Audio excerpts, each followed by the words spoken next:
blessing, never living a lie. So we keep our meditation in the eye. We weather the storm and put up a fight, 'cause we can do anything. Should you feel like giving up, let the strength of your ancestors fill your cup. The power of Jah preserves I and guides in all that good. So evil that made me harm, and go back where they came from. No demonic words will form, shall prosper, yeah. Until the older and the science one come, 'cause you can't squeeze me lion bar. No demonic words will form, shall prosper.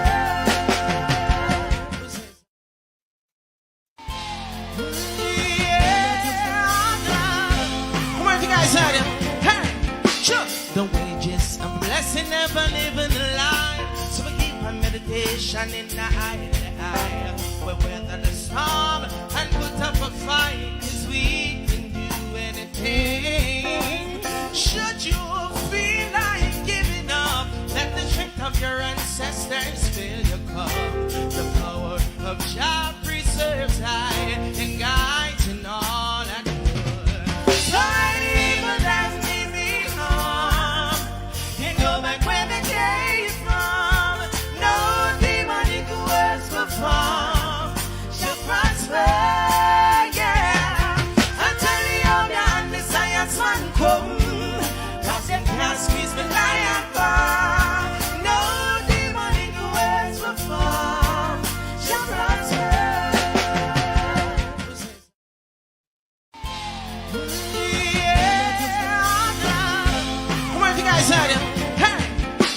The wages of blessing, never living a lie. So we keep our meditation in the eye. We weather the storm and put up a fight, 'cause we can do anything. Should you feel like giving up, let the strength of your ancestors fill your cup. The power of Jah preserves I and guides in all that good. So evil that made me harm, and go back where they came from.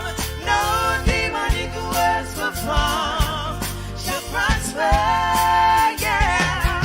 Until the older and the science one come, 'cause you can't squeeze me lion bar. No demonic words will form, shall prosper.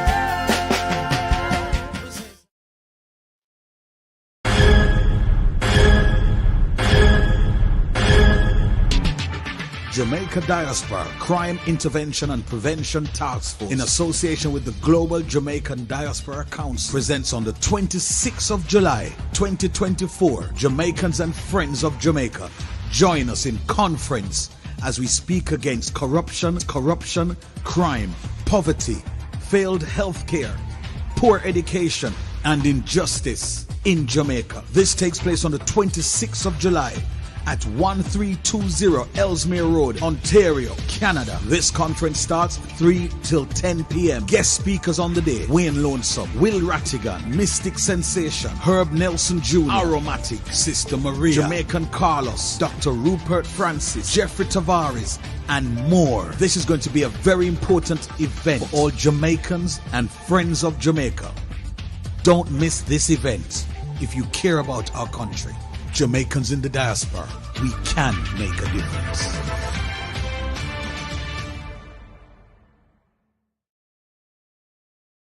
Hello, welcome. Happy Friday. Happy Friday to everyone in television land. Happy Friday to all our silent supporters. Happy Friday to everyone in the chat. Thank you so much for your continued support. Really appreciate each and every one.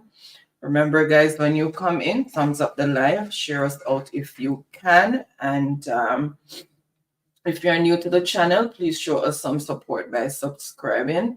Tonight's topic is from 6 to 8 resignations needed, good over evil, with your host, Baron and Anne-Marie. And tonight we will have in studio Herb and Mr. Rattigan. So again, welcome to everyone. And guys, remember the 26th is just around the corner for the conference here in Canada, in Toronto. Please make sure you turn out in your numbers.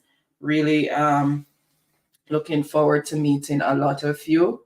And just, if you cannot be there physically, make sure you join virtually, tune in online, because every number counts. So we're looking forward to having a good time. All right. So and guys, remember to support Daisy Magazine. And she has on her cover the July 26th conference. So please remember to go over and support Daisy Magazine. And the website is www.magster.com/p/Daisy. So please go and show Miss Daisy some support. That will be greatly appreciated. Oops. All right. So let me welcome those in the chat. And glad to see so many of you here. I guess more people have gotten their electricity back, which is a good thing. So I hope that the progress will continue so that people can return to as normal as possible, as soon as possible. All right. All right. So let me welcome Youngs, Linton Grant, Kamar Johnson, Truck Life, Sonia Foster, Laris Beckford, OG, Dolores Logan, Jeffrey Worrell, Percival Yuan, Andrew Fisher, Monica Hall, Patel Cruikshank, Frontline Worker, Petra Alexander, G. Angel, Stacy B, Cynthia B, our channel member, Andrea Hunt, Dwayne Dona, Lauren Barrett, Charmaine JNL, Marva Gooden, Davian Powell, SG, Sweet P, Dolores Logan, I think I mentioned that already, Lennox Reed, Deborah Cohen, Keith Salmon, Pastor Ricky Music, Lillian Robinson, Winnie Mead, and Jonathan Johns. Welcome, welcome. Thank you so much. I'm going to hand over to Byron, and I will welcome those who are joining in the chat as we go along. And as usual, if I lose control of the chat, then I'll just do an umbrella welcome. Anila White, Delorica Ward, welcome, welcome. Right, so Baron. All right. Thank you, wifey. As always, that articulate precursor that you have always given, right? And I applaud you for that. I want to say big thanks for all our supporters, right, and persons who joined us lately. Big thanks to you, right? You are the strength that you provide for us to continue to do what we have to do as it relates to good governance. Now, tonight is a very special night.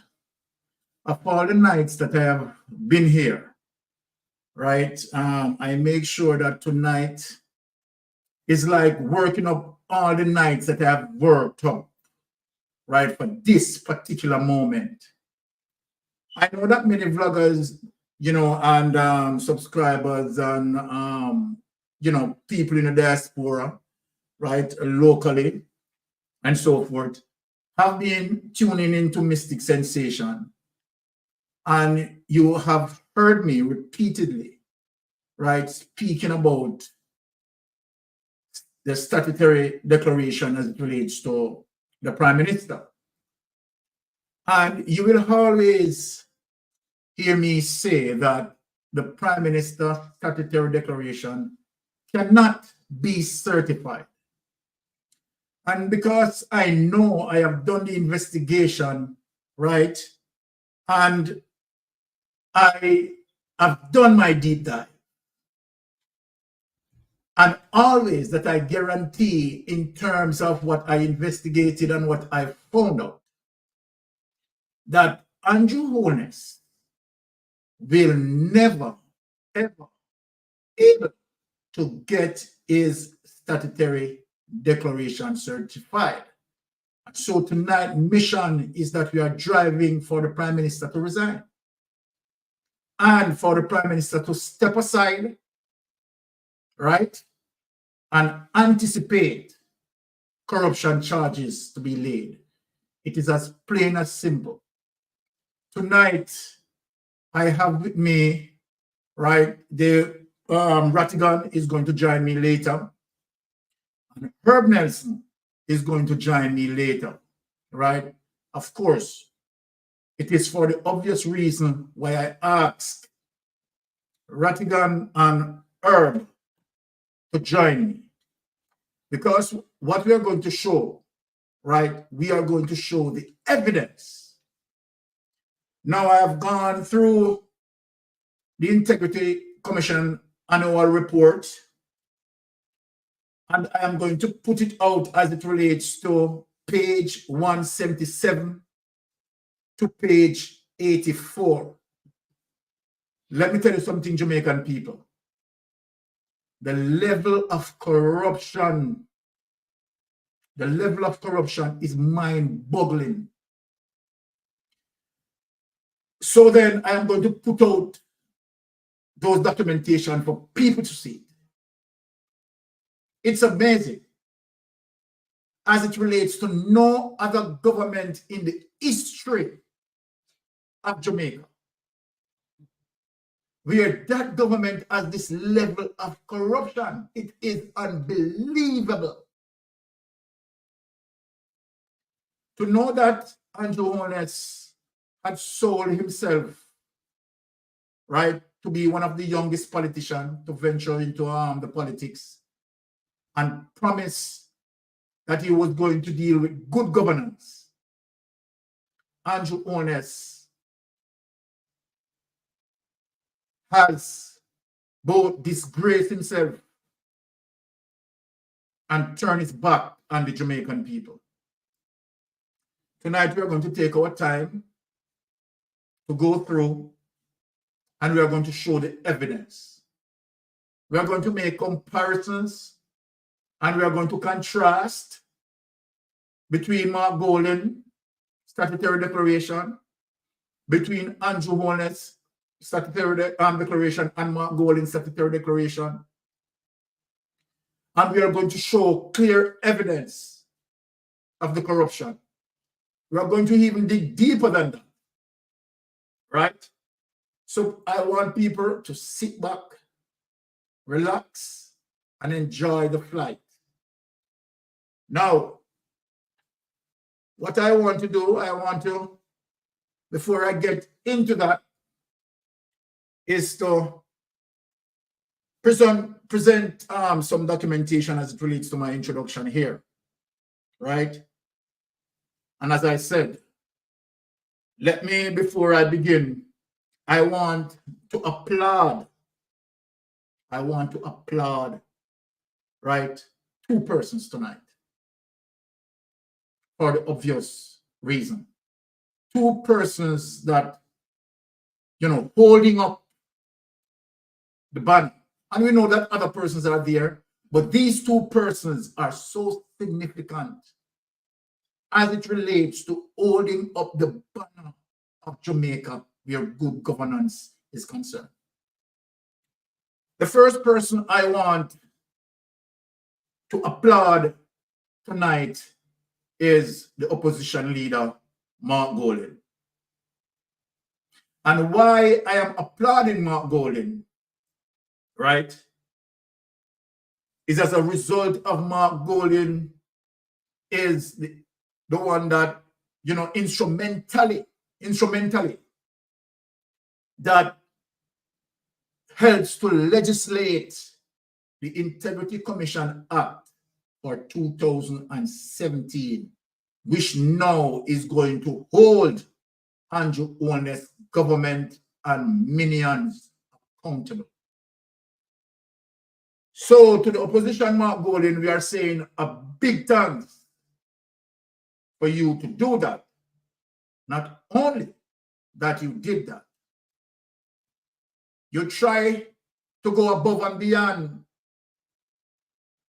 and try to phase in an impeachment bill, but you know, corruption has its way, and so then the corruptor stop your impeachment bill.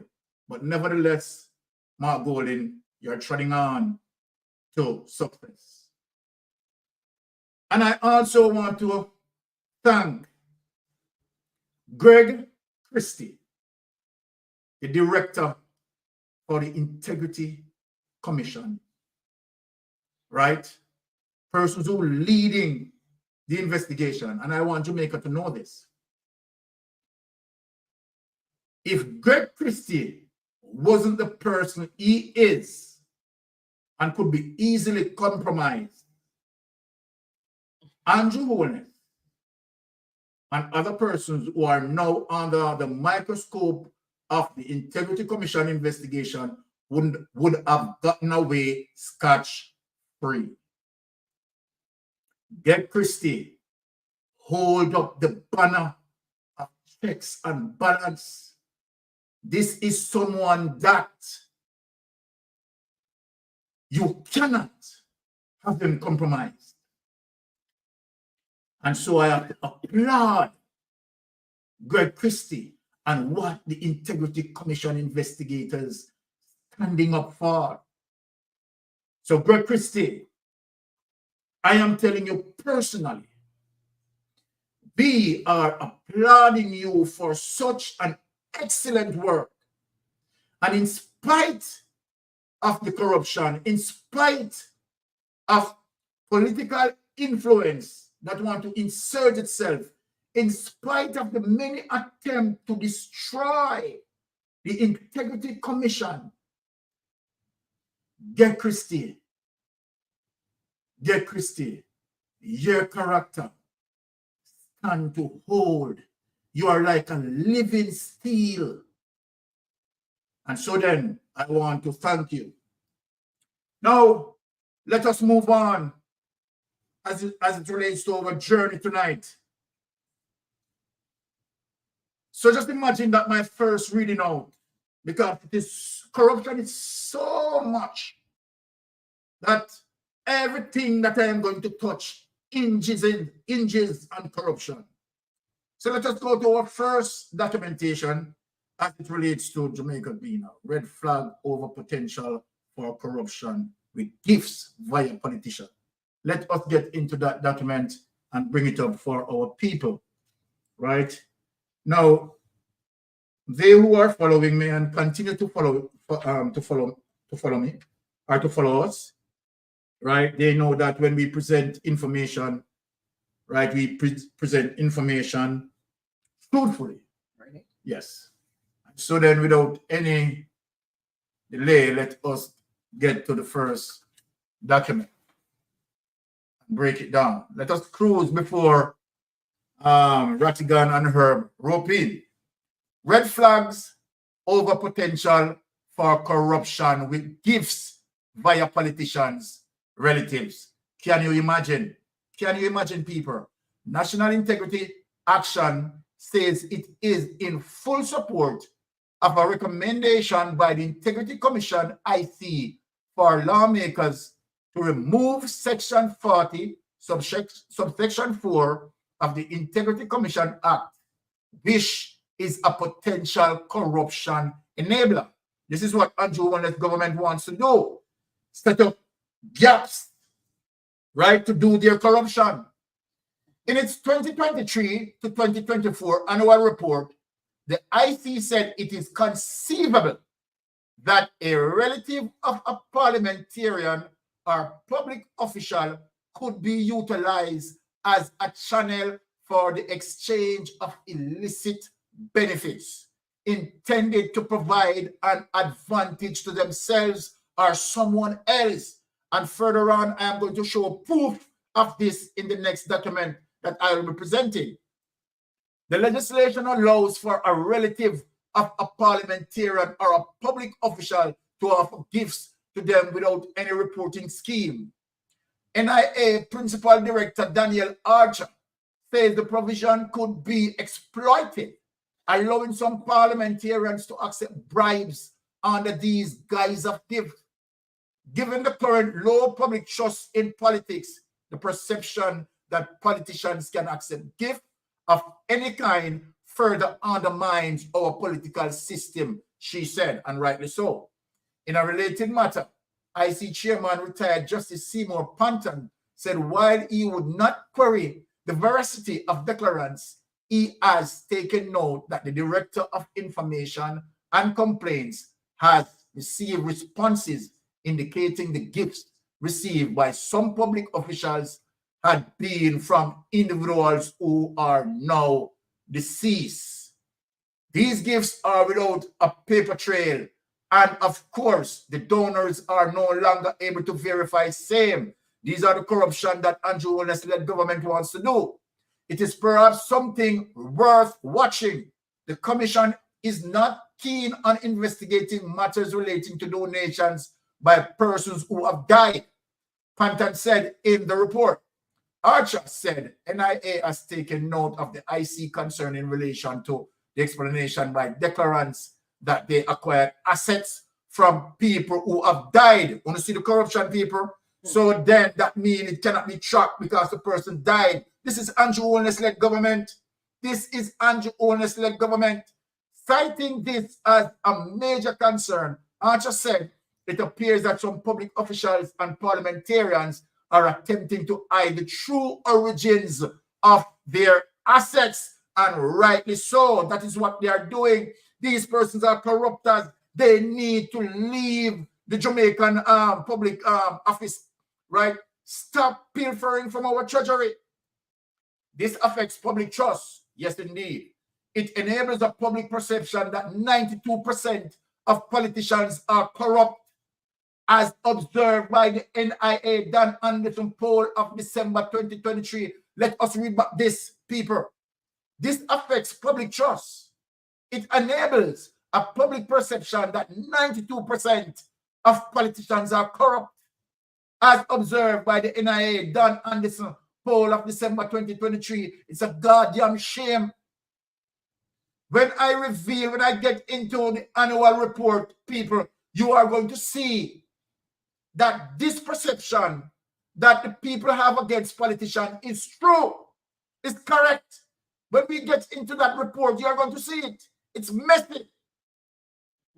While persons of the highest integrity should serve in Parliament, Archer said, if some lawmakers are deceptive about where and how they obtain their assets, that will further lower the public trust, right, in politicians. This makes it difficult to attract the best people to serve in Parliament, even if they are paid the highest salaries.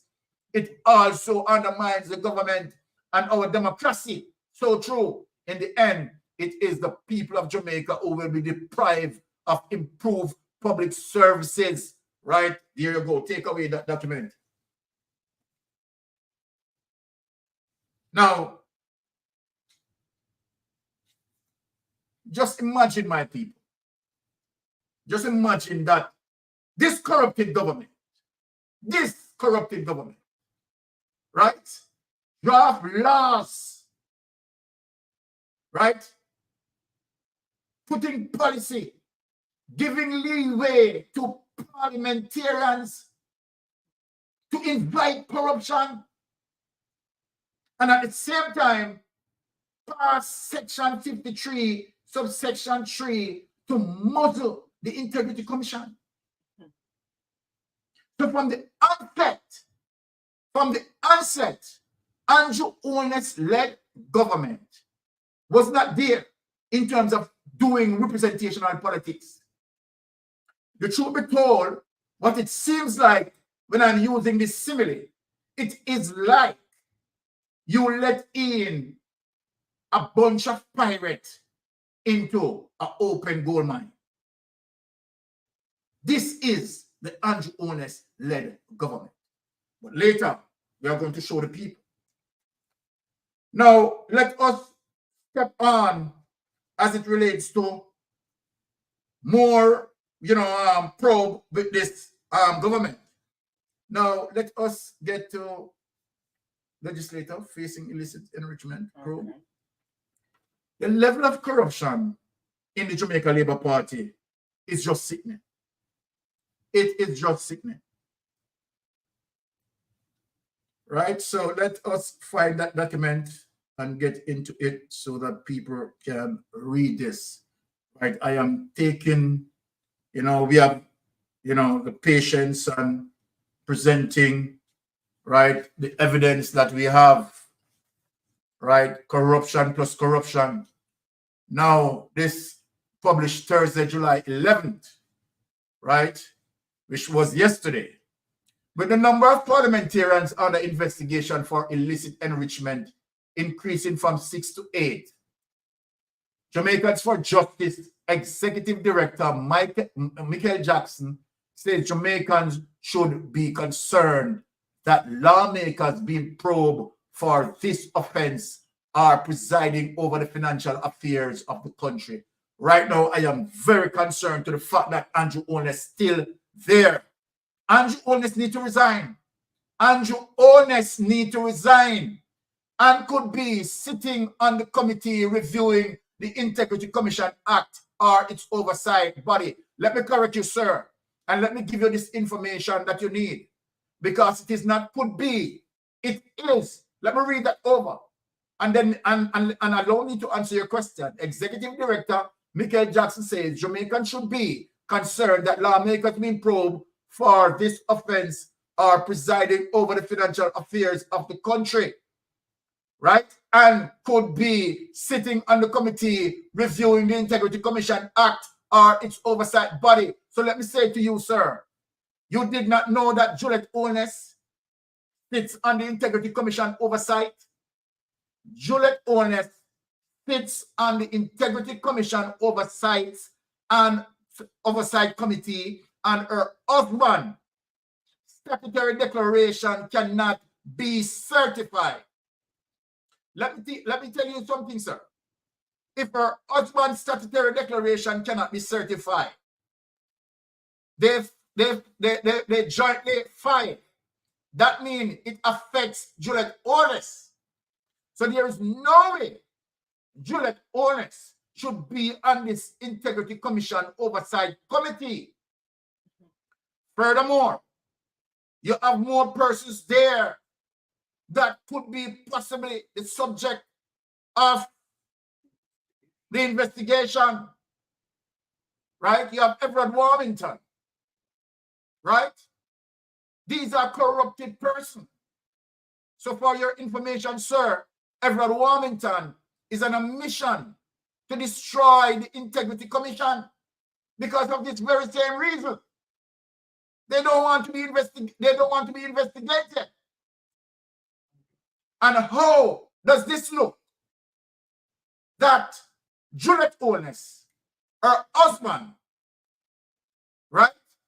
Statutory declarations, and I'm not going to put in 21, 22, and 23. Andrew Holness statutory declaration between the period 2006 until we speak. I want Andrew Holness himself to listen to me. Andrew, what been happening now with your 2021 statutory declaration to 2023 affects all of your statutory declaration down the line from 2006 to 2009 when you placed under the first investigation. So let me tell the public this. We don't have only 3 years of Andrew Holness statutory declaration uncertified. Every single statutory declaration that Andrew Holness submitted from 2006 is uncertified. Mystic Sensation saying that. Every statutory declaration from 2006 until we speak is uncertified. Let us move on. In its 2023 to 2024 annual report, which was tabled in Parliament on Tuesday, the Integrity Commission said 2 additional legislators are now being investigated for illicit enrichment. Last year, it said 6 were being probed for the criminal offense. Illicit enrichment arises under the Integrity Commission Act when a person fails to explain or give a satisfactory reason for owning assets disproportionate to their lawful earnings. This is what is happening to Andrew Holness. Andrew Michael Holness cannot explain his wealth because his income cannot justify his assets. And as I have been saying and continue to say, that it will never, ever be certified. It is time now that we need to stop from fooling ourselves, ask the Prime Minister to step aside from our politics. Andrew Holness needs to step aside from our politics. You are not only going 3 years, sir.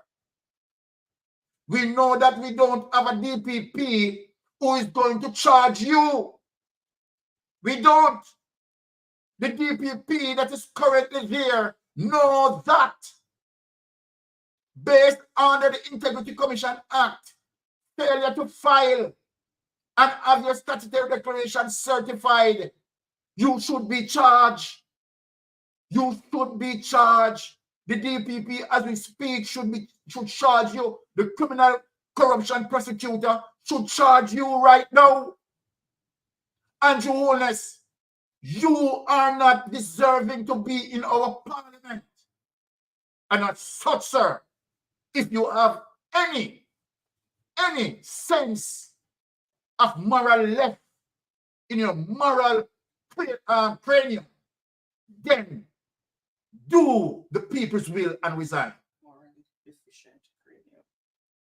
We are asking you, sir. Right? You know, everything that I speak here is true. Everything that I speak here is true. You should be resigning. You should be resigning. In a release on Wednesday, the IC said it has made no comment on the status of any investigation that may be related to any specific illicit enrichment referral. The IC said it has no power in law to do so. They know themselves and should remove themselves from such position. Let me say that because I didn't even see this paragraph. So it goes to show you that the IC is in agreement with me. Let me read it over. Let me quote it. They know, open quote, they know themselves and should remove themselves from such positions if they have not satisfied the IC with sufficient explanation as to their assets that should be proportionate to their lawful earnings. Jackson declared. You guys know yourself. You know yourself. So don't try to deflect as if, okay, it is the Integrity Commission is delaying your investigation. This paragraph is telling you that the investigation contacted all the persons and have spoken to all of you. You know. They don't play anti-punky with the people of Jamaica.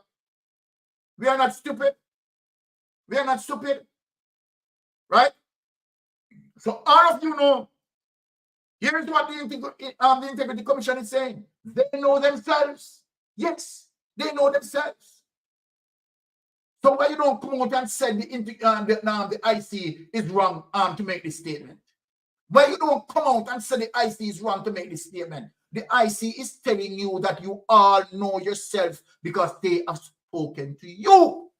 They ask you for the justification of documents which you cannot provide. And I'm going to break it down tonight to all the Jamaican people. Right? So Jackson declared, opposition leader Mark Golding told the Gleaner on Wednesday that he has spoken to the 14 opposition members of parliament to ascertain if they were being investigated for illicit enrichment. Open quote, I have spoken to all of my MPs individually and all of them have said that they are not aware of being under investigation for illicit enrichment. End of quote. Golding said. Golding added that he has contacted all 8 senators on the opposition side, and they said none of them had been contacted by the IC in relation to any illicit enrichment probe. So then we are saying that the MPs on the People's National Party side, right, continue to stay away from corruption, right? We need good governance because if any PNP person that involve in any corruption. And don't think that Mystic Sensation is not going to talk about it. You are going to be exposed. Any PNP, right? Member of Parliament that involved in corruption, you are going to be exposed. Because we are defending Jamaicans' rights. We are defending Jamaican rights. Right? I don't hide in telling people that I'm a comrade. Right? Democratic socialism. Right? The people them know. But when we're ready to call a spade, we are going to call a spade a spade. Golan contended that any parliamentarian who is aware that he or she is being investigated for illicit enrichment should recuse themselves for their participation in any situation where there could be perceived conflict of interest, including any committee dealing with matters relating to the IC. Move away yourself. Quite frankly, I would say it is grounds for stepping back. If you hold an executive position in government, for example, I don't think you could be under investigation for a criminal corruption offense and continue to hold position of a minister or junior minister. Andrew Holness is barefaced. Barefaced. Right? And want to sell himself as what? Innocent? Innocent? Let me say this clear to you, Mr. Holness. Your actions and you lacking the ability to have your statutory declaration certified, that action is criminal. Criminal. And as such, sir, and as such, any prime minister, not only in Jamaica, any prime minister across the length and breadth of this globe, prime minister, president, or whosoever, where the statutory declaration cannot be certified for 3 years and more. And don't blame it on the investigation. Don't blame it on the investigation as it relates to the interview that you have done over Cliff Hughes. Because Cliff Hughes cannot save you. And you want to leave the perception over there that, okay, you have obeyed all the rules in terms of submitting what you need to submit. You know very well, Mr. Andrew Holness, that it is not about only submitting or filing your statutory declaration. So you are disingenuous down to even Cliff Hughes. You are disingenuous. Right? What Cliff Hughes should have asked you, if he says he's an eighth journalist, he should have asked you, said, excuse me, Mr. Prime Minister, it is not about you filing your statutory declaration. Chris Hughes should have asked you, did you speak truthfully on your statutory declaration? And if you speak truthfully on your statutory declaration, then why it is that the Integrity Commission cannot have you certified? So Chris Hughes, whenever you're interviewing Andrew Holness again, I want you to ask Andrew Holness if he has been truthful on his statutory declaration. That is the question, Cliff Hughes. You don't go around it. You cannot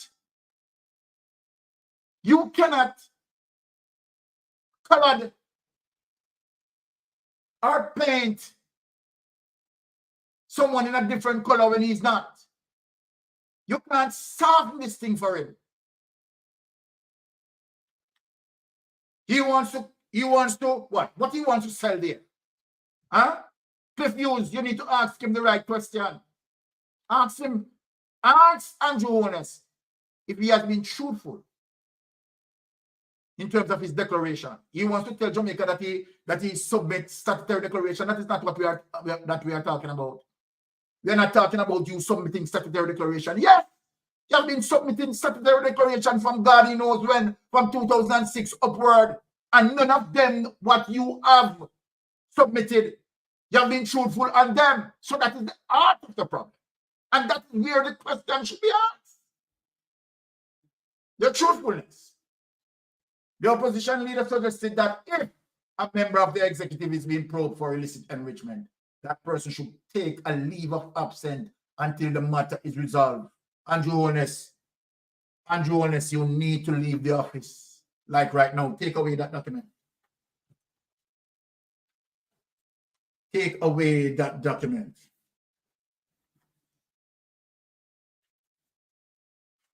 Let us struggle and move on. People, it is going to get hot up here tonight. Let me say this. So I'm just softening. Let me tell you what I'm doing, people.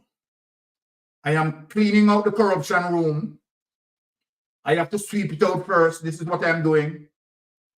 Because I don't want when Rattigan and Herb Nelson running into a dirty room. So I am finding the time now to take the broom and sweep out the corruption from out of the room. And then I'm going to get some mop, right? I am going to ask Wifey to give me some disinfectant. And we are going to clean the room properly before I have Rattigan and Herb. Serious thing tonight. Now let us go start to dig into some of the art of the corruption tonight. Now let us lift up the next document. Let us lift up the next document. All right. Come in, people. We are here tonight.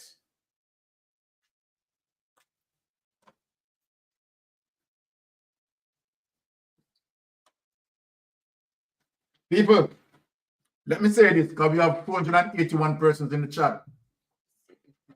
And while we are doing this, I want people to maintain the focus. I'm telling all Jamaicans to maintain the focus.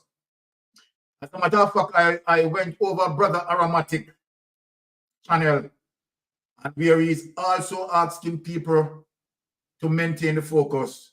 People here, right, I want you to go over and also support Aromatic, right? Yes, right, because on the last clip that he had done, right, I love that clip in terms of what he had spoken about. So people, don't hesitate, run over there and support Aromatic, right, because Aromatic is firing, right, the energy as well. Let us get into that document, right, and show people now the art of the corruption. And this is it, as it relates to the level of corruption amongst the GLP members of parliament. It is just unbelievable, right? And so then, that is a situation that we have to highlight. We have to continue to fight, right? We have to continue to make sure that what we are doing, we are giving people the informed information, right? And to make sure that when it comes on that day of election, right, we make sure we are doing the right thing. We are doing the right thing. So let us lift up this document and show you the level of corruption that is taking place here. Now look at this, people. I want you to look at this. Now, this is the owner of the company responsible for the meals at hospitals in Syria, including for Dr. Southeast Regional Health Authority. Oh, yes, Southeast Regional Health Authority, including for doctors. Councillor Dwayne Smith, son of former MP Derek Smith, seems he is still being paid to let Nigel have the seat. Now, people, look at this corruption. People, I want to show you. Andrew Holness and his entire cabinet need to leave office. Smith and company for meals. Look what happened, people. Mr. Wentworth Charles on the right, board chairman of Southeast Regional Health Authority, hands over 3-year contract. People, look at this. Hands over a 3-year contract agreement valued at $2 billion, $194,812,000, $381.56 to Mr. Dwayne Smith, Chief Executive Officer, Colin Smith and Company, for the provision of meals at the Kingston Public and Victoria Jubilee. My God. So then, people, what I want to ask the question, right? Take that document. Okay. Let me ask Nigel Clark something. Nigel Clark, was that contract put out to tender? Did any other persons bid on it? Let me ask the question, Nigel Clark. Did that contract put out to tender? Did you obey the procurement rules? Christopher Tufton, was the procurement rules being obeyed? That the son of Derek Smith, former member of the Jamaica Labour Party, had given a contract like this, $2 billion. What happened to the tender process? Nigel Clark, if there was a tender process, just run out and try to shame us and put it out there so we can see that. Right? Because this is what you call self-corruption. Right? Derek Smith's son,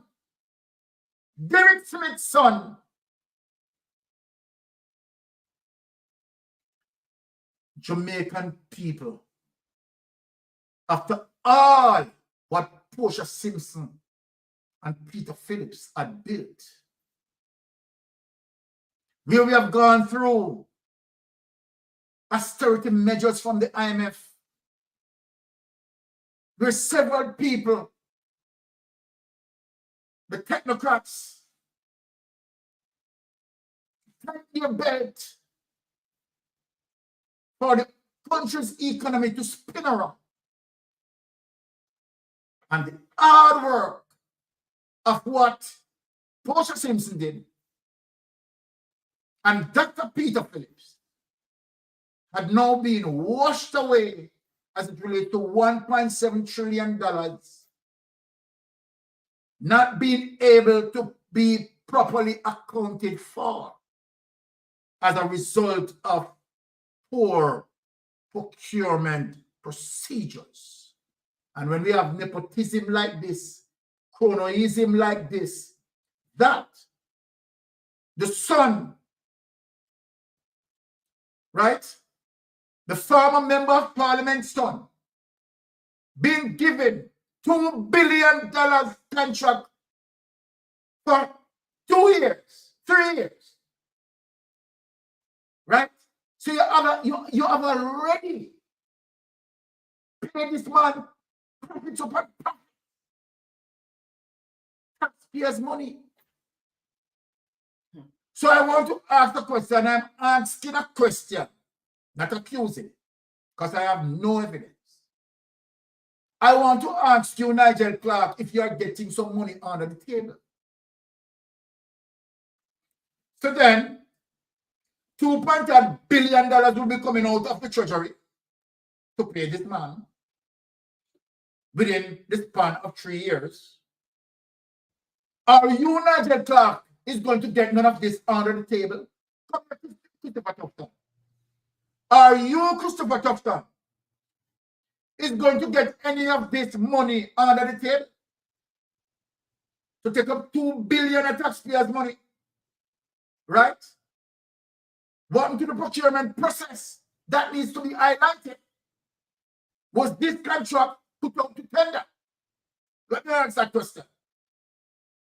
And for persons to bid on that, and get a free chance as it relates to giving it to a politician's son or the son of a politician. You tell me, Jamaica. Talk to me, Jamaican people. And this is the Andrew Holness running out talking about third term as if you care for people. You care for your pocket. Stepping in the people's neck. That's what you and your minions are doing. $2 billion, right? To cook some food to give doctors. $2 billion over 3 years to cook some food to give them. Huh? The heights of wickedness, the heights of cruelty. And in spite of all the inflation that the people are facing, in spite of all the suffrage, Andrew Holness, he's up. He's up the pressure. What Jamaican people do you, sir? Why you here to sir? What have we done you, Andrew Holness? What have we done you? No. This is one of the reasons why you don't want social media bloggers to speak up. Because we are speaking the truth. Now, I want to address, because, yeah, we are getting the threats, Yes, so let me tell the people. We are getting the threats, people. You understand? And the Prime Minister, right, is definitely encouraging it. Yeah. We know what the Prime Minister said about social media bloggers, those bloggers who are opposing him. Right? We are the creatures being hunted by the Prime Minister. And whosoever who want to share that part with the Prime Minister, right? Tracking people, visiting people home, and surveilling people, we have something coming for you. So without any hesitation, let me play the clip of what you have said, and then I am going to show you our response. And so then we are making sure that any vloggers that oppose,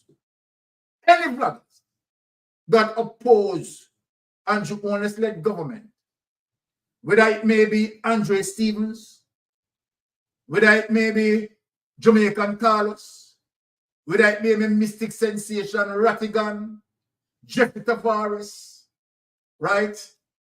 Reggae Dub Scene, Camilla Wright Mango, all the vloggers, any vloggers. We take a step. Bless up, Brother Rattigan.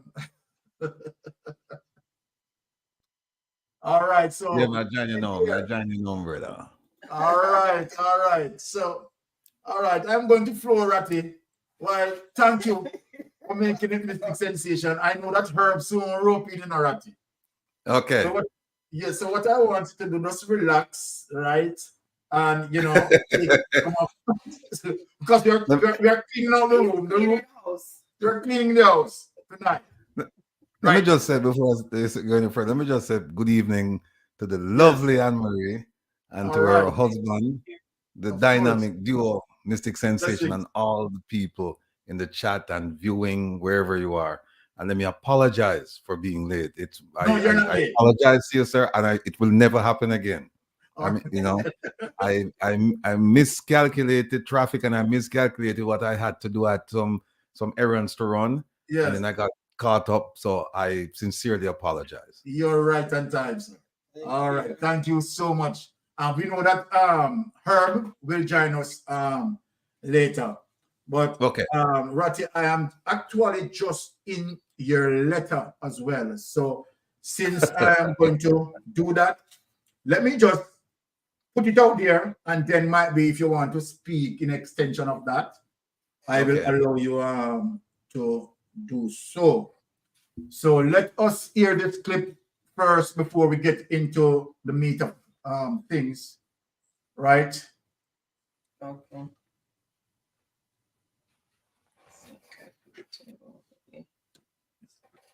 Yeah, I think so. All right, so that is coming up, and we want to make sure that persons who send us message, we are telling them that we are in receipt of that message. So we don't tell you that every waking moment will be spent to track them down and to give them what they duly deserve. Trust and believe. It is happening already. Listen, them come them there on the live now. You've seen 5 lawsuits already coming from the top. Well, the ones that are coming from social media, you don't see them yet, but they are coming. They are coming because the social media ones are a little bit more difficult to find. The British are coming. The British. Yes. Them bad and have a video of you and them something there, but they're showing their faces, but they're not giving their names and addresses. But don't worry, we are getting waiting on you people. We are getting it. You trust and believe. We are getting those names. We have some of the names already, and we are getting the additional names, and we're verifying. Some of them, we find them house already. We find the house already. We see them in them house or water plants already. We see them already. It's only a matter of time. You know, say 99%. Guess what? Some of them are local in Jamaica, and some of them are overseas. And trust and believe, of the 7 that are on my list on social media, 4 have already been identified. 4 from 7 has already been identified. It's only a matter of time. It's only a matter of time. For all of them who used to post people picture up and having no argument. Don't worry. Let me tell you something. Okay. Take that away. Take that away. So let me just address the vanguards of evil. That, yes, we are in receipt of your threat, and we will be dealing with it accordingly. All right, so let us get into that letter and put up a letter. So, Chopper John, if you are listening to us, this is our response to you, right? Because we don't talk and don't get into action, right? Maybe you are just talking, but we are going to show you our response to you, sir. All right, without any delay, put up that information.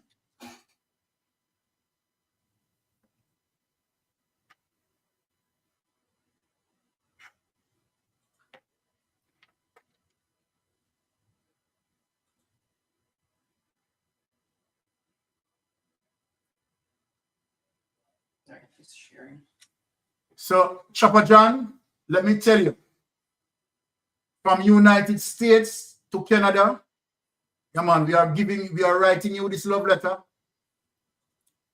So here, Wilfred Rattigan pens open letter over perceived threats from Prime Minister Holness, JP supporter. Now, Wilfred Rattigan, noted Jamaican personality, Wilfred Rattigan has penned an open letter to several state officials in both Jamaica and the United States and Canada as well. Because Ratty members said me upon that, and I tell them to me upon that. Yep. Over what he believes to be perceived threats to intimidate him and other individuals who have been critical of Prime Minister Andrew Holness and the government. In a 3-page missive dated July 6, 2024, a copy of which All Harbour News has seen, the retired FBI special agent alluded to recent comments made by the Jamaican Prime Minister and one of his fervent supporters of the Jamaican Labour Party, JP government. Let us go on.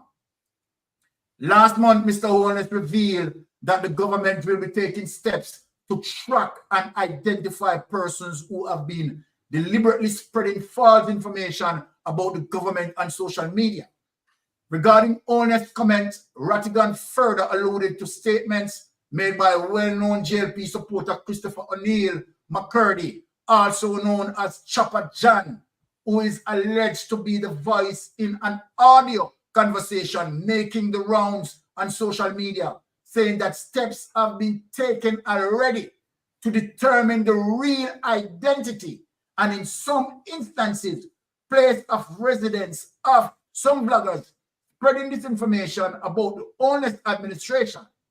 In light of the public statement made by the Prime Minister and McCurdy, I perceive a clear intent to intimidate and threaten me and my social media. And let me say that, Mr. Rattigan, I personally also feel threatened, right? I feel threatened as it relates to what was communicated. So let me communicate that, right? Colleagues, for engaging in constitutional permissible action, said Rattigan, who is practicing attorney in the US and YouTube vlogger. He then added that the statements suggest a concerned pattern and practice of potential violation of constitutional rights, physical harm and intimidation, but notwithstanding will continue to voice his views in pursuit of holding this and future Jamaican government accountable.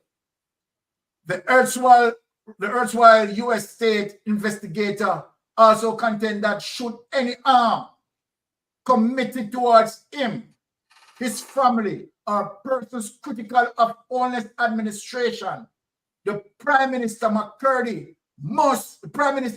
Mr. McCurdy must be considered prime suspect and should be placed on a US watch list where they are monitored and possibly subjected to visa revocation. Holness' comment had triggered a public firestorm from Jamaicans here and overseas, with many branding him a dictator, which he is. In the days thereafter, and amid increasing public backlash, Mr. Holness clarified his comments while announcing a new portal managed by the state-owned Jamaica Information Service to determine the accuracy of information about the government and its programs. We also want you to help us track fake news and other distortion and misinformation, because if you report it to us, we will be able to report it to the platforms on which these are posted. Holness was quoted saying, the platforms have an obligation to ensure that their platform is not used for mischief, for misinformation, and other nefarious activities. The objective of the government is to create a safe online space that you can feel safe in using. As a citizen, Rattigan concern raised in his letter could potentially trigger an investigation by state agents in Washington that could have deeper implications for Kingston. Take that away.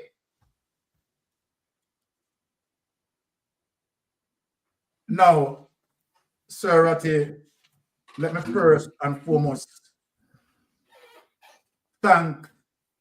be thankful for your advocacy in doing what you have done as it relates to the extreme effort that you have made, right, in protecting the vloggers, and particularly those who are constructively critical as it relates to the Jamaica Labour Party government.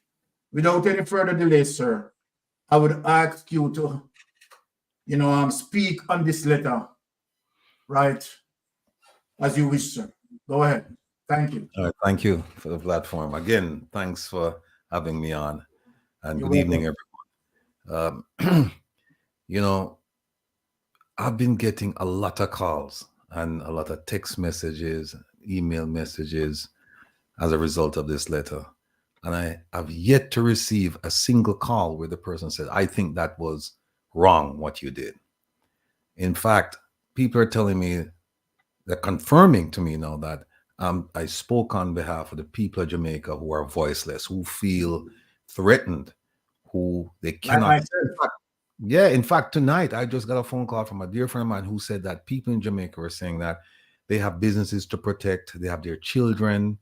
They have their friends. They have their life in Jamaica. And so they cannot come out and say, we support what you guys are doing in the diaspora. Yes. They'd love to do it, but they cannot do it because this government has made it incredibly difficult for them to make that choice. It shouldn't even be a choice. It's a right.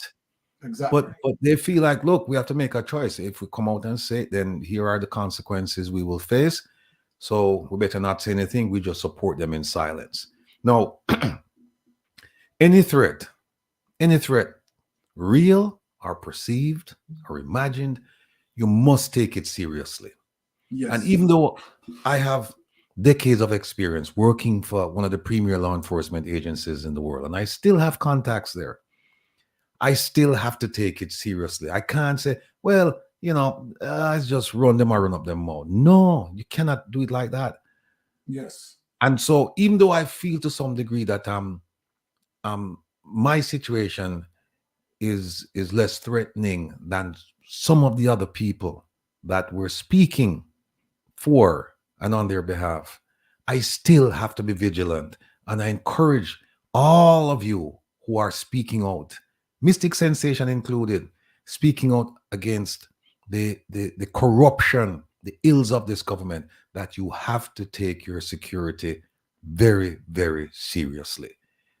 Not because we're far away should we feel a sense of security. In fact, if you go back and you listen to that tape, that voice that sounds like Mr. McCurdy, aka Chopper John, Chopper, Chops. In fact, one of the ladies on the tape, she called the person Chops, and the person responded. If we are to take it that it's him on that voice, that the voice that we just heard, then you have to focus on the fact that he said that he's looking at 7 people, 4 of whom have been identified. And when he was goaded by the lady to say further, because she essentially said, you're not doing enough, he said, we know where they are, we know where they live, we see some of them are water them plants inside the house. And yes, he said, which is key, some of them are local in Jamaica and the others are overseas. Yes.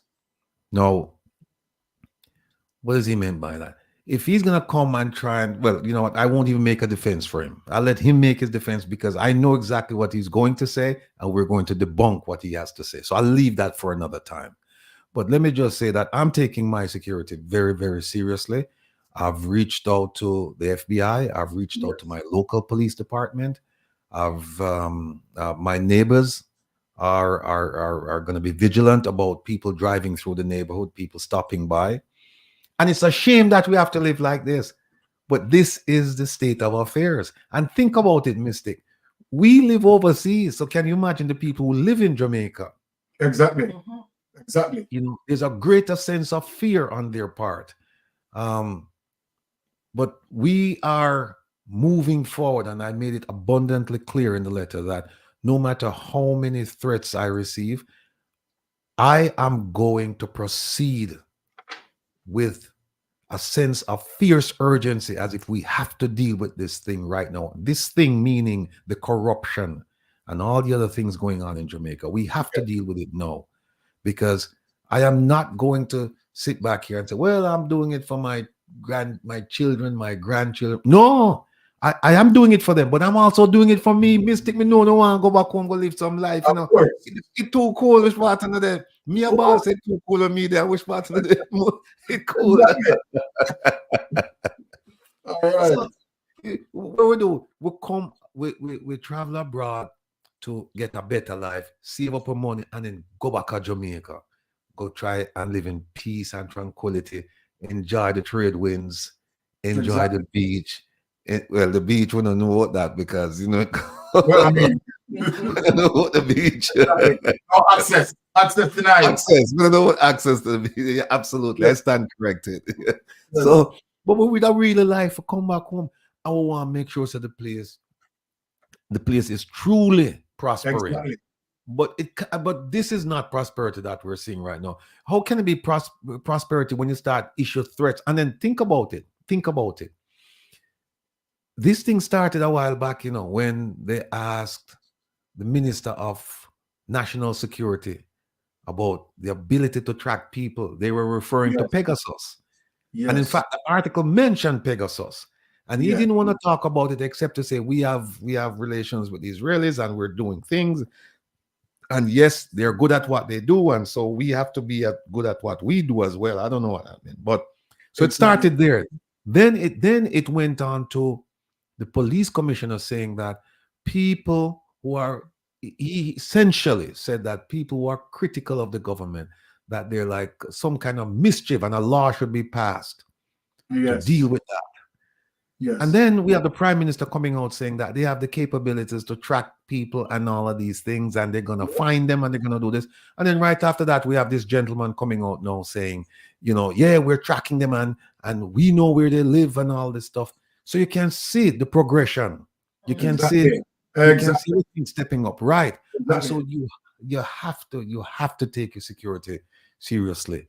And so I thank you for having me on this platform to talk about that letter, because the whole purpose of that letter was to let the whole wide world know what is going on in Jamaica. So for those of you who haven't seen or don't know where the letter was sent, it was sent to, again, I'm going to file a formal threat with the FBI. They have a threat center. I'm going to do that.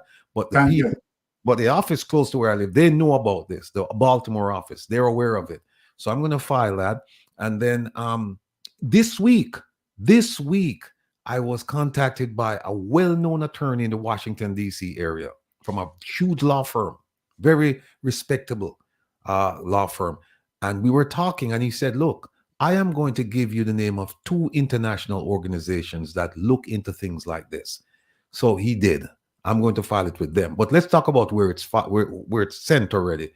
It's sent to Homeland Security, Department of Justice, the Vice President of the United States, State Department, INDICOM, MOCA, the Jamaican Parliament, the Police Commissioner. I think it was sent to about security. Yeah, I think it was sent to about 20 something organizations.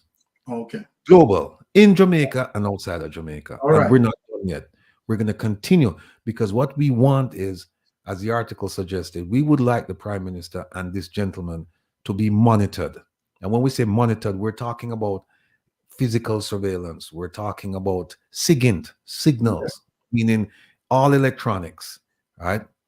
We're talking about confidential sources, so people close to him. And the American government, they know how to do this because they already have people close to him. We're asking them to monitor. We're asking for them to do a threat assessment. What threats do these people pose to not only us living overseas, but people in Jamaica as well? Exactly. We're also asking for the U.S. government to put them on the watch list based on these threats.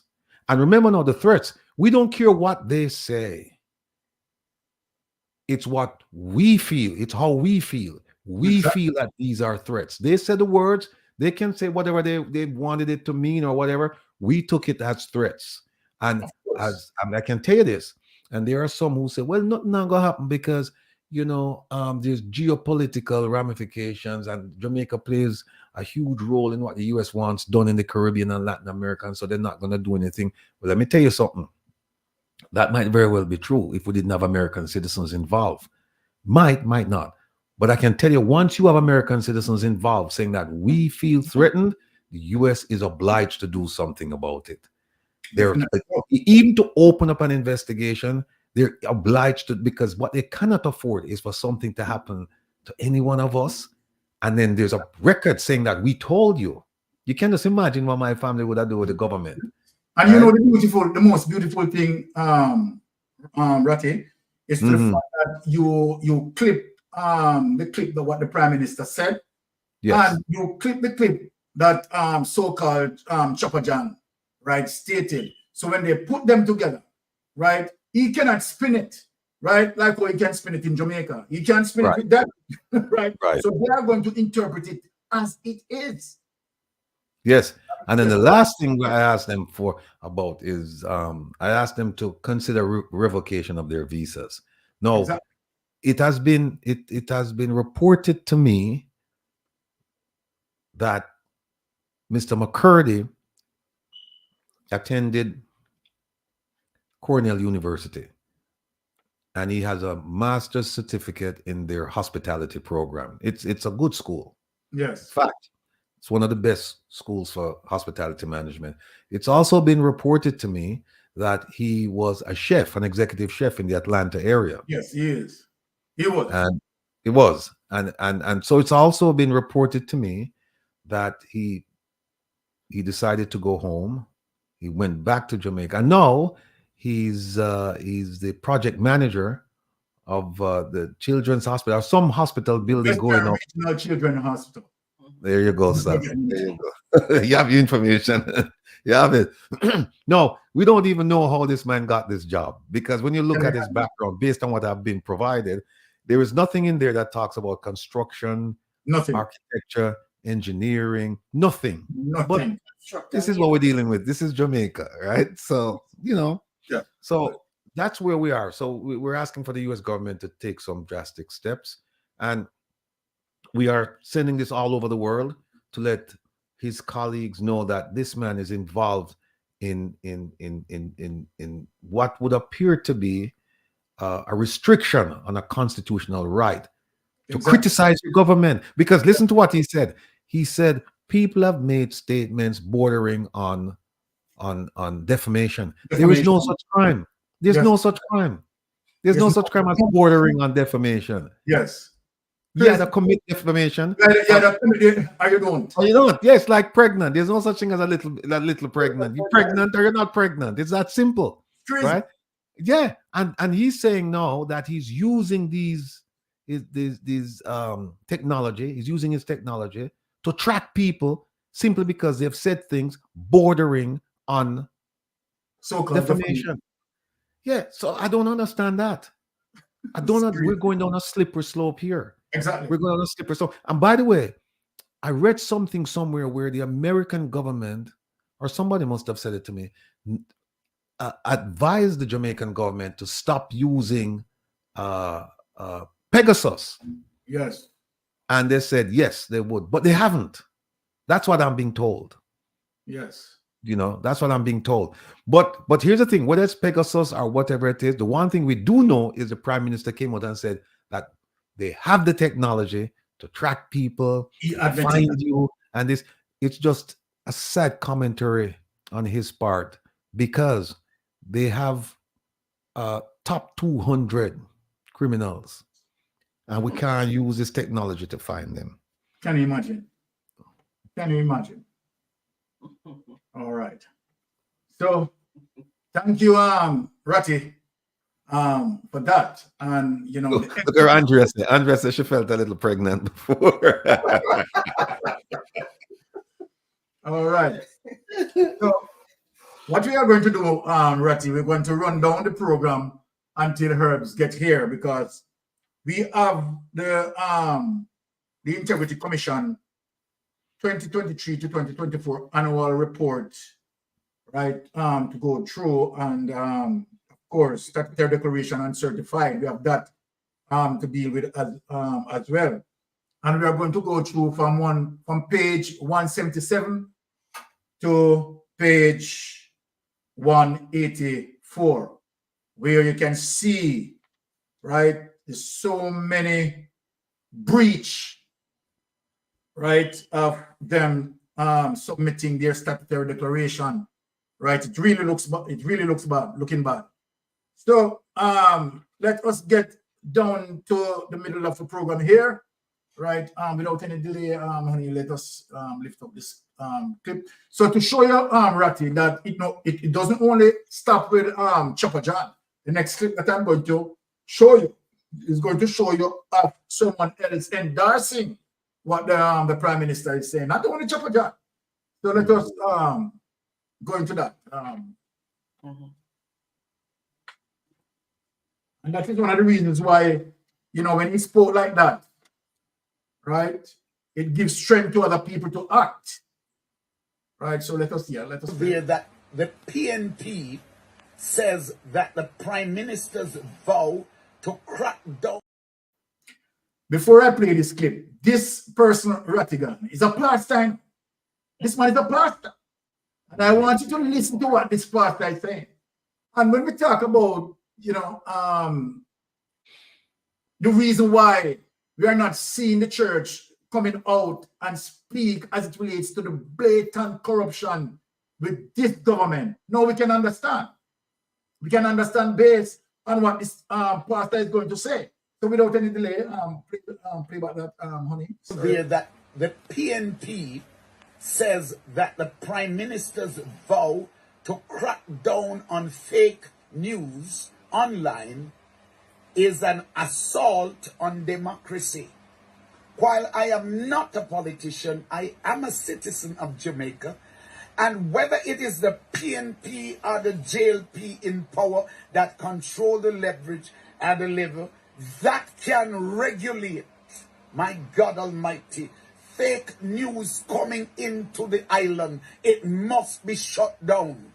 Amen. So the opposition leader is not speaking for Jamaica, nor speaking for morality, righteousness, truth, or justice in the land. Mr. Golding, you are not speaking for me as a Jamaican, and I guarantee you're not speaking for most Jamaicans. If fake news is online, it must be shut down and it must be taken down, and there must be actions for those who peddle their fake news to other people, to spread wrong information, misinformation, and to direct the thoughts and actions of our people and energies in the wrong direction. And I hope to God that pastors stand up down there and tell him to his face, Master, you may be hungry for power, and every little thing you can latch on to see if you can literally make the Prime Minister look bad. I don't know the Honorable Andrew Holness. He and I are not friends. I've never voted for him. I am not a PNP or JLP sitting here. I am telling you, it is right for him to shut down fake news wherever it comes from, in his government, outside his government, in the country. Okay. All right. Well, people, he's just not an ordinary JLP, you know. He's a diartic JLP camouflage as a pastor. Someone want to get that. This is a diartic JLP camouflage as a pastor. So, as he spoke about fake news, I want for this pastor to be listening to this. And I want to ask him what he called this that I'm going to play. So without any delay, let us play this. So pastor, if you're listening to me, I want for you to identify what is going on here for me. Right, so pastor. Yeah. So pastor, this is from me to you, for you to determine what is this.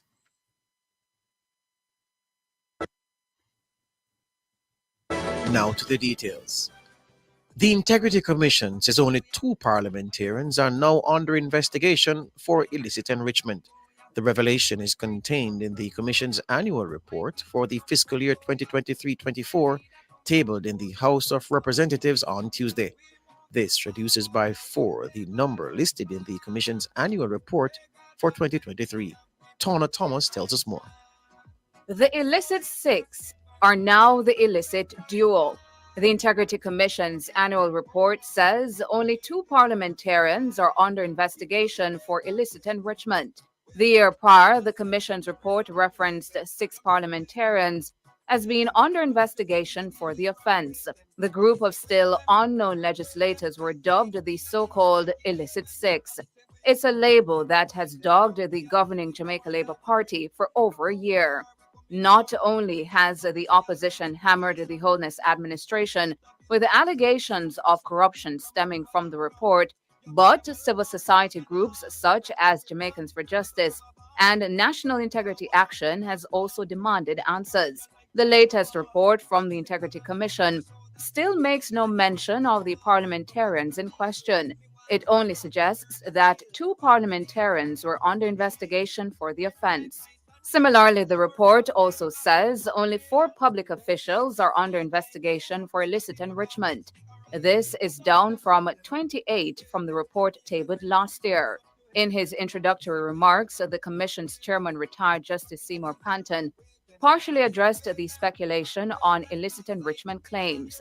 He says the fact that the Commission launches an investigation is not in and of itself remarkable. Justice Panton specifically highlights that allegations of crimes sent to the police are sometimes investigated and found to be without merit. Justice Panton also says the Commission has no control over speculations, rumors, or mischief-making in the society. Meanwhile, the report says 3 parliamentarians are now under investigation for providing false information to the Commission. This is a breach of Section 432A of the Integrity Commission Act and Section 152B of the Corruption Prevention Act. Tona Thomas for Nationwide News. Thank you, Tona. Okay. I would like the pastor to tell us if that was a false news or that gentleman was speaking truthfully. So it is for the pastor to decide what sort of news is that, whether it is false or it is true. So let us correct this gentleman's behavior as it relates to the Integrity Commission. And if the pastor is watching, let us show the correction of that. Let us show the correction of that. I hope the pastor is not a partial person, that the pastor is going to call out a spade a spade. Or maybe his head is in the trough. Seems like the pastor head is in the trough. All right, let us make it up for the people to see. Okay. Now for immediate release, Integrity Commission correct media stories on the subject of parliamentarians referred for illicit enrichment.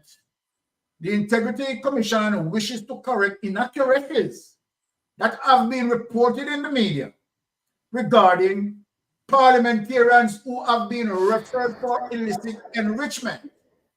And so then, this is what I call misinformation and disinformation.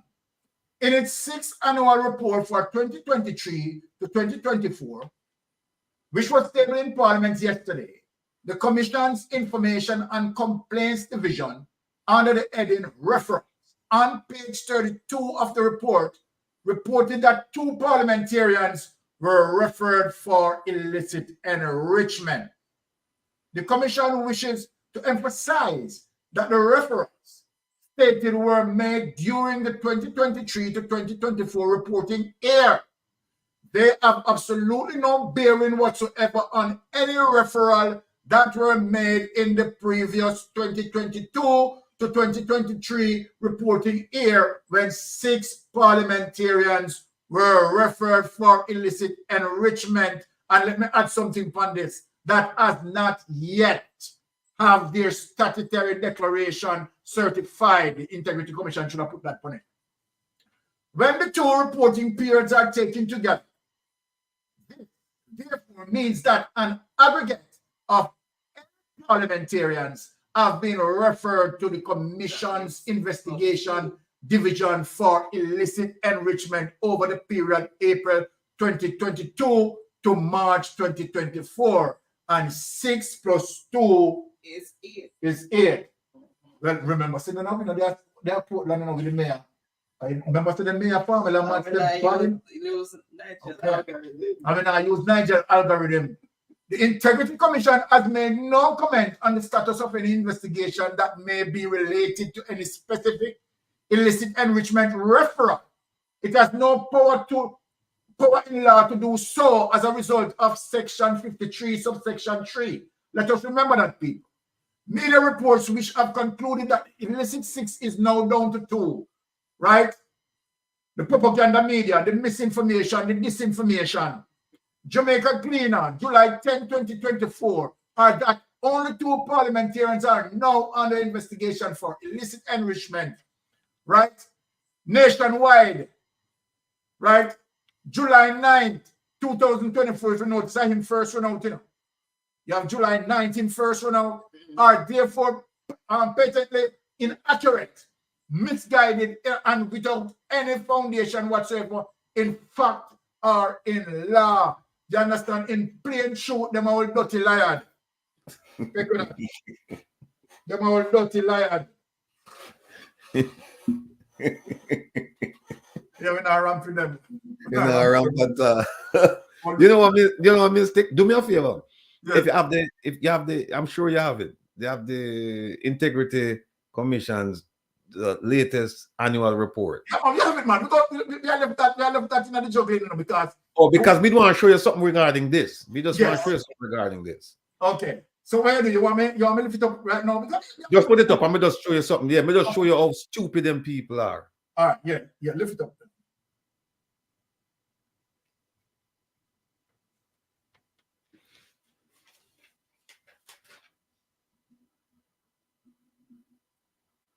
Which page you need? All right, keep going. It's a chart where show the chart where show the investigations for this year, for the last fiscal year. Oh, let me just enlarge it so I can see it. Okay. You have a number here, Rapti, where we can just jump to the number. This is big enough. 270 something page. No, go to page. It's below. Go to page like 41 for me, please. Scroll up on here. Okay. Yeah. Exactly. Oh, all right. It's below page because we want to show some more. When you pull it up and you start discussing, we want to show some. Yeah, go back. Yeah, keep going back. All right, hold on. Whoa. Yeah, keep going back. She's going up now. All right. It show is a thing where show the two. Where keep going back, keep going on slowly. And I think you're going too far. I think you're going too far for me. Keep going down, yeah. Well, let me just set it properly. You answer me have my mouse. I try to move. The 2020. What page number? Page 32? He said page 41. Yeah, I think it's before page 41. But I'm coming and saying, no, it's different. Keep going on. It just shows the number. It shows the number 2, and that's where these. Oh, they just look at the number. Yeah, if you data entry project 36. Was it page 32? Yeah, try page 32. Go up to page 32. Let me see what it look like. 31, come down. You look on this. Look at the bottom. You see the number on it. So come down. I'm looking on the other side. 33. So go up to 32. Okay. Yeah. So there you have 32. Oh, there. Here it is. All right. Hold on. All right. Stop right there. So, all right. No. Go. No, come up. Here it is. 3 declarants were served. Illicit enrichment, section 14 and 15 of the Corruption Prevention Act 2001, investigation 2. All right. You see that, right? Yes. Mm-hmm. That's the one I'm going to talk about. This is the referral I'm going to talk about. 2, right? No, just scroll slowly, go to the top of the document. Just top of this chart. Okay. Stop right there. No, make sure you say reading is fundamental, you know. Exactly. Reading is fundamental. Now you see all of these idiots, these numbskulls. Look at what it says right here. Offenses under the Integrity Commission Act 2017 and the Corruption Prevention 2001. For what? For the financial year, April 1st, 2023 to March 31st, 2024. Right? The 6th of them I talked about was the year before. Exactly. What they're saying is that they just open up, they just have 2 cases here now. So it's 6 plus 2. Exactly. So these idiots didn't look and said, wait a minute, they're doing it for the financial year 2023 and to April 1st to March 31st. If they had read that, they would have seen that this must be 2 new ones, because the ones that they're talking about, it would have said for the financial year April 1st, 2022 to March 31st, 2023. So again, it just goes to show these people are just numbskulls, man. They're just quick to rush to a headline. Exactly. Well, it might be more than that. But how could you miss this? How could you miss that the Integrity Commission is telling you that what we're giving you today is for the last financial year, which started April 1st and ended March 31st of this year. And we have 2 people that 2 parliamentarians that will be under investigation. It couldn't be for the year before. Exactly. For the 6th. So, exactly. But it's easy to miss, Ratty. Because remember, say they head down in traffic, you know. Well, that's true. That's true. That's true. They head down in night traffic, so it's easy to miss. Right. All right. So let us move on. Crunch. They wanted to mislead the people. Right. Crunch? Yeah. Okay. All right.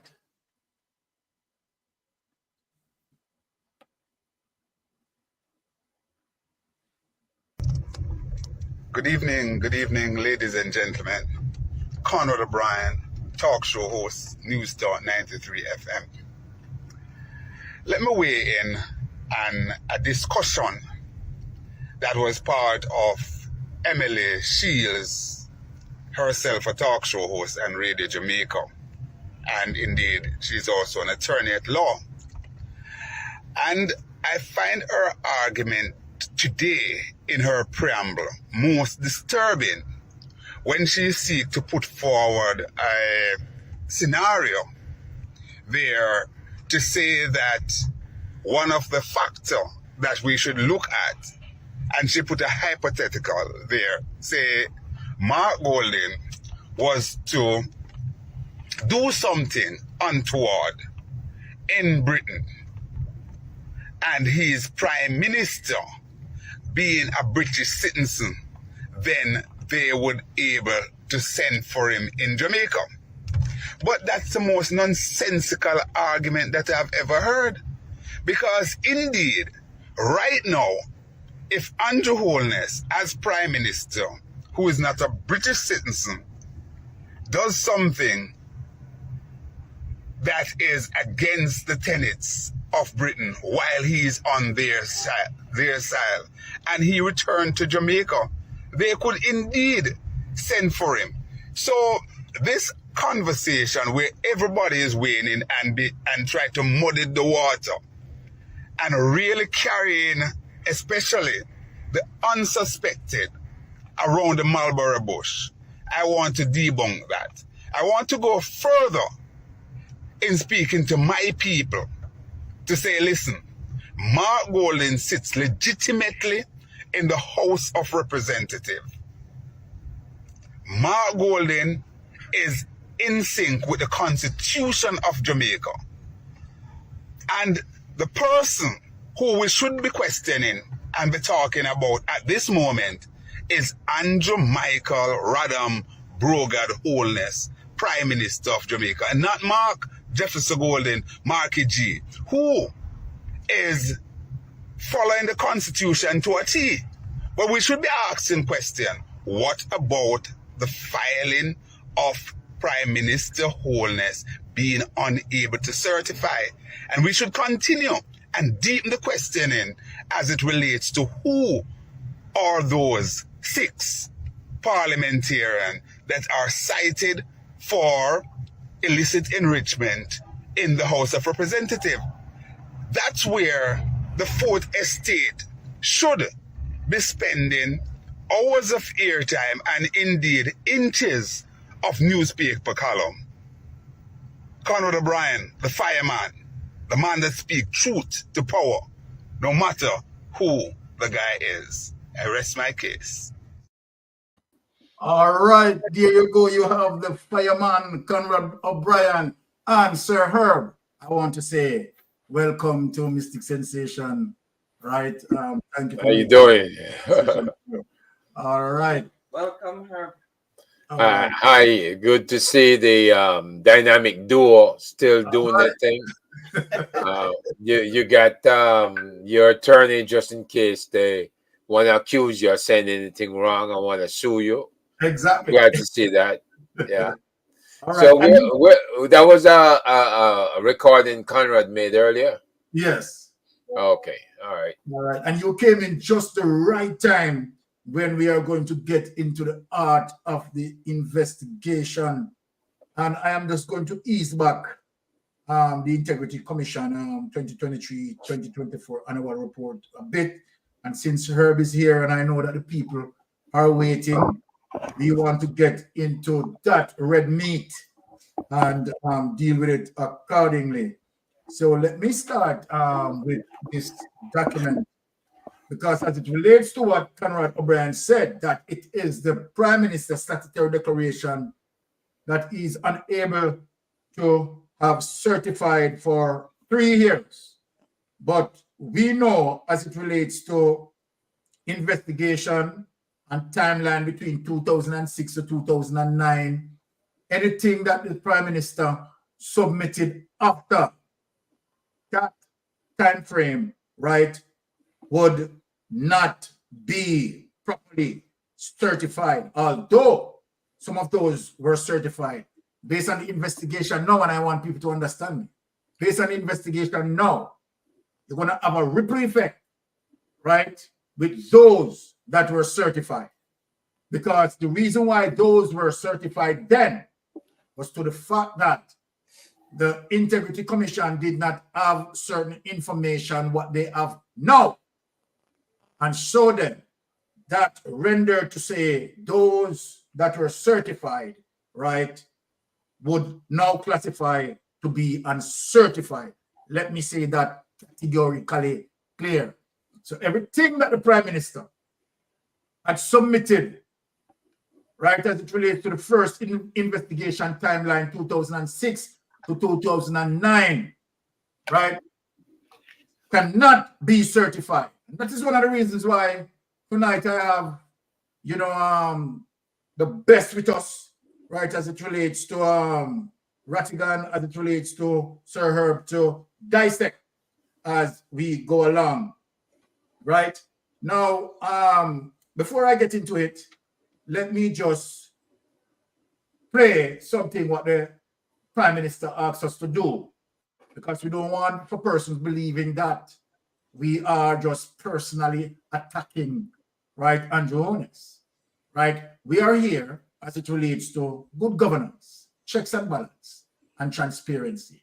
That's what is matters, right? And Jamaicans, we deserve it, right? We are paying our tax, and that is the reason why we are paying our tax, right, to get good governance. We are talking about political representation. Let us get into that. So without any delay, let us play the Prime Minister telling us to act accordingly. Okay, so let us play that, and then we get into that business, that affairs. I know why you come to me with that foolishness, you know. You elect a Prime Minister, and is a Prime Minister run the country. It is time we learn to hold our leaders accountable for their actions and stop making excuses for them. Stop making excuses. Otherwise, go elect the people who really run in the country. And I don't want the right start that stupid argument. Hold the people you elect accountable and stop making excuses for them.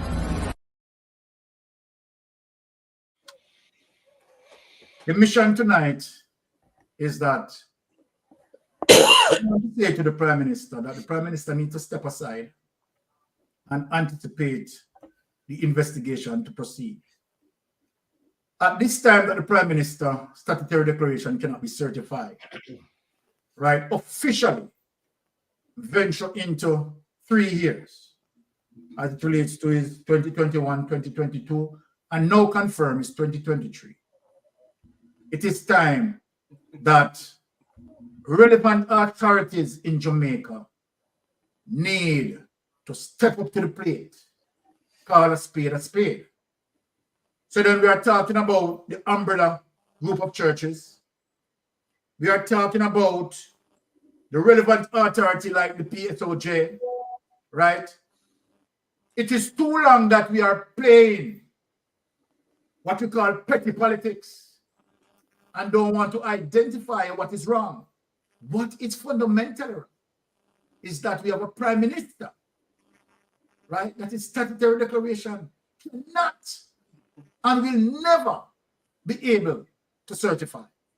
Now, let us get into this in terms of what the opposition is saying, because this also become a concern for the opposition. Let us. Okay, so since this becomes a concern, not only to the opposition, but to every Jamaican who is seeking good governance.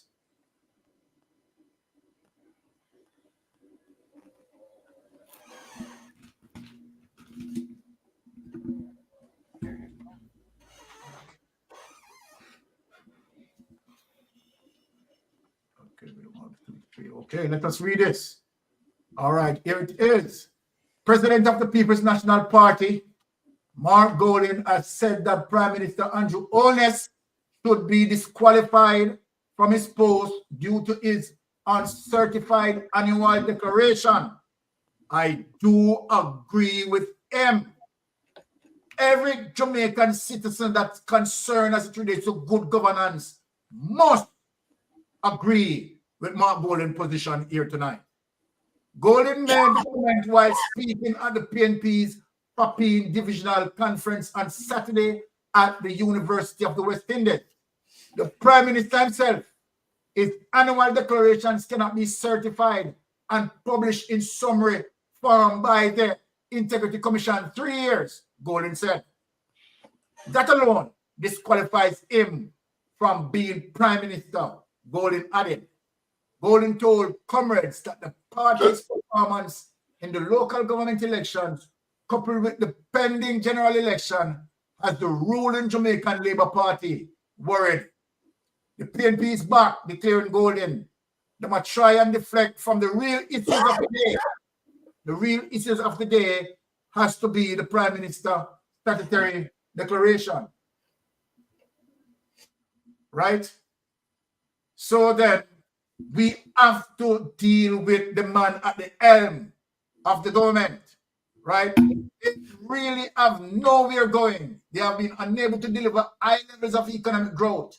We set the economy on a stable trajectory, which is true, a stable path, bringing down the public debt. It started under our watch. Enough sacrifice the Jamaican people make for that to happen. Good management, good policies, and they have maintain those physical policies to keep the debt coming down, but they can't deliver any kind of growth that can lift our country from where it is now to a place where they really have first prosperity. Golding said, take it away. Now, which means I am going to get now into the art of the investigation. Now, people, as it relates to the Prime Minister going 3 years without his statutory declaration being certified, it gives us reason, right, to do a deep dive in this. Now, one of the reasons why I want to get a deep dive in this is to show people why the Integrity Commission has a serious problem in terms of having a statutory declaration certified. So what we're going to give you, we're going to make comparisons, and we're going to contrast, and we're going to get into the history where Andrew Holness, right, and Mark Golding, as it relates to their political history and career and the path that drives as it relates to brought forward to now. What we have, right, is the situation as it is, where the Prime Minister statutory declaration cannot be certified.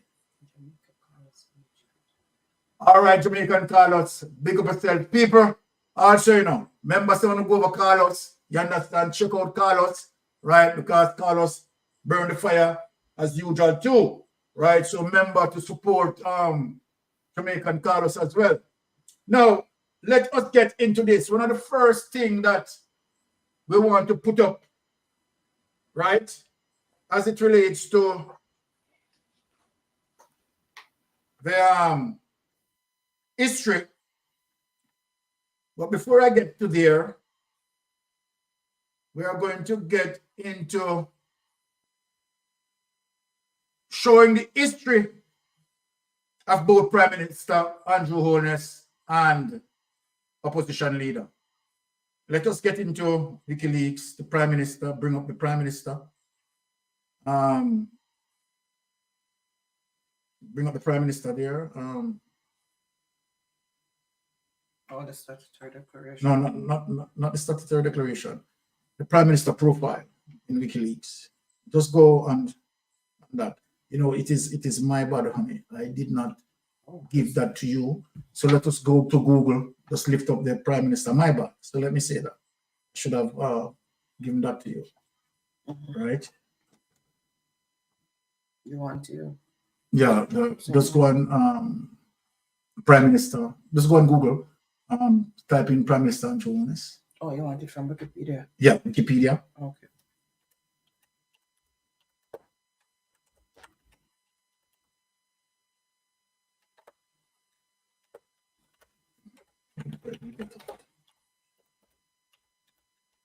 Okay.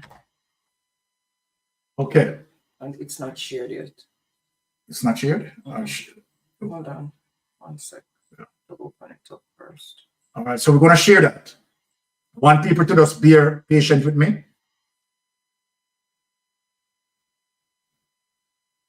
Yeah. What you want to do? Okay. So what we have here, we are going to get into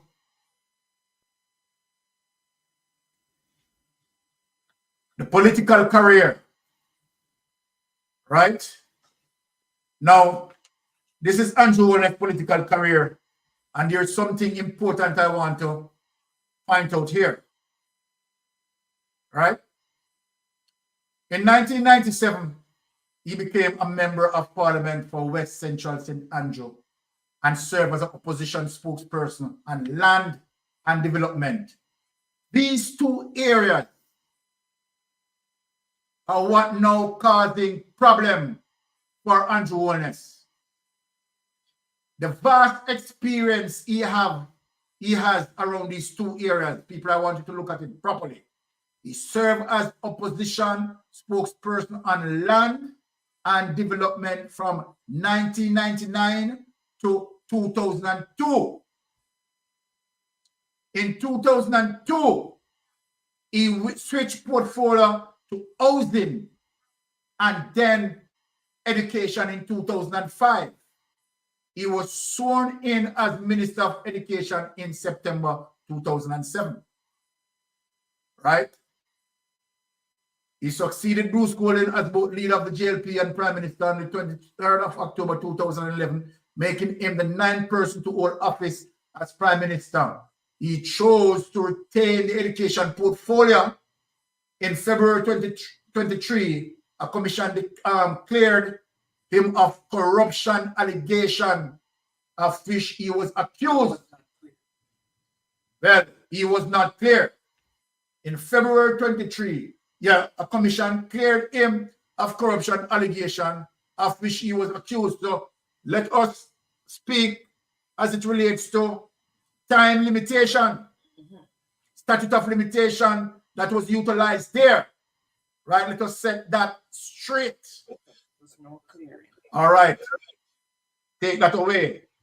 Now, if you notice, people, the reason why I bring up this, there is no business listed for Andrew Holness in his entire political career. I want people to take note of that. We are going up and down the document. No business listed. I want the people them to follow me tonight.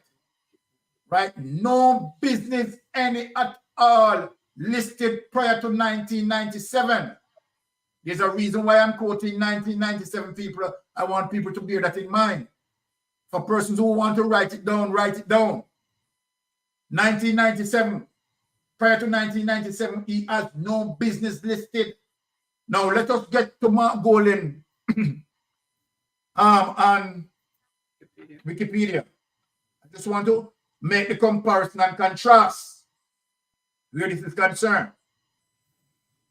We are going to tell the people why Andrew Holness' statutory declaration cannot be certified.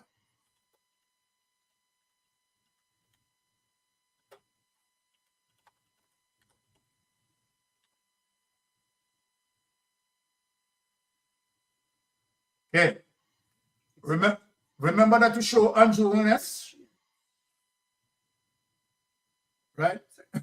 Remember that to show Andrew Holness, 1997, no business listed because he didn't have any business. Didn't have one. Right? Let me get into the political history of Mark Golding here. All right. Just want for people to know that we've just visited Andrew Holness and no business listed there. Mark Jefferson Golding, right? Born July 1965, is a British Jamaican politician who has been opposition leader of Jamaica and president of the People's National Party since November 2020, right? Following the 2020 presidential election, previously an attorney and investment banker.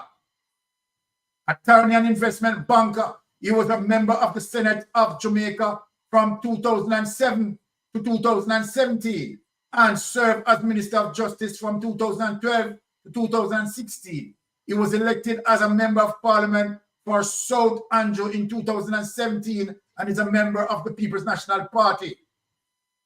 Now, let us get into, Golding was born, let us get into the business sector here. Career.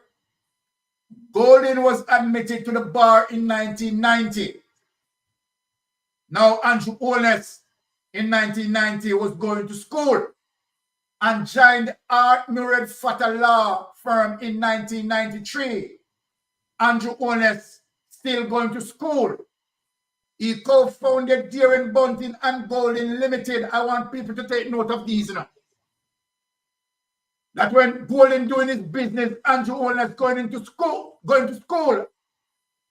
Jamaica's first private sector investment bank, which became one of the leading financial institutions in the Caribbean over the course of his career.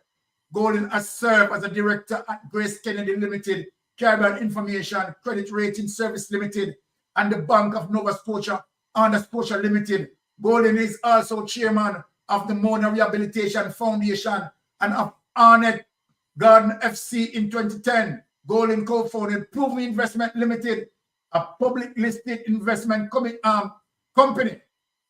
Golding was appointed to the Senate of Jamaica in 2007 by the then Prime Minister Portia Simpson Miller, who named him as the Minister of Justice after the PNP electoral victory in 2011 Jamaican general election. Take that away.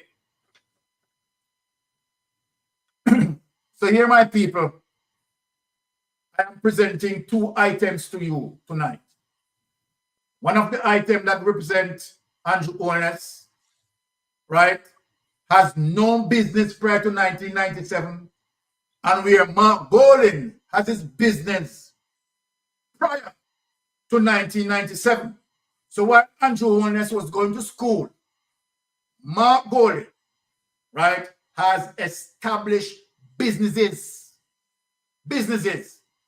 Why am I going there with that history? I am going to show you how that history connects. That we are now going to peruse both Mark Golding and Andrew Holness' statutory declaration. And you are going to see where Andrew Holness' statutory declaration is showing Andrew Holness richer than Mark Golding. Remember, I showed you that 1997, right? Prior to 1997, Andrew Holness has no business.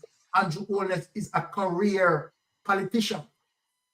Now I am telling you that Prior to 1997, Mark Golden has established businesses.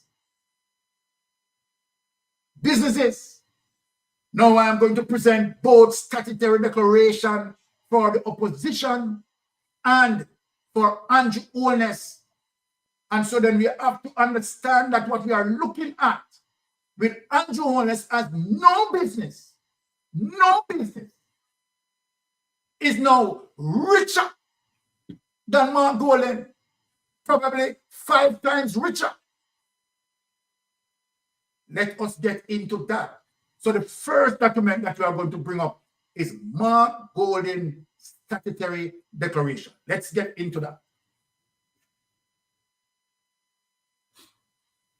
Let us break it down for the people so the people can understand why the Integrity Commission having problem in terms of certifying Andrew Holness Statutory Declaration. Let us get into where it started with Mark Golden 2022, 2021, and 2020. Nine. Okay, so we are going to do 3, right? You have 2023, so we do 2019. Okay. Let us 2019, 2020, 2021, 2022. All right, 2020. All right. So let us lift up that and read it to the people. Let us expand this.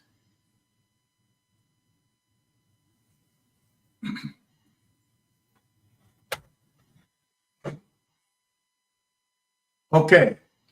So this is what we are looking at, people. Jamaica Gazette Extraordinary, the Integrity Commission Act 2017, right? The name of declarant, Dr. Peter Phillips, summary of income. What is this? Peter Phillips? Liability? That's the opposition one you gave me. You put up the wrong one. All right, let me go do Andrew Holness. No. I need Mark Golden. But that's the one I took from you. This is Mark Golden. Okay. So apparently it's mixed up with all the oppositions. So let us get into. Sorry about that, people. We're gonna clear up that. That's Mark Golden. Yeah. Okay, and this one is this year. Whatever it says. 2021. Okay. So this is 2021 Mark Golden Statutory Declaration. People, they use 3 categories as it relates to the filing process: income, assets, and liabilities. Now, income that represents salary here, $10,344,562.25 in salary. That's for 2021, right? So that's the salary that Mark Golden was getting. Reality income, right? $800,000. Security income, $3,043,286. Other income, $7,267,000. Let us go to the assets. Saving accounts, $1,488,277.56. Current account, $287,694.93. Security, $52,297,91.81. Real estate, right? $10 million, right? Now the total that came up is total assets under the assets line is $117 million, $150,000, $897.63. Liabilities is $1,576,445. Right? Total income, right, is $21,454,848.25. Right? So let us take that away and give us the 2022 and 2023. Get into the 2022. So I want the people to follow me on this. Baron, we're not seeing it on the screen. No, I took it off. I'm gonna bring the other one and share it. 1 sec. Okay. Did you see the first one, Ratty? No. Oh. Mm-mm. Sorry. Okay, so let us get back over it. Are you seeing it now? Are you seeing it now, Ratty? Yes, yes. Okay.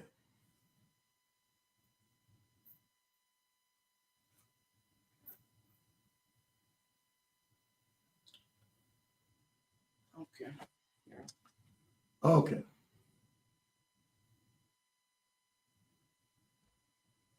So, name of declarant, Mark J. Golden, summary of income, assets, and liability of declarant, spouse and children as at December 31st, 2022.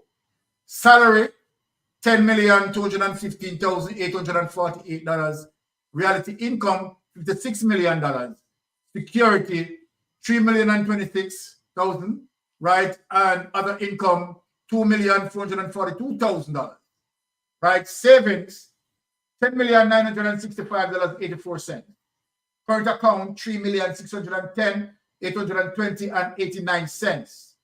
Securities, $109,515,993.76. Right? Going here, estimated market, other personal property, $1,150,000. Right? Real estate mortgages, none. Receivables, $7,500,000. Investment, $25 million relates to investment. So total assets here, right? Let us look at the total income, $70,683,848. Total assets, $163,305,824. And total liabilities, $1,626,000, right? So let us take it away and go to the next. Which one you want? The last one.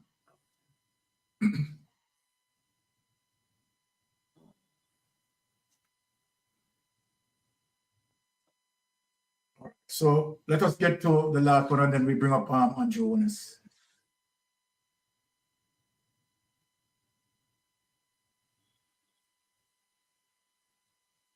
Okay, it stopped at 22. Okay, let us get into the 2022 because that's simple. Which one you just did? Was it the 2022 you just did? That was what I did? Mm-hmm. Okay.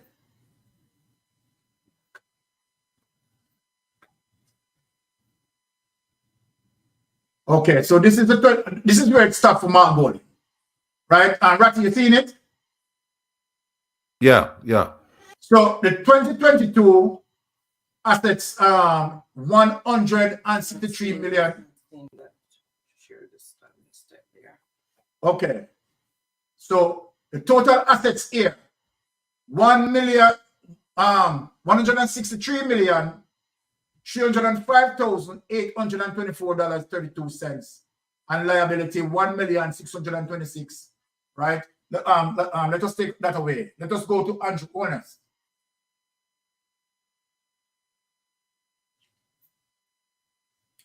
Let us bring up Andrew Holness here. Forgive me, people, because we just, you know.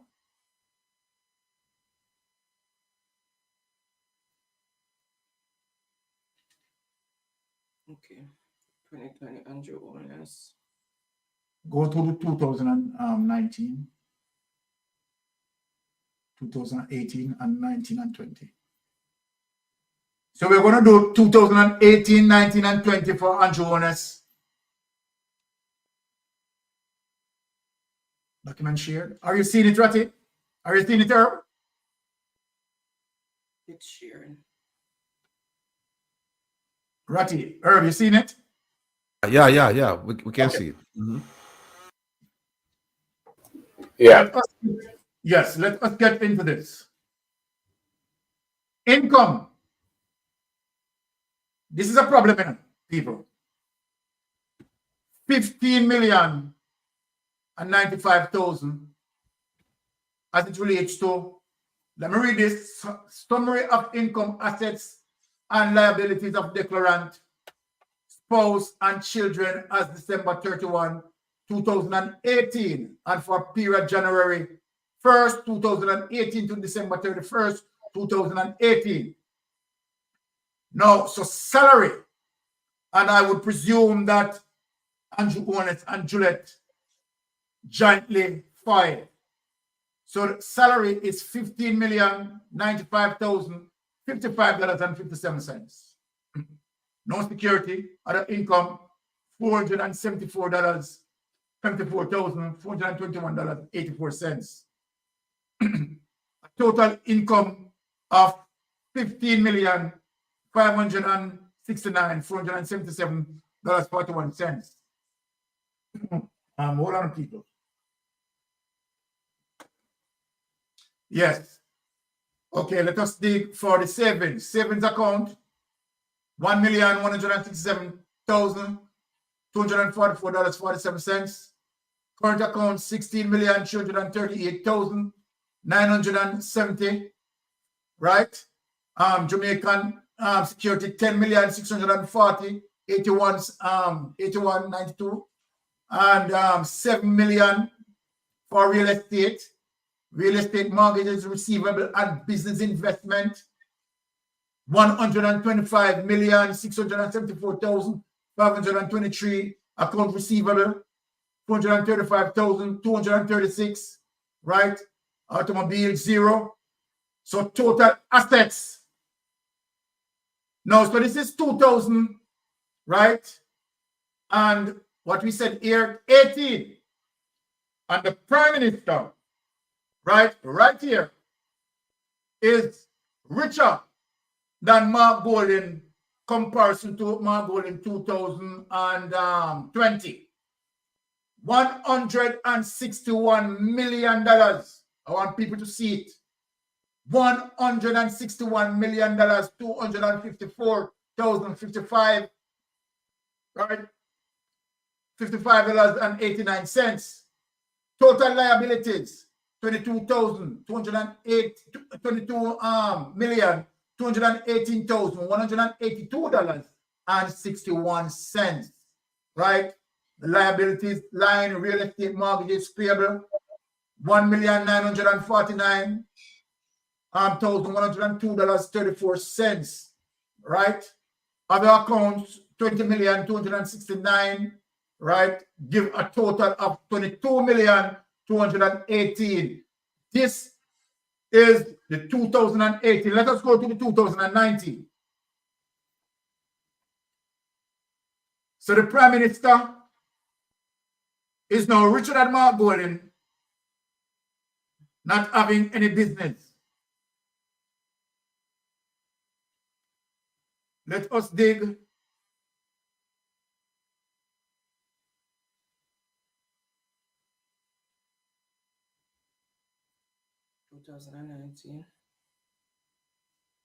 Yes, let us dig the 2019.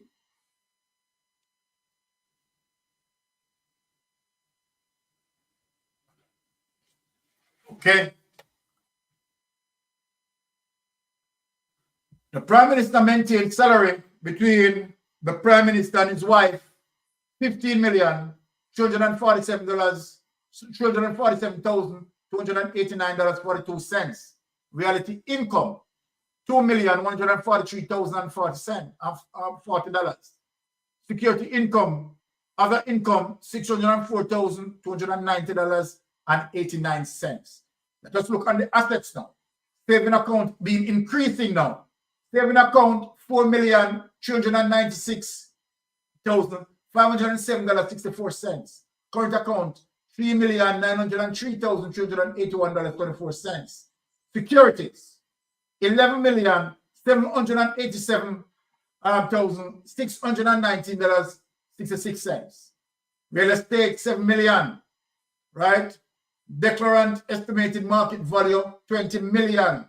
Other personal property, 000, right? Business investment, Jamaica, $130,859,673. Now, total assets, he has some reduction here. $157,947,181.54. Total liabilities, $50,845,023.71. Let us get to the 2020. Let me go back, so I have to stop and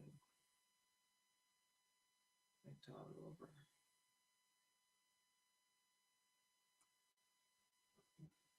All right, because we have to come out and get back in. So yeah, let us get into the 2020 people. Interesting.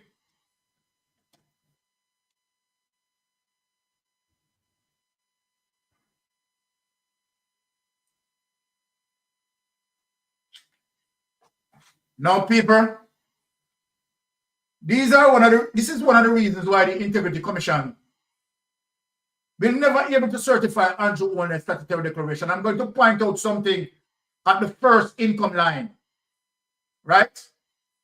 Now, name of declarant, most Honorable Andrew Holness, right? Liabilities of declarant, spouse, and children as at September 3, 2020, and for the period January. Right here, people, is where Andrew Holness still a lion salary. So were the two first salary that we had shown where Andrew Holness and his wife getting $15 million, right? And now for the 2020 statutory declaration, his salary now reduced to $10 million.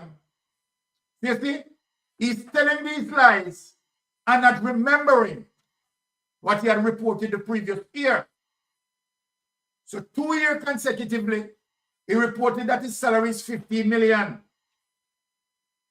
Now, 2020, look, I'm not telling any lie. Look on that salary. It's now $10,487,565.94. This needs to be queried. Reality income, $2,953,560. Security income, $0. Other income, $6 million. Let us go to the saving account, $11,876,935.70. Current account, $4,697,155.34. Security, $16,355,074. Real estate, $7 million. Market value, $20 million.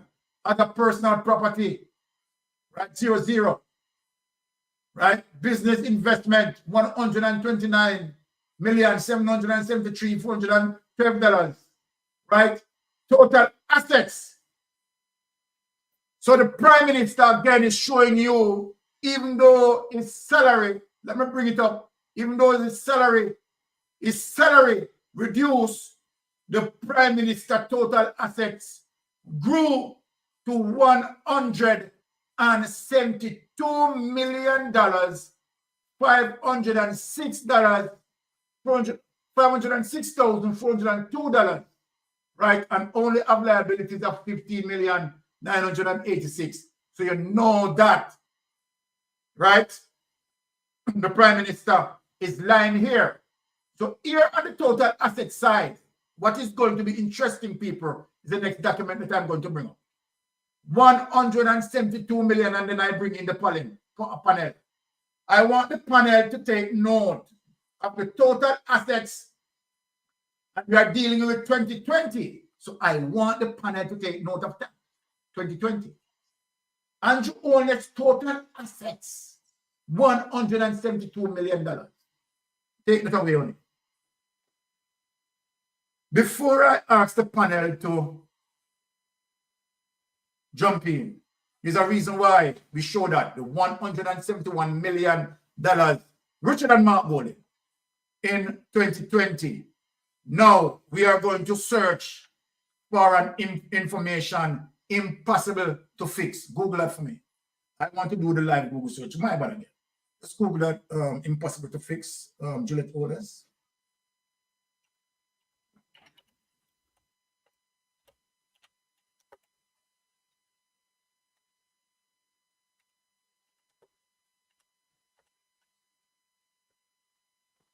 So we're talking about 171 million.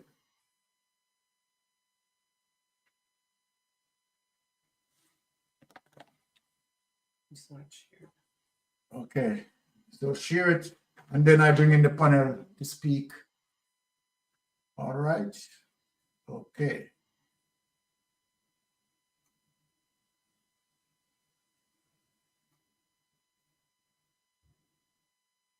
Finish? Okay, all right. So let us share this. And this is what we want to show. This is what we want to show. This is fundamental to the investigation. Impossible to fix. Juliet Holness tells court her 800, and I want to show the people, this is 2023. This is 2023.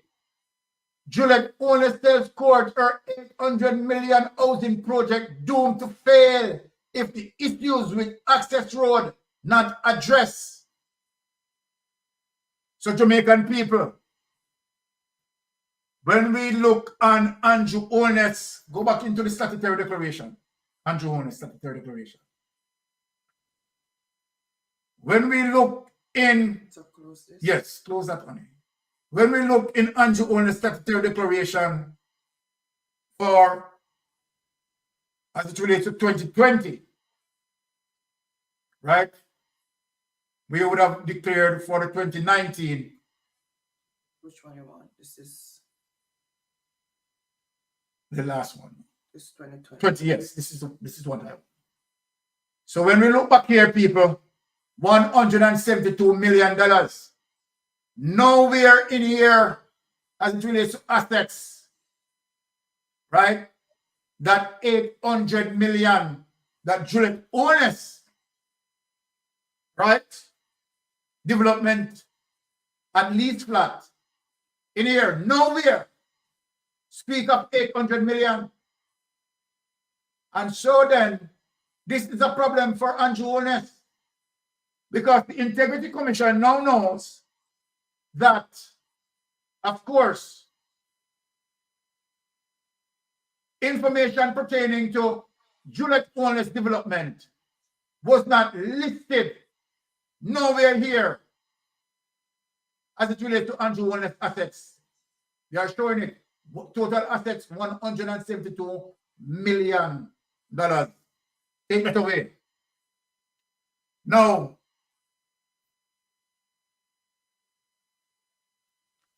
in speaking to the Integrity Commission, the Prime Minister spoke about, right, mortgages on a clip, right, and money that he get from SSL. Now we know that SSL wasn't doing any investment.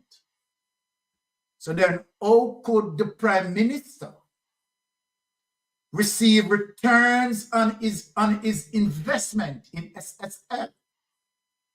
That math just doesn't add up. So now let me turn to the panel and let, of course, Herb, let me begin with you. So Herb, let me just guide you through the step here. Right? You have seen Mark Golin, who is an established business person, right? Yes, foundation. Yes, foundation. Yeah. As well. And the Prime Minister has none. Okay, so take on and guide us wherever you want to guide us. So with Mark showing foundation, the Prime Minister showing none, it is really beyond your imagination as to how a man who could not pay school fees about 2005, about $2,000 could come on so strong and have all this money to burn, right? Which the Integrity Commission knows it cannot be accurate. The house is built up in the hills. That house alone is valued at about $2 million. Wow. Because the house has all kinds of exclusive items in it, right? And the way it was built, chiseled out into the mountain, that is that alone, sends his wealth up close to, I would say, 300 million. Wow. Right? Just the house alone. Just the house alone. Yeah. And remember that there's an evaluator who evaluated it for at least 200 million. Yeah. So you're right. So when he's talking about his assets being below 200 million, that's the first thing I've had a problem with. But then again, the GLP has always had a problem with math, right? Yeah, the mayor out in St. Thomas, and the prime minister himself had math issues.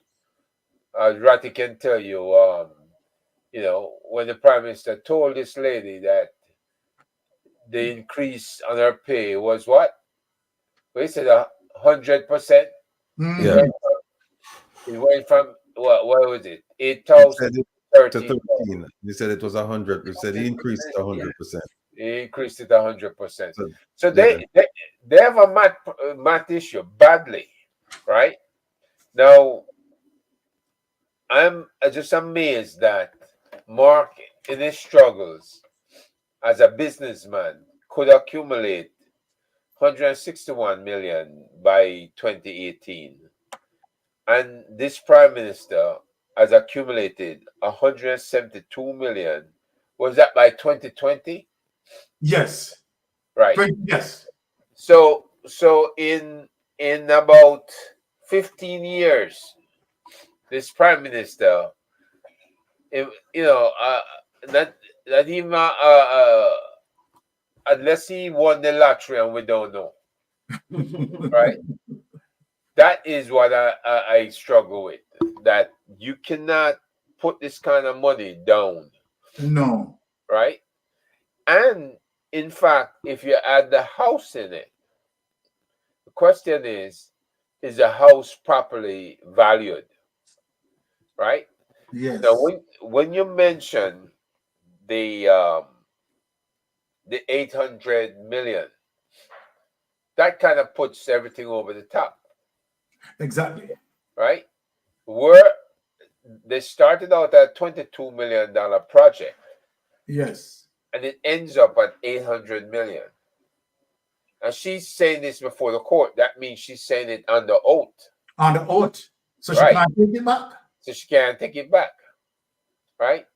So the question now begs is, who is cooking the books to ensure that their assets aren't shown up fully?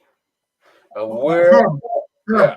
I am wondering if this Chopper John cooking the books. Remember what Chopper John is a chef, I'm just saying.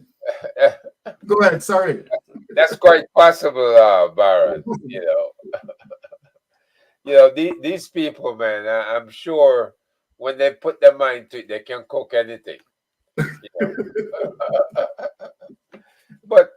But it is just crazy. I'm looking at a man who's gotten rich in office and cannot explain his wealth. Can't. That is the typical corruption practice for a lot of prime ministers and presidents out there who's gone before him. And if that's what he's doing, is enriching himself at the expense of the Jamaican people, then that new law that Jamaica has, I think it's in effect, where illicit enrichment, where if you can't explain your work, they take it all from you. That needs to kick in. That needs to be applied to him. So I can understand why he wants the DPP to hang around and don't want to change her at this point, right? The other thing that I'd like to add, let me see where this is I had a breakdown. When you look at what he did throughout the entire time he's been in office. Yes. Formation of West Central St. Andrew Trust in 2000, December. And Robert Garvin listed as a ceased director. Yes. Right? As of November 2016. Now, we also saw where Robert Garvin was listed as an employee around the time that Garvin got married. Yes. He was an employee of Andrew Holness. Of Andrew Holness. So I don't know when Garvin has gotten so bold to where he's risen to the top. Yes. To be a partner of Andrew Holness. Exactly. So something is going on that is not explainable. It appears as if he used Gavin as a medium. Yeah. To do his washing. Right. Not just Garvin, but he's using his wife as well. Right? Yes. This Westcon Construction Limited, incorporated on October 2004. Robert Garvin, director, shareholder. Now, this is his employee. Yes. So what does this lead you to conclude? That an employee can move up. And you and that employee now are directors in the company. Yeah. Doesn't make sense. They're staying very tight. Exactly. Right? Both directors, Garvin and Simpson, known to Mr. Holness. There you go. Right? Let me see what else you have here. You've got 2006, Westcon Construction Limited awarded government contracts. National Works Agency failed to report to the Office of the Contractor General those contracts. Yes. Right? And you've got Mrs. Golden Randall reported for this time period, 4 contracts were not reported by the Ministry of Education, Youth and Information. 26 contracts were unreported by the National Works Agency to the Office of the Contractor General. The value of 34 contracts awarded was around $33,787,368, right?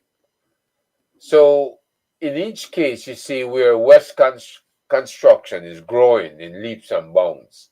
Yes. Right? And they were recommended outside. Now, normally when you do work, construction work, it's the recommendation of the MP goes along with it for the area. But we see here where Westcon was being recommended for award of a contract for work in other areas. Christmas work program, $1.5 million, right? We see also both Robert Garvin, 2007, before 2007, Omega Bridge Finance Limited, right? Robert Garvin and Juliet Holness were listed as directors of the company, Omega Bridge Finance, for which the core business activity recorded was investments. Of note, Andrew Holness was listed as a ceased director in the company as of 7 September 2007 and is listed as a shareholder together with Robert Garvin, right? So you have all of these mysterious gains that Holness is making, and he's bringing Robert Garvin along. This guy has moved from being like a loan officer or loan clerk to all of a sudden now he's a big shot. And he's equal to Juliet Holness and Andrew Holness, right? And you have to ask yourself, how does that happen? How did that happen? This man come from nowhere. You can hear the laundry machine rubbing loudly. It's so loud. The laundry machine is running. Obviously, right? He's just using him, right, as a face. Yep. Right. To deal with contracts and so forth and so forth. Yep. Now, so thank you, Herb, for that delivery there. Ratty, what you have to say on this issue here? Well, like we were saying before, reading is fundamental. The question is, when you look at the statutory declarations, what are you looking at? Are you looking at the statutory declarations for the Prime Minister and his wife and his children? Yes. Under section 39 of the statutory declaration, you're not. Under section 39, it says, because she got into politics, correct me if I'm wrong, 2016. Yes. Right.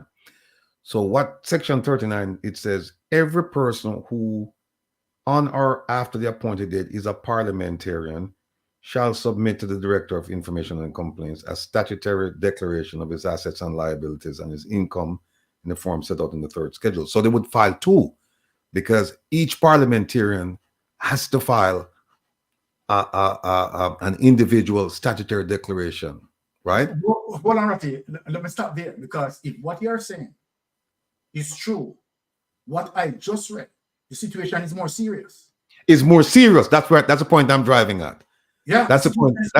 Because it would, if they were combined, you had there's a problem there. But no, it's a bigger problem, because it's not combined. Every parliamentarian must file an individual statutory declaration. Okay. No, that section, and for people who are following us, that's section, I'll tell you in a second. Hold on. That's section 39, part 5, section 39. It says every parliamentarian must file their own statutory declaration. Independent. You can't combine them. No, under section 42, subsection 3B, it says now that what you showed was the gazetted form of the it's an abbreviated form of the statutory declaration, but it's only for two people. Under this section, it's for the opposition leader and for the Prime Minister. And so since the Prime Minister did not combine or could not combine income with the wife, what you're looking at is an individual accounting. What are you saying? So when he said to you, put the piece about income, he's wrong. He was making, I don't know, at that time, like 9 million. But if you look at income, it said something. And then it had other income as well. Yeah, it has other income as well. So it's an even bigger problem. This is serious. It's an even bigger problem. That, Ratty, because we showed 2019 where he stated that he was getting $15 million. Yeah, well, here's the thing. The thing is, maybe that's why the Integrity Commission is having an issue, because according to the rules, if you're a parliamentarian, you have to file your own statutory declaration. Yes. You have to file your own. That's how because if you file you and your wife, they can't separate it. You know what I mean? They like figured, okay, all right, fine. Who and then you can play all kinds of games that way. But they said, no, you have to file your own. No, here's a problem. Remember, he had some property, and he had a company in St. Lucia at some point. Yeah. And I think funds were passing through. It'd be interesting. You don't see it on the gazetted form, because the gazetted form is an abbreviated form. It's not the full form. So you can't really see how much money how much money he declared coming from St. Lucia through his children. And also with the children, you have to figure out, okay, who's filing for the kids? The money that's coming through, because remember, his kids were on the board. Yes. So how do you account for that money? Because if you go back and you look at the statutory declaration, it says statutory declaration of the declarant, his wife, and his children. That's assuming that his wife is not a parliamentarian and his children are not parliamentarians. There you go. So you're filing for yourself, right? You're filing for yourself. No, what it's saying now, if your wife is not a parliamentarian, then what you do is you file for her. It would be joint. Yes. But if she's a parliamentarian, she has to file her own. She has to file her own. Because that's the only way they can really look at it and say, because remember, no, they're not looking at you as a couple, you know. They're looking at you as an individual member of parliament. Yes. So the problem that you pointed out is a problem, but it's worse. Yes, it's worse than what I actually reporting on, because I thought that they filed together. No, with taxes, you could probably do that, but not with the statutory declaration. Not with the statutory declaration. No. Which is now saying, you understand, Andrew Holness by himself, just by himself, is richer than Mark Golding. Yes. Yes, it's a problem because if the Integrity Commission, if they went ahead and they accepted that, then they have violated their own rules, because the rules say that if you're a parliamentarian, it says every person who is a parliamentarian shall submit his statutory declaration, assets, liabilities, income. Every person. You can't combine it, because if you combine it, you're playing games with them. They can't really, it's going to be hard to tell. Yes. So, you know what? Just like how, you know what, you're not Mystic? Yes. Just like how they play games with the gifts. Exactly. The gifts, they play with the gifts. And I'm sure you're going to talk about that, because I have a section I want to show you in the act, how they play games with gifts. Yes. There's a loophole in there. Yeah, of course. Of course. So somebody's asking, did Julia prepare their deck? No, she would have to prepare her own declaration. Her declaration. Yeah. So I thank you for that, because the situation is rather worse than what I was presenting, right? Knowing that Andrew Holness filed independently, right, from Gillette, right? And that's why you won't see the $800 million lease flat thing on this one. Yes. Because it's on hers. It's supposed to be on hers, not his. Yes. She's going to claim that on hers. So now the Integrity Commission must look at hers now and say, okay, where is it? If it's there, it's fine. If it's not there, it's a problem. Well, you end up with all of this money. That's a problem. Yeah. Right? Now, we're going to do, I'm going to because Ratty, you're a lawyer, right? So I'm going to ask some questions here. One of the questions that I'm going to ask, right? Based on the Integrity Commission Act, statutory as it relates to filing statutory declaration, right? And sections that state that, okay, if you file a statutory declaration, because what the Prime Minister keep on doing, the Prime Minister keep on having interviews as the, on his chosen mediums, right? Airwaves to have those interviews. And he's telling those hosts that he filed his statutory declaration, which filing his statutory declaration is only one part of the problem. If you file a statutory declaration, you have to be truthful on your statutory declaration. Right. So I am asking a question. I'm just asking a question. If the Prime Minister, let's just talk about the 2021 statutory declaration, that the Prime Minister going 3 years without having that statutory declaration being certified. This would imply to us that the problem that the Prime Minister is having, right, is having those documentation to support what he had put on his statutory declaration. Simply means that what is on his statutory declaration, right, is just not justifying to what the Integrity Commission investigators are looking at. If that is the case, would you say that the Prime Minister lied on his statutory declaration? that are misrepresented, whichever term you want to use. Yeah, there's a problem there. You know, Section 40. Let me just take you back, right? Yes. Section 40 says that your statutory declaration must include income and liabilities of assets of the spouse, right? Yes. And children.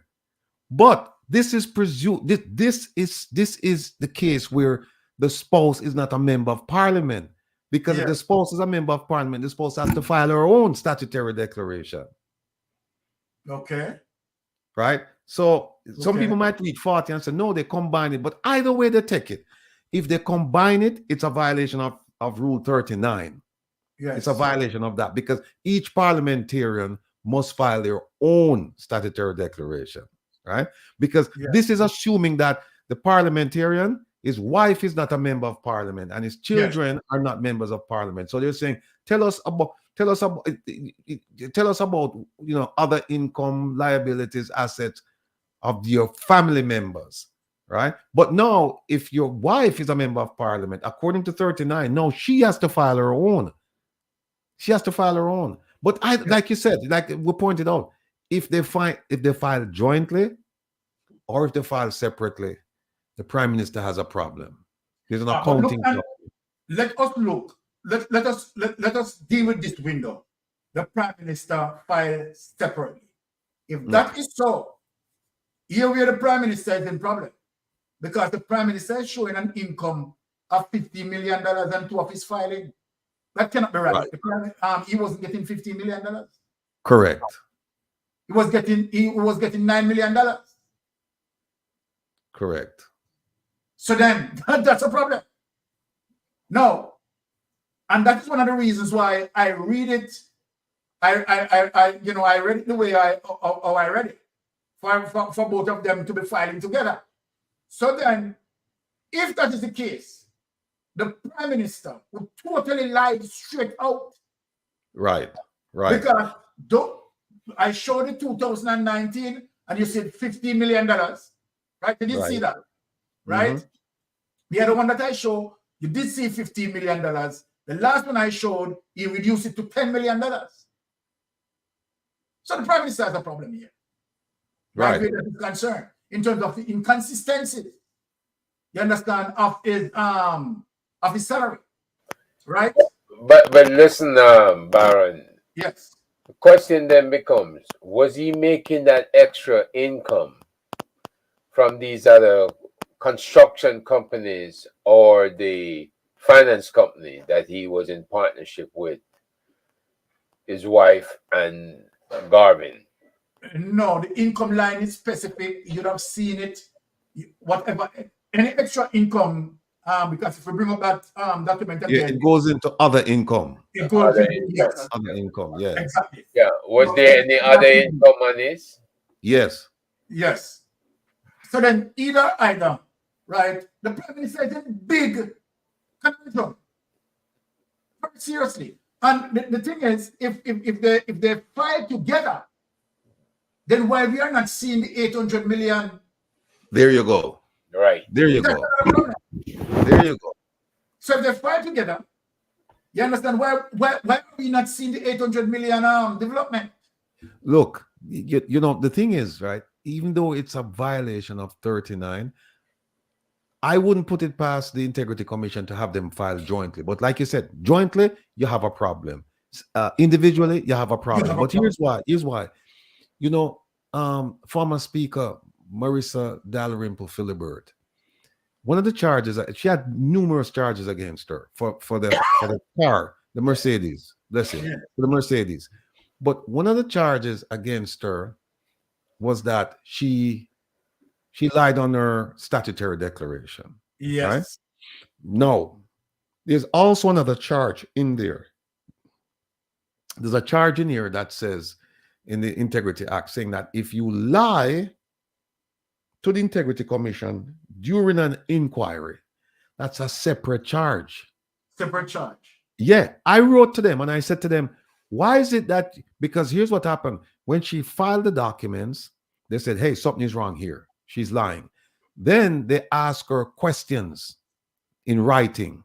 They wrote to her, she wrote back to them, and she lied. Then they met her in person, and she lied. And in their report, they were saying that this was an inquiry. This was an inquiry. So she lied on the statutory declaration. Yes. She lied in writing during the inquiry, and she lied in person. Yes. They didn't charge her for lying during the inquiry. So I wrote them and I said to them, "What's going on here? How come you guys didn't charge her for this?" They started right. This I'll share the response with you. Yeah. When I go upstairs, I'll share it with you. It's all nonsense. They can't explain themselves. They can't explain it. And I said, this woman should be charged for lying on her statutory declaration or providing false information on the statutory declaration. And also providing false information during an inquiry. Exactly. So that's what I'm saying. I wouldn't put it past them to overlook Section 30 and say, wait a minute. This says that every parliamentarian must file their own. And she's a parliamentarian. He's a parliamentarian. This is not taxes. This is not like you're filing taxes and you file jointly. So and there is no rule for that for filing jointly. It says each parliamentarian must file their own statutory declarations because it presupposes that you wouldn't have a husband and wife serving in parliament. Yes. Right. So what based on Section 30, what we have to assume is that if he followed the rules and if they follow the rules, that what you're looking at was this individual filing. Right. It's not a combined filing. But again, Section 40 says that when you submit it with your wife and your children. But the supposition there is that your wife is not a parliamentarian. Your wife is a nurse or a teacher, or some other profession, and then you can combine it, right? But you don't combine it if both of you serve in the House of Parliament. But either way, I just said, either way, whether they did it individually or combined, there's a problem. Big problem. Right. And the thing is, right, it's very serious because on those two line items there is income, right, his salary, right, yes. Stated right there, that's a problem too. Right? How he's going to explain that, I don't know. Right. So the situation, but what I want to add, being what it is as it is, right? Why the DPP is not stepping in? No, I think Herba each answer that question. You want to the question there? Yes. The DPP been sidelined, and so her protege is sitting in, right? Yes. What you will see, I'm willing to bet anybody this. If they were to submit him for prosecution, you would see some chicanery go on with the court that would restore her back to her former status. That's why they haven't appointed nobody else as DPP, right? And the fact of the matter is, she's just as crooked as they are, right? When you have all these crooks doing all of these, what can I call it, activities that is not in accordance with the law, everything that has happened or failed to happen is on her, right? Mm-hmm. She has never brought a case against any of the highfalutin people. She's never. So Silvera might be a rare opportunity, but there are other cases against high-ranking police officers, right? Take, for instance, the cases where the all of these guys got the visas yanked by the US. Okay? And I'm talking about, in particular, Mr. Vaz. And when you look at what happened with Moon Palace. Moon Palace, there was $475,000 transferred from a U.S. bank to Vaz. So it touched on the U.S. banking system. So he was sanctioned for that. Sanctioned also for the $50,000 that Dudus paid him to pay off some company here, the Manat, to pay them off to help Dudus escape prosecution. So, and you have other members of the GLP that fall in line with the same problem. So it's going to be interesting to see what Vaz's filing was, because how did he account for that 475,000? Yes. That the U.S. sanctioned him over, right? I mean, this thing just goes on and on, Byron. Yes. And you know, you ask yourself, that wasn't the first time that Vaz had been to Mexico City. Vaz had been to Mexico City initially, early in Andrew's career, when he went there, pick up monies and took it down to St. Lucia. That's the money that started the ADMAT, right? Oh. And that reportedly was about like US 20 million, right? Okay. So if indeed they could start ADMAT with that, and then they could set aside monies to run the next election, which the next election cost them 14 billion Jamaican, right? Or 10 million, I think that's 10 million US. So you can see clearly where whenever Vaz traveled, it wasn't his gains alone. It was the party gains, especially Andrew Holness. Yes. Right? So the question now becomes, have they investigated Mr. Vaz sufficiently to tie him to Andrew Holness? Exactly. Right? And when you look at the other incidences here, when Andrew pulled out of SSL, right? He had joined SSL July, I think, 2011, and he claims that his stocks and securities were used to finance the purchase of his property, but nobody seemed to have a note that Andrew had to pay. Correction, Herb. He joined SSL 2008. 2008. Okay. All right. Yeah, you're right. You're right. That's the same year ADMAT is registered in St. Lucia. Same year ADMAT is registered. Yes. Yeah. Okay. I got you. But Herb, I want to show people as it relates to why I asked that question, why the DPP, right, has not inserted herself, right, to have Andrew Holness prosecuted.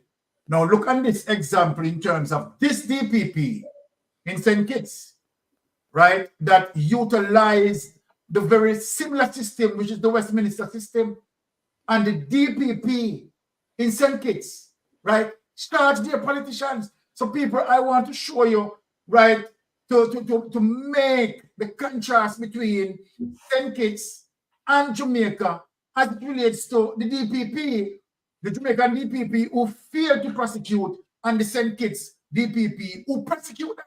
So let us show that document. Let us go and show that document. So this is significant to know.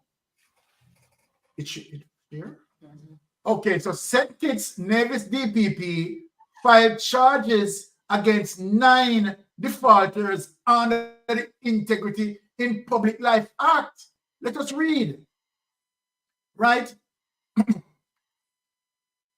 St. Kitts and Nevis Director of Public Prosecution, DPP, Adlai Smith, has filed charges against 9 defaulters under the Integrity in Public Life Act, similar to the Integrity Commission Act, taken under the Integrity in Public Life Act, Cap 22.18 as amended. The 2 public officials have been omitted and 1 extension granted per the list published. DPP Smith enforcement action is a follow-up to an initial press release issued on January 11, 2024, on public officials who failed to meet the filing deadline of the 26th of January 2024. And here our DPP is not doing anything. In a press release dated February 1st, 2024, DPP Smith advised, as the DPP, I am tasked with upholding the rule of law and ensuring the highest standard of integrity among public officials, adding, as of today, the deadline for compliance with the mandatory declarations requirement has passed. It is with regret that we note several public officials have failed to meet this obligation, omitted an extension from the list in accordance with earlier warnings. Complaints were filed on January 31st, 2023 against public officials who failed to comply. And this is 1 year now. And Andrew Holness people going 3 years now. And this is 1 year and this DPP acted now. The names of the 2 public officials have been omitted from the list below pending a legal opinion regarding the effect of their resignations and their obligations to file. Another has requested and been granted an extension until February 5th on compassionate grounds owing to the death and recent burial of his mother, DPP Smith explained. All the public officials listed in the table below have failed to meet the filing deadline of 26 January 2024. This list represents a diverse range of positions and organization, underscoring the universal applicability of the law to all applicable public officials. While I have been made aware that at least 1 public official has filed since the deadline, that name has still been listed because the deadline of 26th of January 2024 was the final deadline. Not a Paula Llewellyn wouldn't do this. Paula Llewellyn and here people as it relates to St. Kitts. St. Kitts is not hiding anything. St. Kitts is dealing with corruption the way all corruption ought to be dealt with. And so then St. Kitts DPP, right, is handling her task in charging these persons. So here's the name, Honorable Fitzroy Eddie, Magistrate Judiciary, right? Sanju Engla, General Manager for ZIS Broadcasting Corporation, Ricky Lenrick Lake, Chairman, Urban Development Corp, Ruth Lynn Harris, Member of the Public Service Commission, Oral Brandy, General Manager, News, Air and Seaports Authority, Stedman Trust, Chairman of NEVLIC, Albert Gordon, General Manager, NEVLIC, Pamela Martin, Chairperson, Nevis Tourist Authority. And hear what you said, combating corruption and maintaining public trust under this subheading. I wish to reiterate the importance of these declarations in combating corruption and maintaining public trust. No, sir, our DPP now have nothing like this. Were I to fail, you know what the DPP is saying? You know? People, let me read what the DPP is saying to show you, right? Where our DPP is had failed the Jamaican people miserably. Open quote. This is what the DPP is saying. I wish to reiterate the importance of these declarations in combating corruption and maintaining public trust. Were I to fail to follow, though, on my warning to certain prosecution, not only would the credibility of my office be damaged. So, Paula Llewellyn, your credibility of your office damaged. Miss Thompson, you are there now. The credibility of the office is damaged. But it would also set a harmful precedent that laws can be disregarded without consequence. And this is the reason why Andrew Holness is doing this, because the DPP office set a precedence that law can be disregarded without consequence. These charges will carry the full weight of the Integrity in Public Life Act with potential fines up to 30,000 or imprisonment for up to 3 years. May I wonder why Andrew Holness not gone yet? This should serve as a stark reminder of the seriousness with which the federal government viewed non-compliance with this law. According to the DPP, end quote, according to the DPP Smith press release, while it was not my desire that any should perish by the way of prosecution, the DPP can it's blocking. Yes. So, yeah, okay. Yeah. Yes, the DPP office is compelled to enforce the law. Now, Paula Llewellyn office and Thompson office is not compelled to enforce the law. Peer corruption they are dealing with to preserve the integrity of our public institution. That's why in our public institution, integrity has not been preserved. Now, I can report to the public that while as last year, November 2023, compliance was in the region of 14 to 18%. As of today, the compliance of public officials has achieved at the very least a very commendable 90%. So to say, when time these people get charged, since the DPP charged, it was 14 to 18%. And when the DPP fling fire on them backside, see it, the public official has achieved at a very least a very commendable 90% now start to perform. Take this away, let me talk to the wonderful people then. Let me talk to the wonderful people. Now, Sarati, when we look at what the St. Kitts DPP had done, right, show a clear contrast between the Jamaican DPP. We go back again and we are saying, the St. Kitts DPP, no hesitate, right? And she tell you that if she did not carry out her task, right, that would be such a judgment upon her office. Mm-hmm. So tell me now, what are we doing wrong, Ratty, as it relates to the DPP? Because then come back to you again, Ratty. No, we do a lot of things wrong with this DPP. Oh my goodness.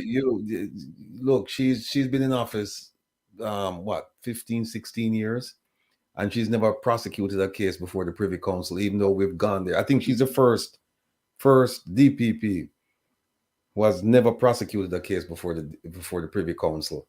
And now what we sub out the work, we farm the work to British lawyers, and we have to pay them while paying our DPP, right? And then what she do? She go to court. She go to court at taxpayers' expense. And then when I asked them to give me a breakdown of who all the money they spent on the Vibes Cartel trial, for example, you know what they said to me?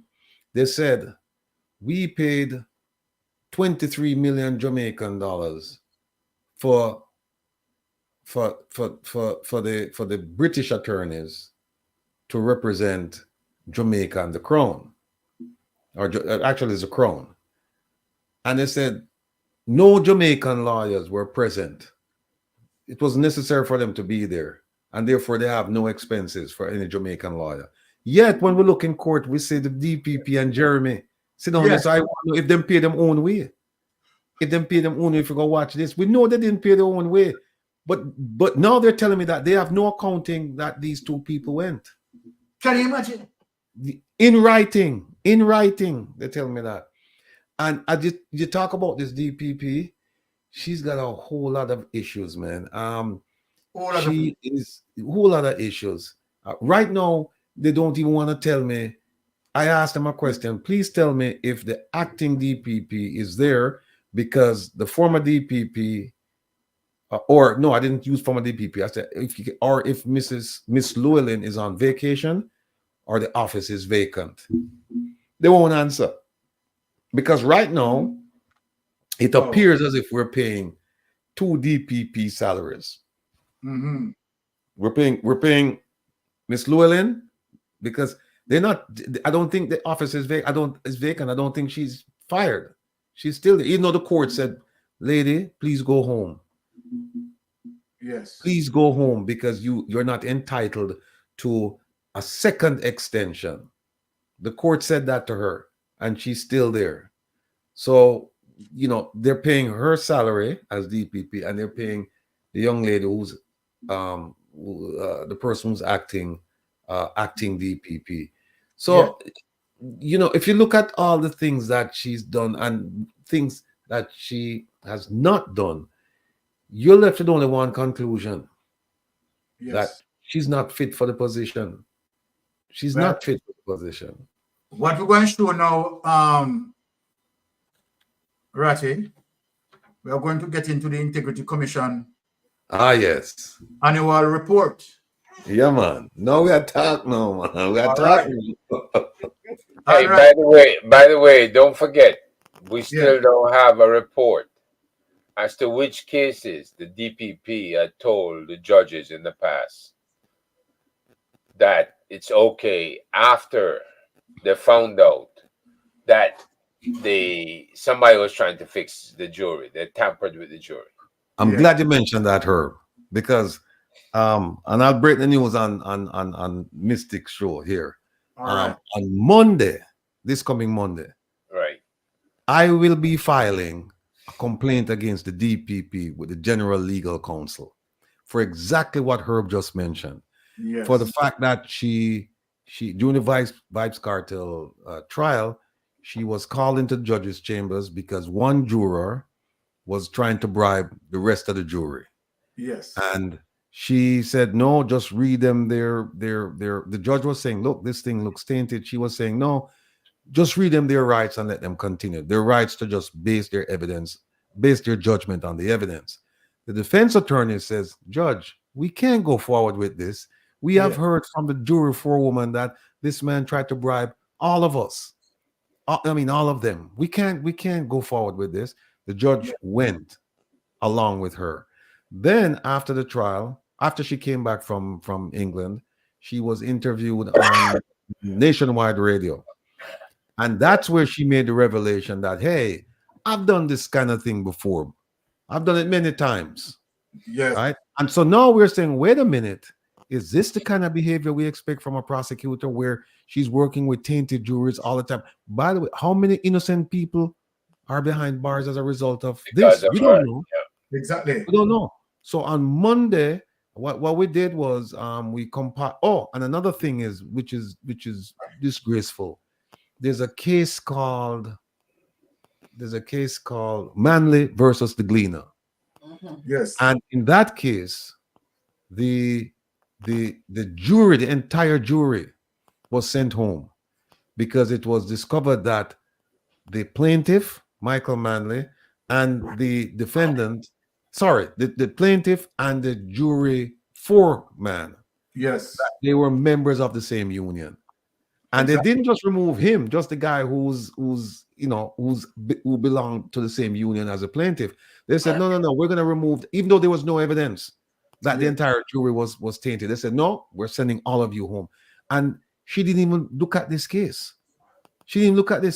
So we're saying, based on the discussion in the judges' chambers, based on the case, based on her statement to Nationwide Radio, that an investigation should be launched. And based on what I read, she violated 8 canons.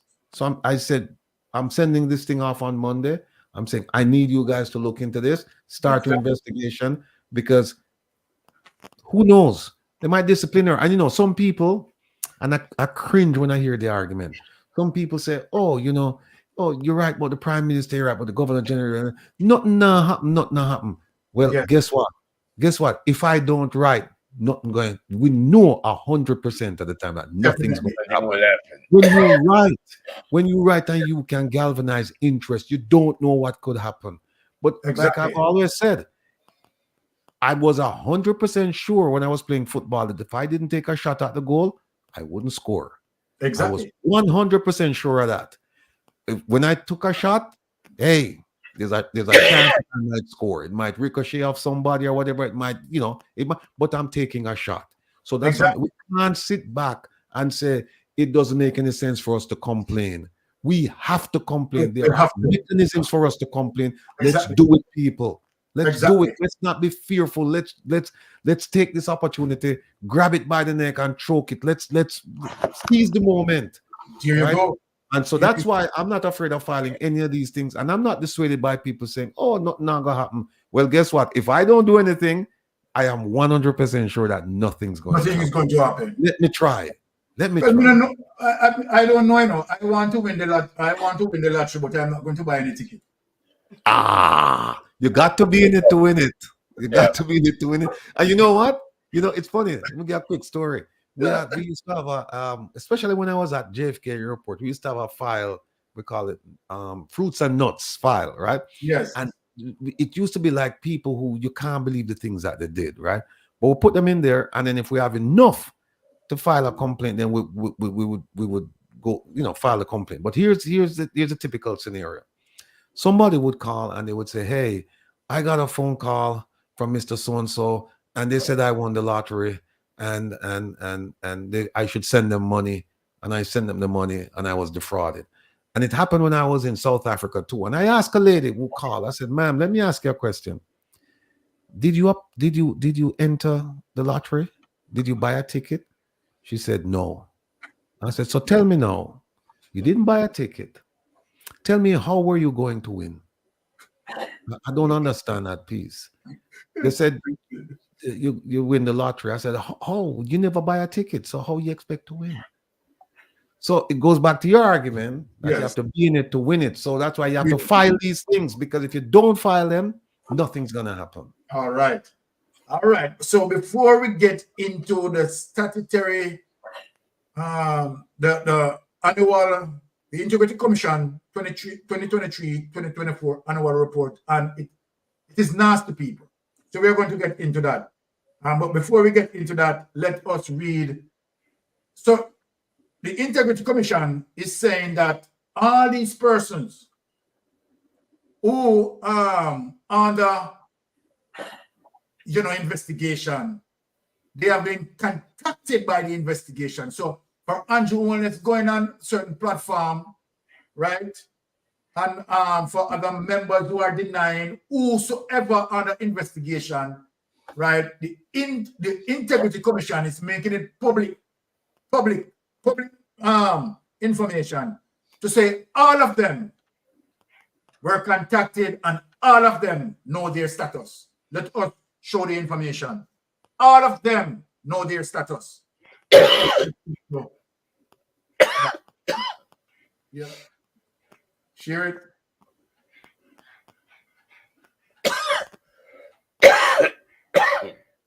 Let us pick up this. This is coming from Greg Christie to Kamisha Bailey. Date Thursday, 3rd August 2023. Subject: request for information from Integrity Commission, Parliament Oversight Committee. Dear Mrs. Bailey, I am pleased to advise you that the Integrity Commission's Director of Investigation, Mr. Kevin Stevenson, has asked me to provide you with the following verbatim response to your Honorable Committee's inquiry.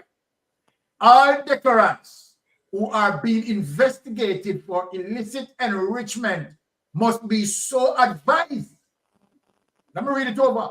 All declarants who are being investigated for illicit enrichment must be so advised. Declarants under such an investigation must, by law, be given an opportunity to explain how they came by their assets. Should you or your Honorable Committee require any further assistance, please do not hesitate to let me know. Respectfully, Greg Christie, Executive Director, Integrity Commission. Put that away.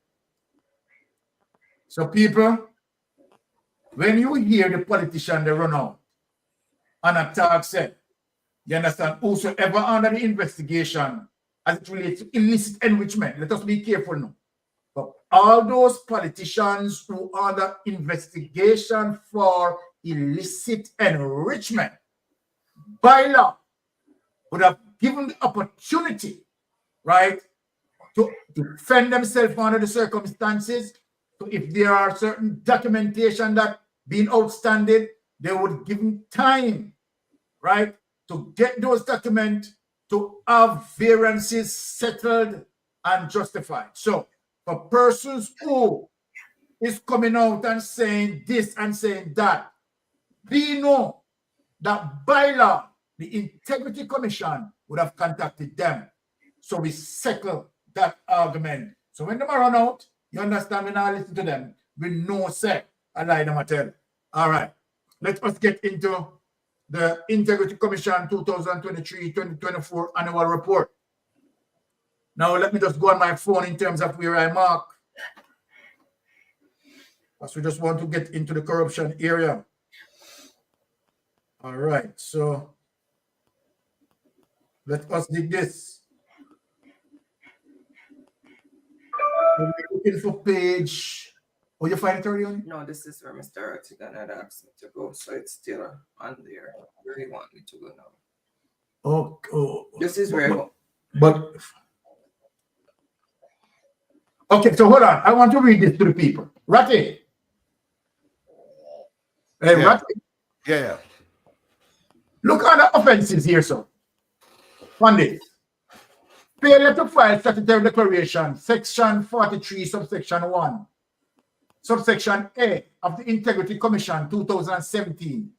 They get 30 days statutory notice. Right? The second step, discharge of liabilities. The third step, prosecution. Why Andrew Holness has not been prosecuted?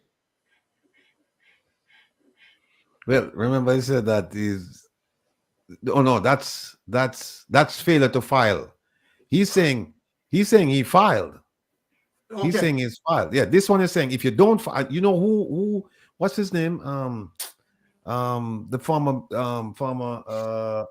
junior minister in the Ministry of Foreign Affairs and Foreign Trade. What name Herb?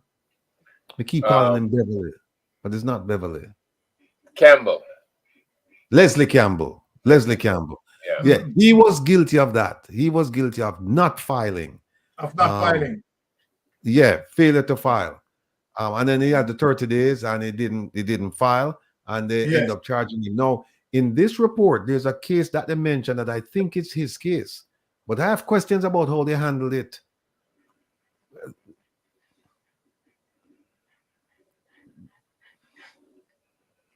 All right, so we are coming up with the documents.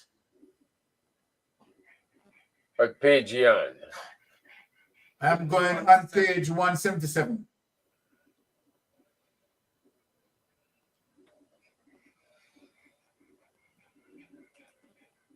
You can see it at the end, the number.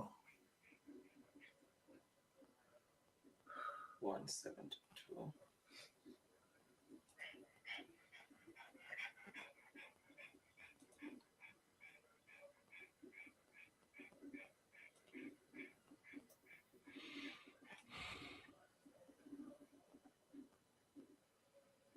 Okay. All right. That's 178 though. No, yeah. Yeah, 177. So 178. 177 was the cover.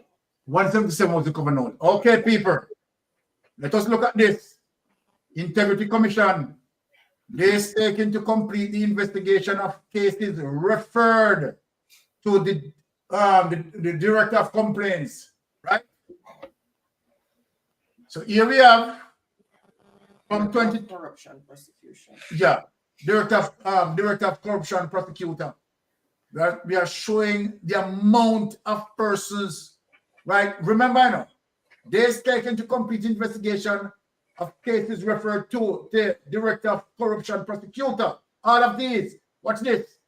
We have 2022 Wayne Salmon, Petrojam Limited, Arthur Williams, right? Jamaica Customs Agency, Cheryl Blair, Petrojam Limited, Cheryl Robinson, Kingston and St. Andrew Municipal Corporation, Donovan Thompson, Kingston and St. Andrew Municipal Corporation, Dwight McLeod, Kingston and St. Andrew Municipal Corporation, boy KSMAC full of corruption, Japan Davis, Kingston and St. Andrew Municipal Corporation, Leslie Campbell, Houses of Parliament, Rita Elliott, Jamaica Customs Agency, Christopher Wilkes, Southeast Regional Health Authority, Ivan Monroe, Southeast Regional Health Authority, Trudy and Johnson, Southeast Regional Health Authority, Keith Clark, Southeast Regional Health Authority. Might be tough and need to come answer some question for this.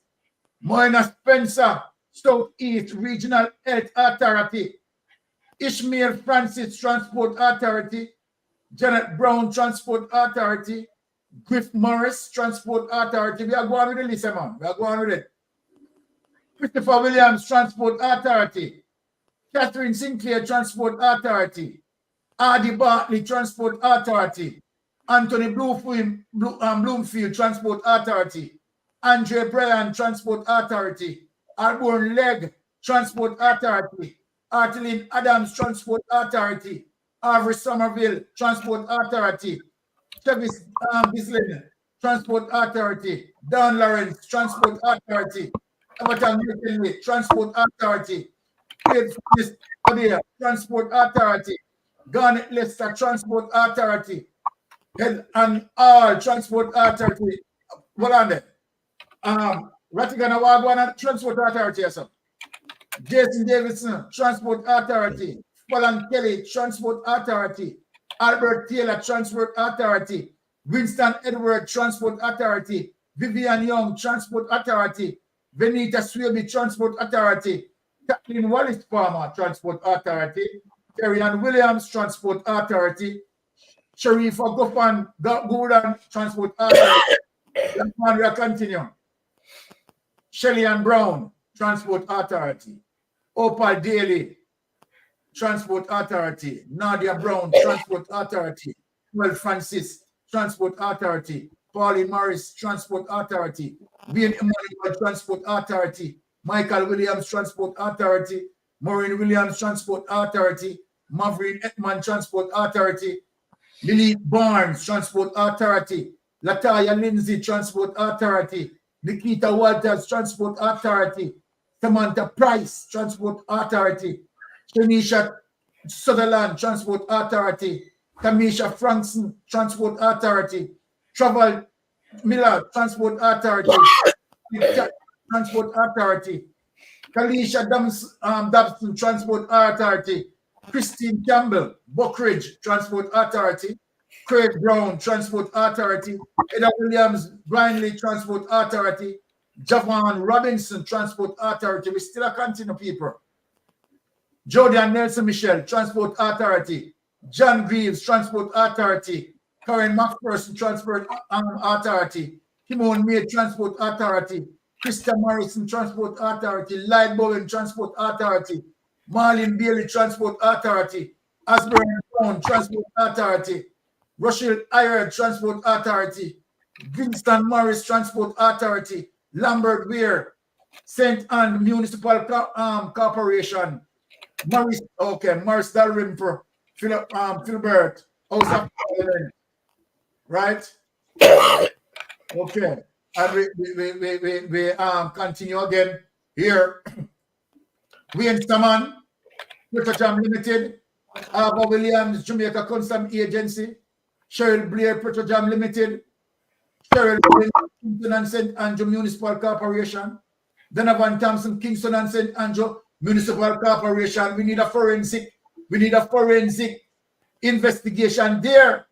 Dwight McLeod, Kingston and St. Andrew Municipal Corporation, Javon Davis, Kingston and St. Andrew Municipal Corporation, Leslie Campbell, House of Parliament, Sarita Eilert, Jamaica Customs Agency, Christopher Wilkes, Southeast Regional Health Authority, Ivan Monroe, Whitmore, Southeast Regional Health Authority, Trudy and Johnson, Southeast Regional Health Authority, Keith Clark, Southeast Regional Health Authority, Mona Spencer, Southeast Regional Health Authority, Ishmael Francis, Transport Authority, Janet Brown, Transport Authority, Griff Morris, Transport Authority, Christopher Williams, Transport Authority, Catherine Sinclair, Transport Authority, Adi Bartley, Transport Authority, Atum Bloomfield, Transport Authority, Andrew Bryan Transport Authority, Albert Legg Transport Authority, Arlene Adams Transport Authority, Avery Somerville Transport Authority, Chevis Gislane Transport Authority, Dan Lawrence Transport Authority. This continues. Everton McGlynn Transport Authority, Faithful Oddy Transport Authority, Glen Leicester Transport Authority, Head Hall Transport Authority, Ingrid Allen Davis Transport Authority, Jason David Transport Authority, Fallon Kelly Transport Authority, Albert Taylor Transport Authority, Winston Edward Transport Authority, Vivian Young Transport Authority, Vinita Swaby Transport Authority, Kathleen Wallace Palmer Transport Authority, Terry Ann Williams Transport Authority, Sherifa Gordon Transport Authority, Shelly Ann Brown Transport Authority, Opal Daly Transport Authority, Nadia Brown Transport Authority, Noel Francis Transport Authority, Pauline Morris Transport Authority, Wayne Emmanuel Transport Authority. I wonder if we can make one DJ for this. Michael Williams Transport Authority, Maureen Williams Transport Authority, Maureen Ekman Transport Authority, Renita Barnes Transport Authority, Lataya Lindsay Transport Authority, Nikita Wallace Transport Authority, Samantha Price Transport Authority, Janisha Sutherland Transport Authority, Tamisha France Transport Authority, Mila Transport Authority, Valiant Katna Transport Authority, Kalisa Dobson Transport Authority, Christine Campbell Transport Authority, Craig Brown Transport Authority, Heather Williams Gridley Transport Authority, Javon Robinson Transport Authority, and the list goes on. Who may help me read? A lot of people who so you want me to read out all of these? Hey, Byron. Yes. What I would say to you is this: Transport Authority has had quite a number of murders that occurred. Whoa! In their arena. Too much people. Right? Yes. And where they were saying something like the head of the transport program came on, and he told when the DCP Bailey came, he was saying maybe it's about 8 or 9 people that been murdered under the Transport Authority. Yes. And the head of the Transport Commission came on and he says, no, it's more like over 100 been murdered. Now, I'm sitting here wondering, with this much chicanery going on in the Transport Authority, yes, were any of these murders to cover up what was happening? Because this is a lot of people from Transport Authority. My goodness. You know, and that is stunning. Because, you know, go ahead, Earl. Sorry. This place is in Halfway Tree, and they, if you remember, it involved the head of Klansman gang killing the head of the Transport Authority, assassinating him, murdering him. So if they're in bed with the big boys, the gangs, then my question is, who's in control? Who's in control and who's giving the orders? You have to look at this very seriously. You know, we can't begin to figure out what happened as to why the head of Klansman would kill the head of the Transport Authority. And then all these other murders that happen in the Transport Authority. Yes. Arena. And then here we go with all these people, illicit enrichment. Yes. Where is the money coming from? Now, what this guy told me is that there's a lot of cash flow that happen on those buses. Lots of cash flow. So is it the cash flow that's being intercepted and these people are enriching themselves, or what? Where are they getting the money from? Exactly. You know, and if so many of them are on the list, then government should figure out a way to either suspend or fire them, and see if all of a sudden they start making millions at the transport authority. This is crazy. Isn't that an area that Darrell Val's responsible for? Yes, very much so. And I'm telling you, man, there's nothing at all that this guy does that impresses. Darrell Val's. This is one of Darrell Val's responsibility. His baby, yep. His baby. So, Ratty, what you have to say about this? So many transport authority, we have seen that the KSMAC, right, need to have a forensic investigation there, but we will get to that. Transport authority, my God, Ratty, what you have to say about it? Like, I'm just reading the chat, and I see where people saying, look like everybody from transport authority involved in a corruption, and all of them should have been in prison. So I mean, it's just amazing, and that's why I keep telling people that reading is fundamental, because if you read this report, there are things in there that you won't see in the newspaper. No, you won't hear about, except if you come around to places like Mystic Sensation. You won't hear about them because for some reason the newspaper, they're not interested in covering these stories, and I don't know why. Exactly. And these things, remember, corruption affects everybody in Jamaica. It's not just between the person who's taking the bribe and the person who's giving the bribe. It translates into a bigger problem than that. So, I'm not surprised. And one of the reasons why I'm not surprised, if I remember, Lonesome, I think,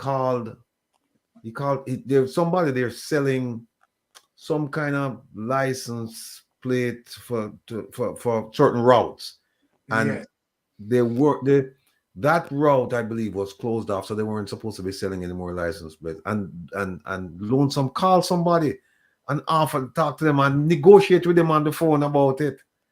I mean, it's just amazing. But Son of Love, you're right. It's just the tip of the iceberg. Tip of the iceberg. That is just amazing, Dorothy. And as persons in the chat, you saying, Byron, might as well let us say the entire transport authority. Because I mean, come on, it's just crazy. It's just crazy. And again, we see the KSMAC, and remember, we have situation as it relates to Juliet Holness, right? Breaching certain guidelines as it relates to the development at these flats, right? In terms of certain permits. So that again is a situation with KSMNC, so to speak.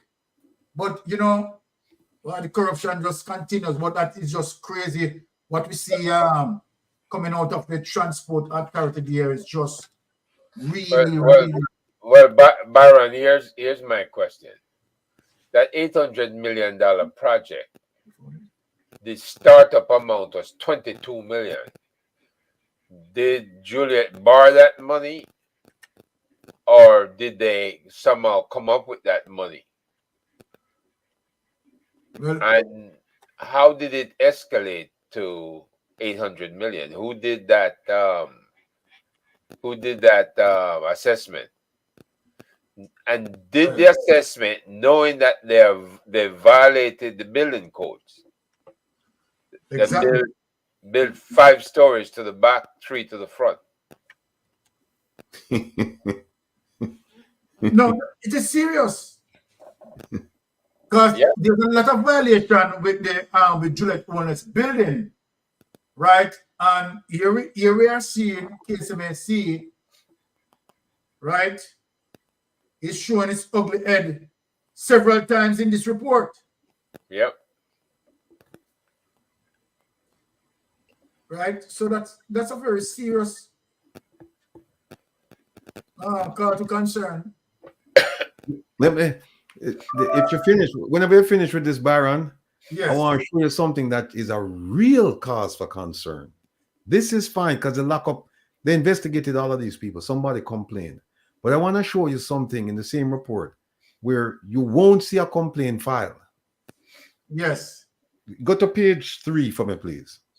Okay, let us go to page 3. Page 3.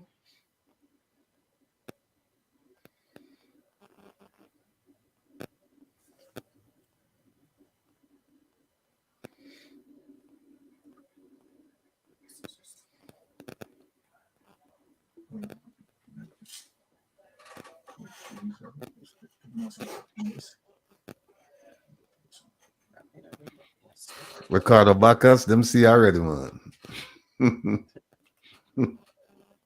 Let me see you.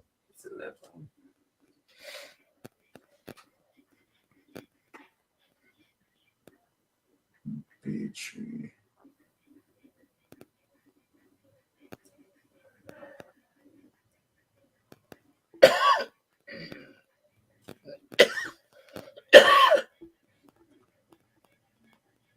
Page 3. Okay, yes, we are at page 3. All right. Read the very last paragraph on page 3.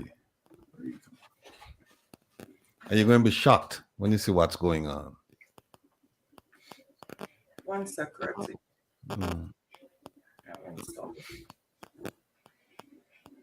Stabilization is still here. You keep the page there.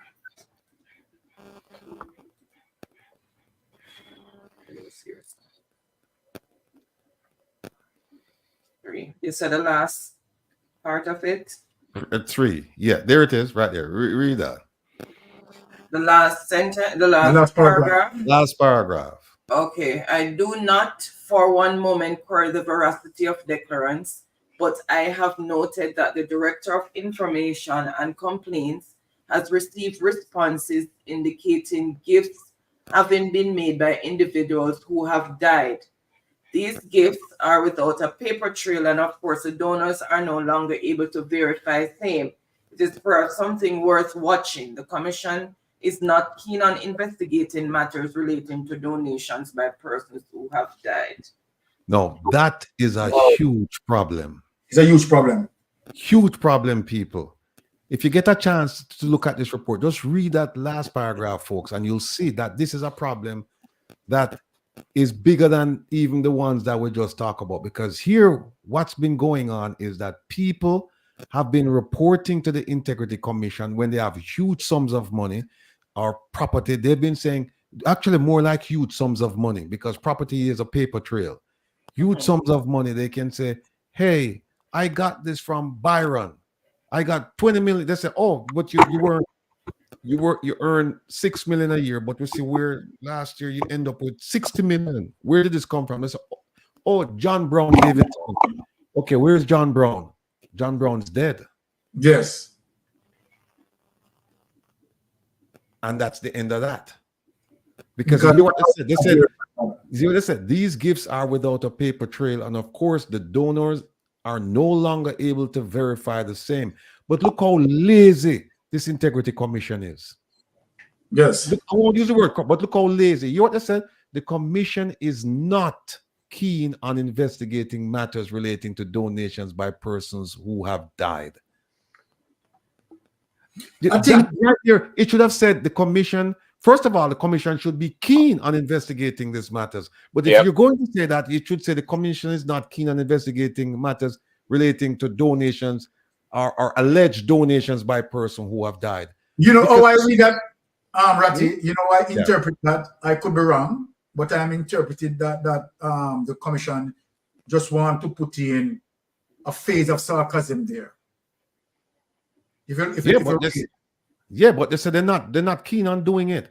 But here's what, this is one of the easiest cases to investigate, where you have somebody with a lump sum of money and there's no paper trail. This is one of the easy, and they tell you that somebody gave it to them. One of the first things you do is you would go and say, okay, where did this money come from? Did you get it in cash? Or did you get it, how did you get this money? Exactly. Right? And if they say they gave it to me in cash, then you say, okay, fine. Very easy. The Integrity Commission has the power to subpoena records from a bank. So they say, okay, this guy has a bank account. Okay, let's look at this bank account and see if $60 million, if they withdrew $60 million.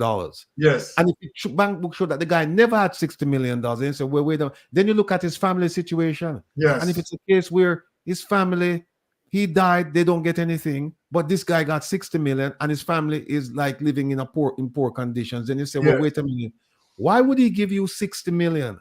And he left a family and they didn't get any of that money. Why would he give you 60 million? I mean, look at that. That's one way to get around it, to just say, hey, somebody gave me the money and the person is dead. You know, this is, then look at this other one here. Well, I don't even want you, since you're on the thing, because there's another gift provision where if a parliamentarian, right, gives a relative gives a parliamentarian a gift, they don't have to declare it. They don't have to declare it. That's section 40, subsection 4. Subsection open the gateway for corruption, Ratty. This I mean, this thing is, it's crazy. It's crazy. I mean, when you go through this is an interesting document, people, and I highly recommend that. Make some time and just read it. You probably won't take the whole thing in at the same time.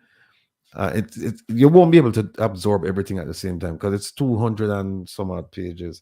But I was even looking at some numbers, and some of these numbers, I don't know. I'm gonna read. Do me a favor. Could you go up to page 39, please? Page 39. Yeah.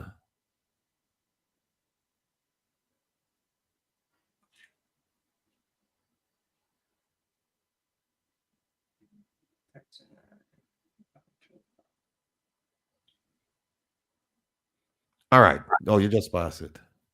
That's 40.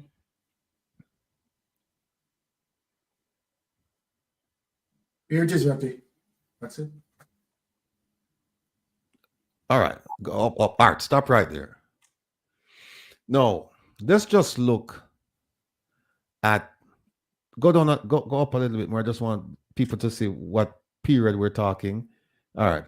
Right there. All right. So this is statutory declarations and how they're determined for the period 2018 to 2024, right? April 1st, the beginning of the fiscal year in 2018 to March 31st, the end of the fiscal year 2024. And they're saying that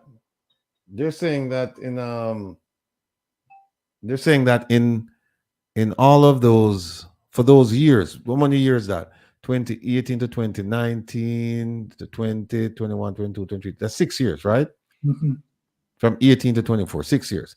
No, they're saying that in the 6 years that they're in business, 416 parliamentarians provided statutory declarations.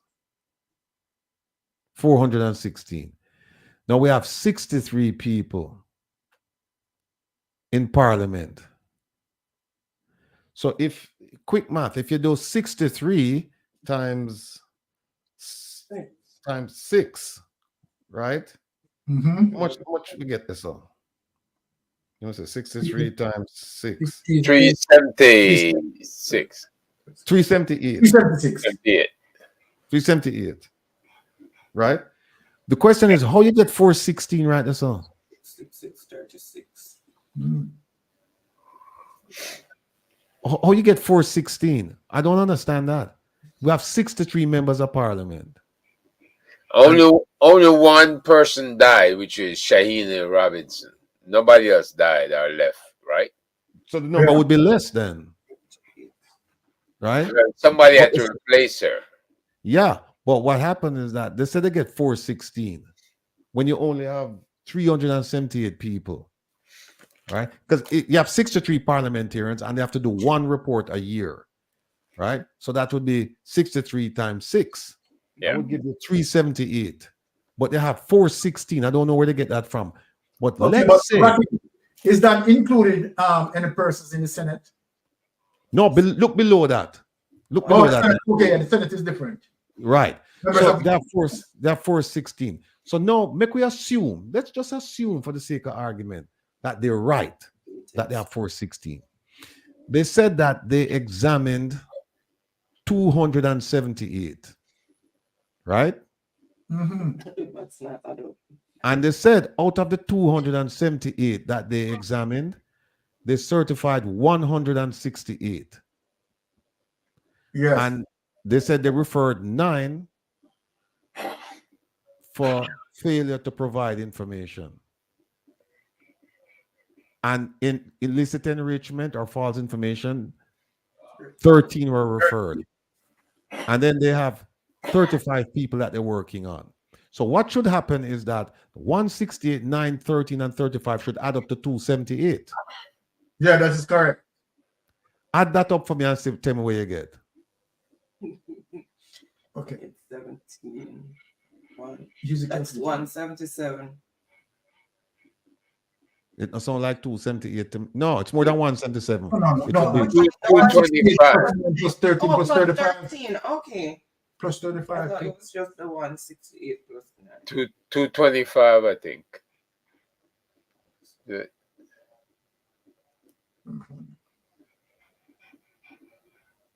Right. So how you get 278? How that number did not jive, because they said we had 416 statutory declarations, which means that they're saying 416 parliamentarians provided a statutory declaration. Right? This sort of right, because me and Steve Shaw, the Portland, me and family are using it.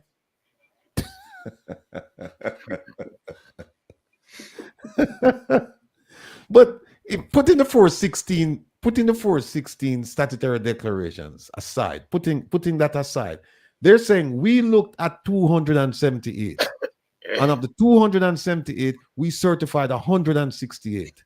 And we referred 9 of them for prosecution because they failed to provide information. And we referred 13 of them for illicit enrichment or providing false information. And we have 35 that we're still working on. When you add 35, 13, 9, and 168, you don't get 278. No. Come short. Yeah, but these are the Portland months. So it's sort of cool. And for the people in the chat who rightly say some people died and people missing and whatnot, that makes it even worse because the number should be less.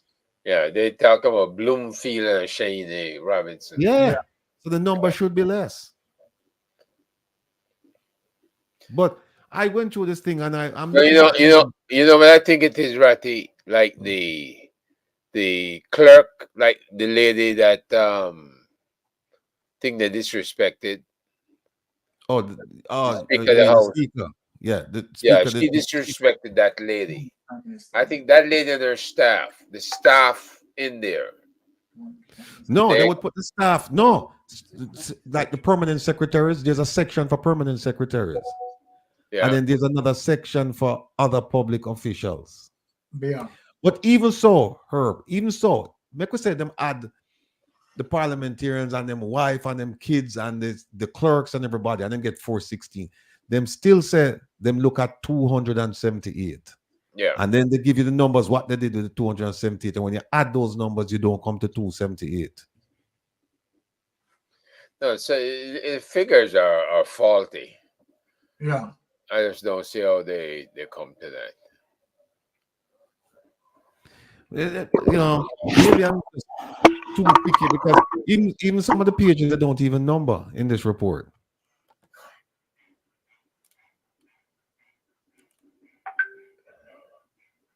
But we're going to look at this. We're going to look at these numbers. We're going to see if we can make these numbers work as they're provided on the paper. We're going to see if we can make them work. Maybe we're missing something, but the numbers just don't seem right. But Rocky, what I want you to observe too, if you look on this thing as it relates to public officials and members of parliament, no wonder why you find TSOJ silent in terms of this government corruption. Because members of parliament, as it relates to number of public officials referred to the director of investigation for illicit enrichment, right, or false information, right? Look at the numbers there. Look, Byron. Yes. You see, if me, and our people none. Other public officials, 40. Yeah, Members of 13. Yeah, our people don't think me I give criminals advice. But you see, if me is a member of parliament, I'm going to commit corruption, fraud in Jamaica. Look on all of them categories there. Who would you want to commit it with? Well, exactly. We are going to commit my fraud. Me not commit my fraud with members of parliament, senate, councillors. Me I got other public officials because look at how many reports they receive. 162,000. Look at how much they examined. 1,700. Look at the public officials. Right, that's me I go. So you see the thing we say that you see the thing, they have a section in the Integrity Commission that says that if you get a gift that's under $100,000, you don't have to report it. Me I go straight in that category there. Yeah. All of my friends are other public officials. And they will give me a gift. I may not have to report it. Right, that's me I go. Look on that average. Look on that completion rate. Our examination rate. 162,744 people in that category submitted. Hold on a minute. Just hold on a minute. Hold on the record. Let me just take the call here, Rocky. Yeah. Yes, caller, you're on Mystic Sensation Live. Go ahead, sir. Yeah, from Jamaica. I'm looking at that number 416. Oh, yes. There was an election in 2020. A lot of the MPs were lost and new ones came in. So you cannot multiply 63 by 6. Remember that you have some MP that was in 18, 19, up to 20, but a lot of those went and new set came in. It's still the same. Change. Do you understand? Yeah, I understand what you're saying. No, you know what, Byron? No, you know what? Yeah, hold on. The caller might be right. And I'll tell you why he might be right. Yes. Because there's a rule that says you still have to file a statutory declaration 1 year after you leave Parliament. So I think it might be, yeah. So that may account for more than 300 and whatever the number is. So that can explain. Okay, so caller. Hello? Yes. So we really thank you for that. But ask him about the 278 for me, the Byron, and the rest of the numbers then. I'm calling from Jamaica. Okay. Okay. All right. Thanks. Okay. Yeah. No, he might be right. Okay. No, he might be right because what happens is that I think he's on target. But listen, Byron, I gotta take the grandkids back home. All right. I will try and join you on the cell phone as I go. All right. There you go. All right. So we'll talk. Thank you so much.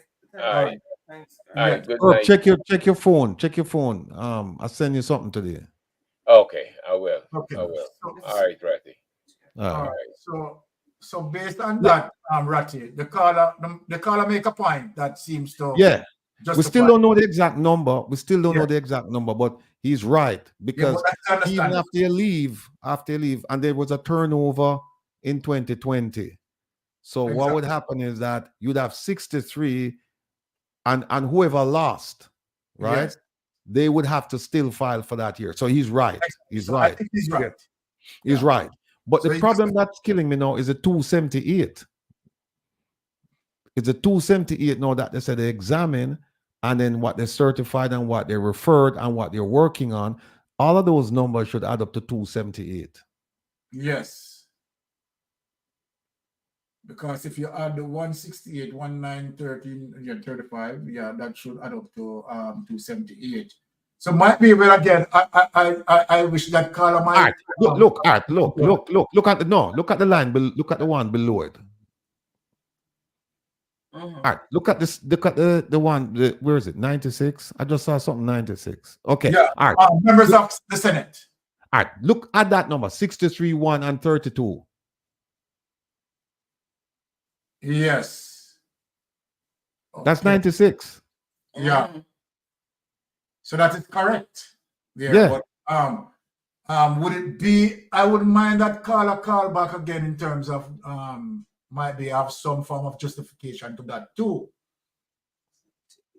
Right? Because as it relates to the 96, right?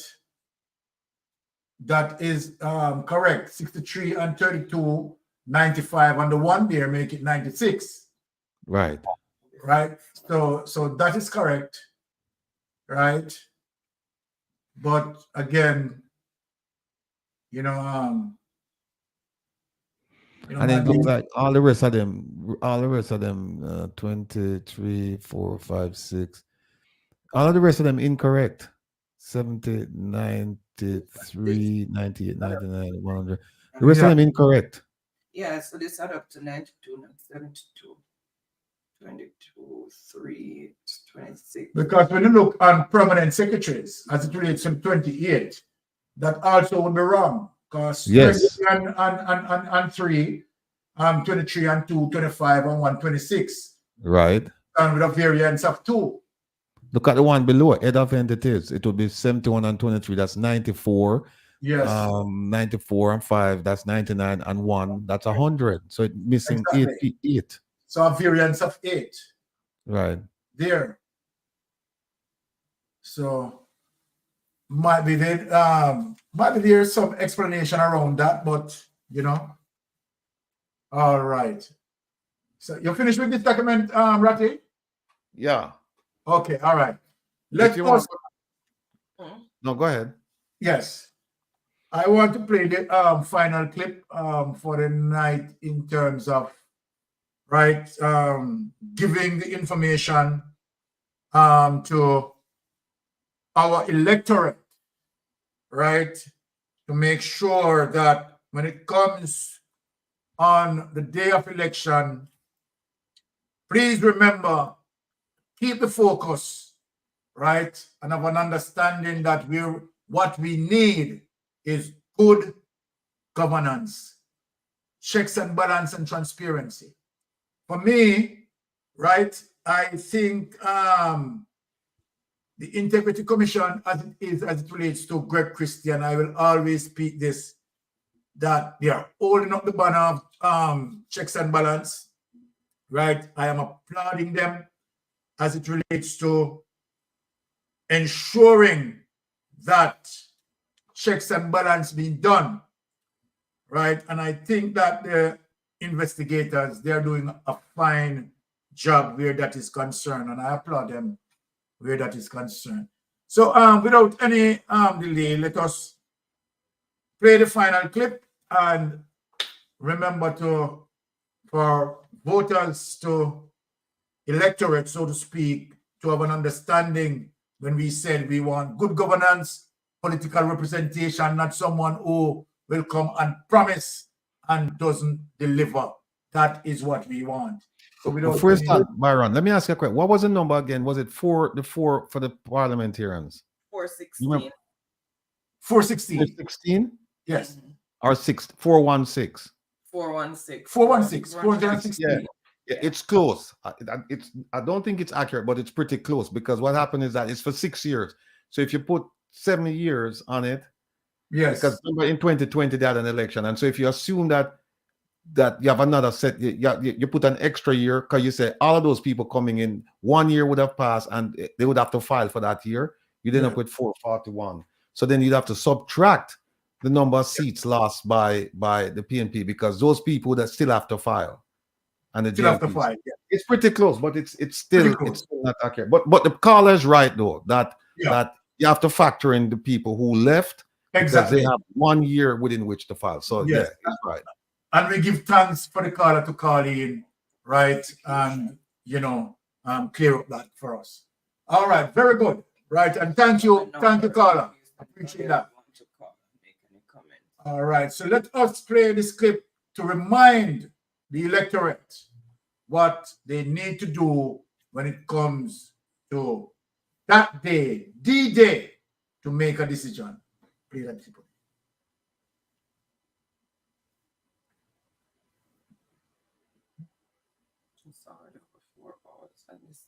Okay. So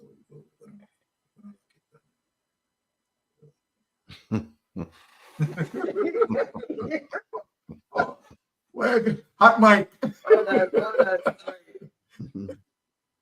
We will start the legislative process to fix the date for general elections in Jamaica. Promises on top of promises. Can you guess how many were kept? Well, that didn't go too well. Let's see what he's promised in the last 100 days. October 4, 2023. In 2020, Andrew Holness had promised to build 100,000 houses by October 4, 2023. This promise was scaled down to 70,000 units, but up to the end of 2022, a total of only 15,477 housing units had been built under his administration since 2016. On October 6, 2023, 365 NSHP houses were promised, but only 160 homes were completed. On October 18, 2023, Holness promised he would lower the inflation rate, which was at 5.1%. But by November 2023, it was 6.3%, which was not only higher than October, but outside the BOJ's target range of 4.0 to 6.0%. On October 29, 2023, he promised significant investments to facilitate the transformation of the JCF. To date, many rank-and-file police personnel still await overtime payments. On October 30, 2023, Holness advocated for peace in the Middle East and the protection of human rights for all. Yet, Jamaica missed the UN General Assembly vote on humanitarian truce in Gaza on October 27, 2023. On November 2, 2023, Holness promised to make sure that all Jamaicans have access to water, then committed 50,000 water tanks, but said only 3,000 would be distributed. On November 8, 2023, Andrew Holness promised to respond to the Integrity Commission about his 2022 and 2023 statutory declarations not being certified. As of February 2024, he has not updated the country, nor have they been certified. On November 19, 2023, Holness promised $330 million for a special housing-related response for home repair. The next day, on November 20, 2023, Holness also promised to commit to address the issues and offer support to the residents affected by flood rains. As of February 2024, many residents are still waiting on said funds. On November 22, 2023, Holness repeated a promise he made in 2021, which was to provide 12,000 titles. On November 24, 2023, Holness promised $1.4 billion to clean up Jamaica. On November 25, 2023, Holness said that the government has shown they can keep the dollar stable. When he took office, the dollar was 121.22 to 1, and today the dollar is 156.80 to 1. On November 26, 2023, Holness promised to end energy poverty, lower light bills, and reliance on makeshift lighting solutions. On November 28, 2023, Holness repeated his promise to shift 50% of Jamaica's electricity to renewable energy, knowing that as he made the promise, the government had not sent off even one request for proposal in regards to this under the 8 years of his leadership. On January 8, 2024, Holness promised that minimum 500 new houses under the NSHP. On January 10, 2024, Holness promised to reimagine and reshape the way we utilize our markets island-wide. On January 17, 2024, Holness promised a Type 5 health center for Portmore, which is currently without a hospital. On January 24, 2024, Holness promised the 40 billion Spark program, which is supposed to revitalize secondary, parochial, and community roads across the island. On February 11, 2024, Holness promised to turn Clarkstown in Trelawney into a city. On February 12, 2024, Holness promised 1.52.0, indicating that he will increase the tax threshold. From 2016 until now, one thing remains constant: empty promises. Let's hear from Holness himself as to why he made these promises. So no government will be able to come and make false promises and hide the truth and tell you half truths and trick you into voting for them, and then when them win, them throw on poison for you. Time come for a change.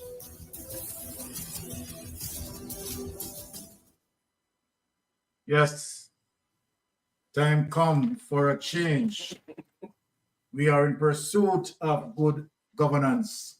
And Brother Ratty, in closing, right, what say you, sir? Well, look, it was my pleasure and privilege to be here tonight. And again, I apologize for coming late, but it was, whatever I caught was well worth it.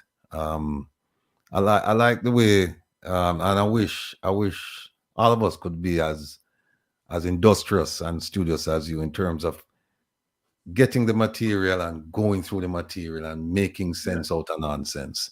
I really, really like that because there's so much in these documents. You know, the Auditor General's report, the Integrity Commission's report, the newspaper. You know, there's so much information, and I want to give a big shout out to one of the titans of industry in Jamaica, who, when I sat down with him about 3 years ago, and I said to him, "Look, I'd love to do a program just commenting on daily life in Jamaica, the hardships faced by the ordinary person." But one of the concerns I have is that I don't know if where would I get material from? And he said to me, "You'll never have to worry about material. Jamaica is content rich." He said, "You're gonna have to decide what to talk about, you know, because you're gonna have so many things to talk about." And I mean, he is so right.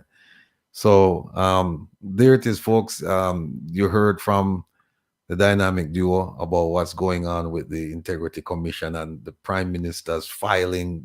So whether he filed with his wife or filed by himself, the numbers just don't. The numbers don't add up, and this just spells more trouble for him with the Integrity Commission. And you said something that I believe to be true. You said that his statutory declarations will never be verified or certified, never, because the numbers are just not there. So, and again, you know, for me it was a learning experience too, because I come on to these programs and I come on not only to make a contribution, but to listen and learn. And I've learned a lot tonight about what's contained in this document and how the Prime Minister, his filings, and I mean, like I said, he went all the way back to 2018, 2019, 2020. Yes. I haven't seen some of them.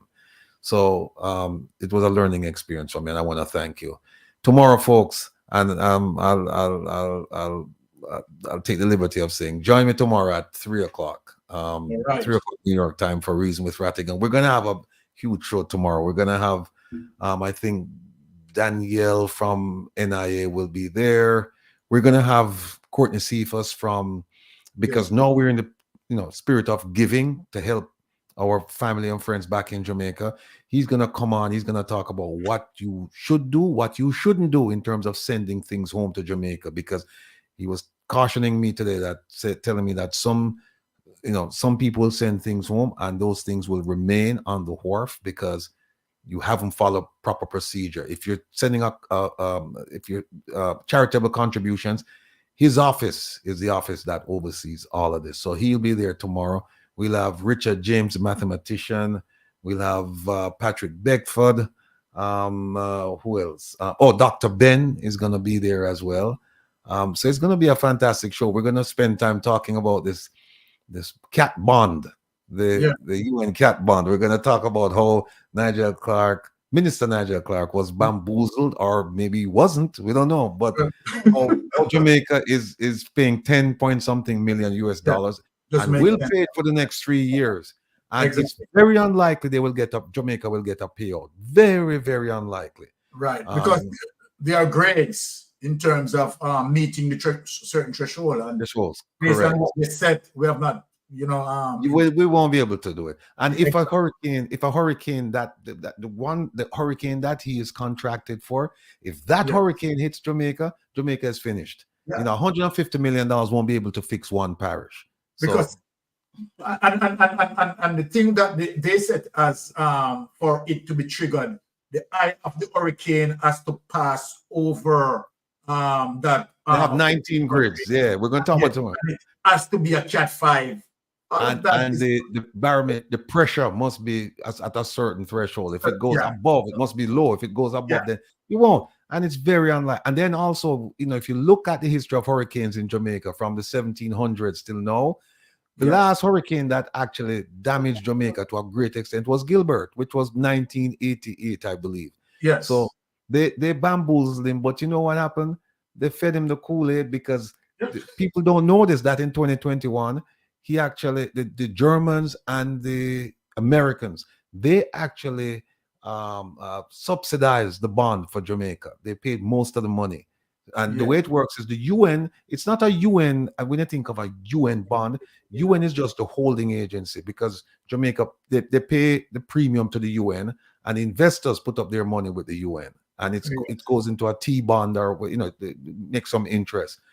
So from 2021 to 2023, Jamaica's principal, their contribution, it was subsidized by these two governments. But they said to them, any renewal, you have to put up the money. So Jamaica re-signed this year in April. They re-signed this year and put up the 10 million. And now the hurricane come and damage southern Jamaica, and we're not going to get a red cent. Zero. Nothing. And we're going to spend 10 million next year, 10 million next year, and 10 million up to 2027. And watch, we won't be able to collect off of that. So why are we doing it? All right. So let me just take the caller. Yes, caller, you're on the station live. Go ahead, please. Good night. I'm back from prison. What, my friend? What? You send me a prison, brother. I couldn't, and I just get license there. Okay. Just get the license. Thank God. Thank God. They said 1 year. All right. Anyway, one we said we'll come back to school, guys. Maybe it's old class from our time. All right. So you pick up yourself, you're pretty fierce, that's it, Right? Well, then the part of me house, sir. All right. The wickedest thing we made to me, the first part come and left you have them. You don't know, so 1 tree drop down for me and me 6 have them. Oh, no. Wow. 6 of me have gone. But that's how you go like that. Yes. Man, I'm glad you and glad you keep up the good work. Yes, I'm telling you, that work, All right. And sometimes I watch, put in the earpiece when the people come and say, oh, your father family too. Big up to Ratty, big up to this and I say, yeah. I mean, I say, amen. And I want to tell you again, I want to take this serious. God bless the diaspora. Oh, yes. People, anywhere Jamaica you go, and see long line. MoneyGram, Western Union. MoneyGram, Western Union. God bless you. Thank you. God bless you. You're more than welcome. God bless you. During the hurricane, enough people not get paid. But those who used to get paid, who would pay would have come on the Friday. But will come the Wednesday, not even $1. The banking system shut down. The card system shut down. Hell in hell out there. Hell in hell out there. So me I tell you no from the bottom of my heart, God bless you. People have card money. Now if you spend it. Because the pint of sale machine not working. The bank tells us now no internet. People not ordinary people not get no pay. Hell in hell out there. But we are Jamaican and we do it. All right, my sister. So once more, thank you no. And all the people ever sent Elizabeth will get the bad damage. My heart goes out to you. All right. In a Santana, you have people get damage too, but it's not widespread like Senti. But people there, like even my neighbor, entire house top gone. Everything in there, mashed up. Oh, big up on yourself. Blessing, sister. Blessing.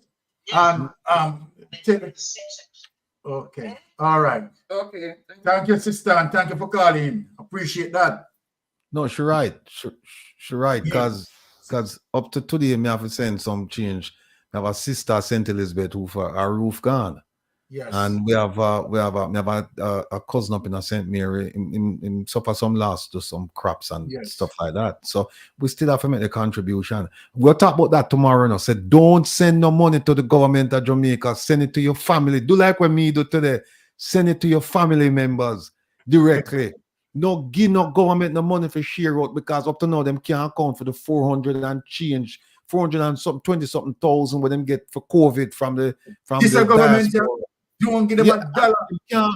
People who give them the money are right and I ask them how was the money spent up to now? Boom, nothing. So exactly. Tomorrow, people. All right. Carla, yes, you're on Mystic Sensation Live. Please go ahead. Yeah, good evening to Mystic Sensation. Blessing, my brother. Your guest, Ratty. Yes, sir. I just want to commend you guys for exposing a lot of things that the media in Jamaica is not really presenting to the public. You know, you have to come to the social media to get information, and that's very commendable because we cannot depend on the conventional media. They have not been saying the things for one reason or another. But I just have two questions though. One, when you were discussing the gift, and I know Mr. Rattigan mentioned it already, I think there is a procedure of public officers receiving personal gifts. Is there a methodology or some guidelines, so to speak, for this gift to be accepted? Well, okay. Ratty, Ratty, you want to address that? Yeah, if the under section, it's right here, under section 40, subsection 3 of the Integrity Commission Act of 2017, you can accept a gift up to $100,000 and not report it. Anything over $100,000 Jamaican dollars, then you have to report it. However, if you get if you're a parliamentarian and your daughter give you a gift or your cousin give you a gift, you don't have to report that, which is strange. So yeah, and then the other one is this. If you get a gift, like a certain minister I know, if you get a gift and it's not your, it's over 100,000 and it's not from a relative, you have to report that. Exactly. That must be reported. Remember now, the exceptions, if it's under 100,000, you don't have to report it. If it's given to you by a family member and it's over 100,000, you don't have to report it. Mm-hmm. I'm talking about a case where a certain person received a gift and it was in the millions and it wasn't from a relative. And it was not reported. And it was not reported. And we have the government document saying that it wasn't reported. Yes. And then I hear the Integrity Commission say they're unwilling to pursue something like that. I mean, that is ludicrous. Yes, they said they don't have the appetite for it. The next point, with regards to the insurance coverage that we have for it to be triggered, okay, and the odds and likelihood of us benefiting from this insurance. What I want to ask is any weather professionals you think were with the minister when he was negotiating? I mean, like a meteorologist or somebody in the weather fraternity was with the minister to guide him as to what are the parameters he should accept based on their own history and background in the weather conditions? Very good question. But let me say this. Yeah, go ahead. No, 3 people I would like to have seen in that room. 4 people. I would have loved to see the Minister of Finance. I would have loved to see an actuary. I would have loved to see a statistician. And I would have loved to see a meteorologist. Yes. Because then they would be able to look at the data and say, you know what? What are the chances of Jamaica being hit by a hurricane that we are contracting to seek relief from? And it's going to be very unlikely. And not only that, think about it. Jamaica, geopolitically and geographically, Jamaica is a very, very significant country to the major developed countries like the US, because it's a gateway to Central and South America, the rest of the Caribbean, yes, right? Yes. And so if Jamaica should suffer damage, natural disaster, you know the UN is going to come to Jamaica's rescue. You know the EU is coming. You know the US is coming. You know the Canada is coming. Here is something that I don't think anybody is focused on. Jamaica has been hit with several earthquakes over the last 3-4 years, and yet we don't have earthquake insurance. Look at that. We don't have earthquake insurance. At least not the cat bond. We don't have a cat bond for earthquake. We have a cat bond for hurricanes, and it's very unlikely we're going to get hit by a hurricane like that. And like I said, and if we do, $150 million will not even fix one parish. If you get a burial at level 5 with the barometric pressure that they're talking about, Jamaica finish. Yes. All right. Go ahead, Carla. Sorry about. In closing, having said that, Mr. Rattigan, you think it would be unreasonable for the public to ask the minister who was on the negotiating table with him in coming up with this $10 million per annum for this type of insurance, based on how ludicrous it looked to the general public? Would it be unreasonable to ask the minister who was on the negotiation, if any of these professionals were with him, guiding him in making this? Because I don't want to believe that none of the persons who you mentioned wasn't there with him to guide him in this type of massive money negotiation. And as you quite rightly say, we can see, based on what the trends are, we are not going to benefit. No. So it's interesting to know who sat with him in negotiating. Very good question. Very good question, Carla. Very good question. And let me just say, Carla, that you have given me some ideas as to what to ask for, because this past Monday, I filed an ATI with the Ministry of Finance and Public Service. I submitted 45 questions.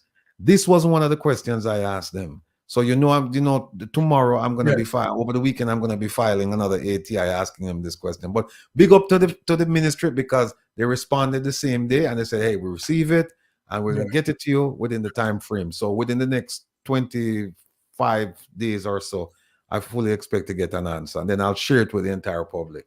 And I think that question, based on what the caller spoke about is reasonable, right? Yes. To ask the minister, right, to answer to that. And do you know something, Byron? You know what people don't. That's what I'm saying. Jamaica, we have to spend time with the people. They said the biggest problem with learning is for people to unlearn. That's the biggest problem. Mm-hmm. In order to learn, you have to unlearn certain things. Exactly. And because our mindset is such that it's going to take a lot for some of our people to see exactly what we're talking about. But look, when the minister got up there, this week, and he's talking about triggering insurance funds for Jamaica, he wasn't talking about the cat bond. He's talking about a Caribbean resiliency fund, something to that nature. Yes. And he got 16 point something million. Then he got 2 from the UN. Then he got another 2+ from the US. And he's there talking, oh yeah, we're getting all these funds. But nobody said to him, hey, what about our cat bond, our UN cat bond, 150 million? What about that? Because we suffer devastation in St. Elizabeth, Clarendon, Westmoreland, and other parishes. We need to take care of those things. Nothing. And then you hear them talk about the diaspora, or them talk about us. Them come and them promise us, we're gonna make sure you guys can vote in election. We're gonna give you a seat in parliament, and then them renege upon the promise, and them cuss we out. Them call us traitors, treasonous, the breakaway group, all that. And now them come and them ask us now to help them. But you see, tomorrow I'm going to show you something about Byron. I don't know if you see it. I'll send it to you. The list that they're the things that they're asking for, that the consulate in New York is asking for, and that there's an honorary consul in Philadelphia they're asking for. Would you believe that for that burial they're asking for steel hull boats? And they're asking for inflatable boats, and we say, where's the flooding? Where? So somebody said to me, said, no man, somebody want to go fishing at Pedro Key and they want a free boat for go there. You know another thing that they're asking for? They're asking for fertilizer. And I've been asking for the 4 shipments that came from Morocco. Each shipment, 2.6 million pounds. Yes. We can't get an adequate accounting of all of that fertilizer, and they're asking for fertilizer now. Yes. I mean, it's crazy. And hear the caller, right, calling and, being curious. Why are we paying into an insurance that we're not going to be benefited from? Right? Because I can rest assured that with all the relevant persons who are supposed to be sitting down with with Nigel Clark to aid in the decision-making process, right, weren't there. I almost can guarantee that they weren't there.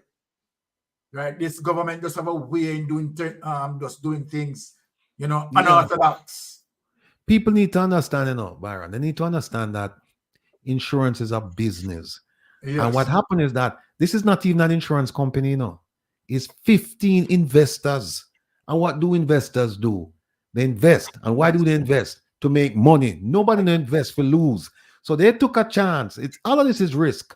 It's risk-based. And they looked at the stats and they say, you know what? Jamaica not have a hurricane eye crossover to Jamaica since 1988. Yes. Right? And them say, all right, you know what? And make we set it up so that it have to reach a certain pressure. It have to be a named storm. So if a tropical depression come over Jamaica and cause damage, 0. You get nothing because it's not a named hurricane, right? And so them sit.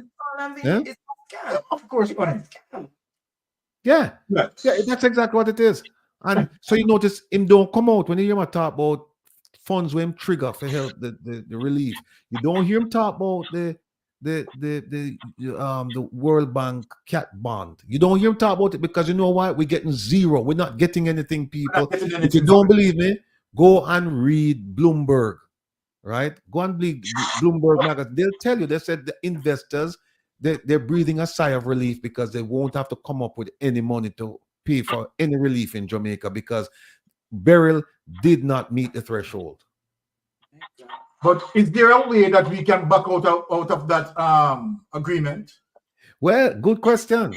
I'm asking them now because I can't go to the World Bank, but I said, no, let me ask them. Yeah. So I'm asking I'm asking them to give me a copy of the agreement they signed in 2021 and the agreement they signed in 2024, because they're two agreements. So I'm asking for them. So I don't even know if there's something in there, a clause that would trigger a rescission of the contract. I don't know. So we just have to just watch and wait. Yeah, freedom, you're right. This is a superpower.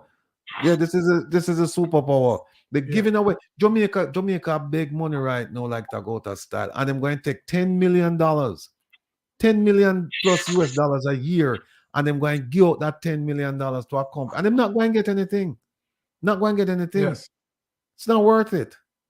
Dog nyam was up off the show. Exactly. So, Carla, any more questions, Carla? Oh, okay, gentlemen. Thanks and keep up the good work. Marie, Byron, blessings. Yes, Ratigan. All right. Yes, sir. I was there earlier. All right. Thanks for people and keep up the good work, man. Yes, man, and Really thank you for calling. All right. Blessings. Blessings. All right. Yeah, I tell you this, like I say, thank God for a program like this, because yes, heretofore people never have access to this kind of information where you share, Thank you. And you and Anne-Marie are a blessing to the people of Jamaica, because you do this out of the goodness of your heart of being a Jamaica. You do it as a patriot. You're not doing it because you get paid to do it, or you hope to get some position or something like that. You do it because you find that there are things wrong in our homeland, and we're trying to set the record straight. We're trying to hold government accountable.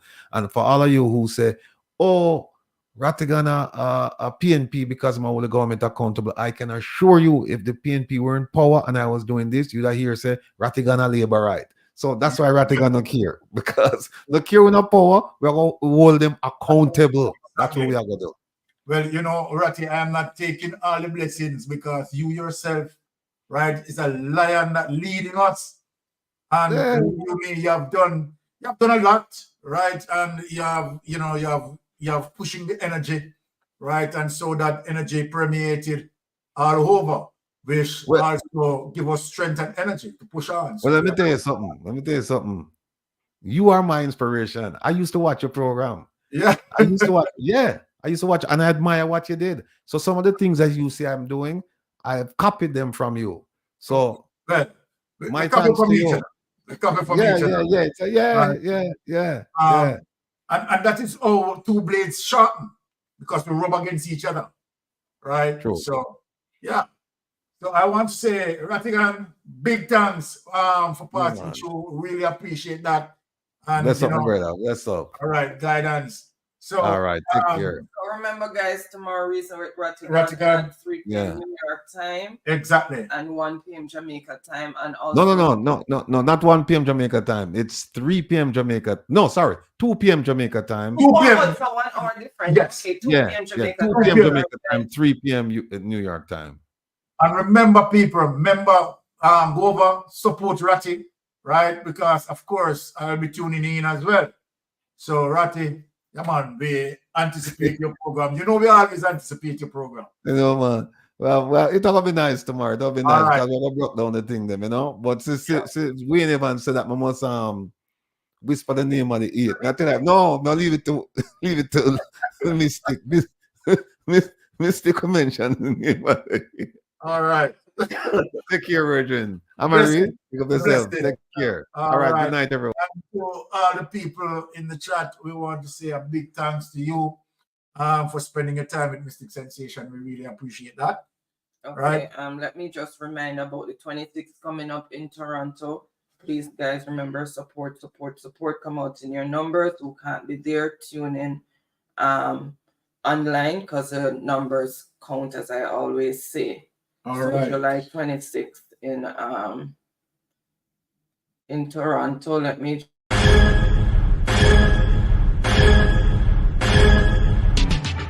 Jamaica Diaspora Crime Intervention and Prevention Task Force, in association with the Global Jamaican Diaspora Council, presents on the 26th of July, 2024, Jamaicans and Friends of Jamaica. Join us in conference as we speak against corruption, crime, poverty, failed healthcare, poor education, and injustice in Jamaica. This takes place on the 26th of July at 1320 Ellesmere Road, Ontario, Canada. This conference starts 3 till 10 p.m. Guest speakers on the day: Wayne Lonesome, Will Rattigan, Mystic Sensation, Herb Nelson Jr., Aromatic, Sister Maria, Jamaican Carlos, Dr. Rupert Francis, Jeffrey Tavares, and more. This is going to be a very important event for all Jamaicans and friends of Jamaica. Don't miss this event if you care about our country. Jamaicans in the diaspora, we can make a difference.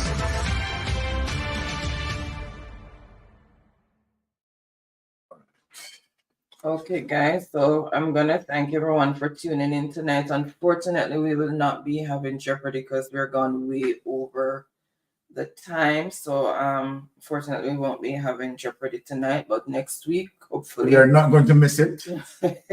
We should be back on track with Jeopardy, but because we're way over the time now, so gone up 4 hours, 40 minutes, almost 5 hours, so we're not gonna have Jeopardy tonight. So thank you guys so much as usual for tuning in. Thanks for joining the movement for a better Jamaica. Really appreciate each and everyone continued support and endorsement. Welcome to all the new subscribers who have joined the movement. Thank you so much. Really appreciate each and everyone.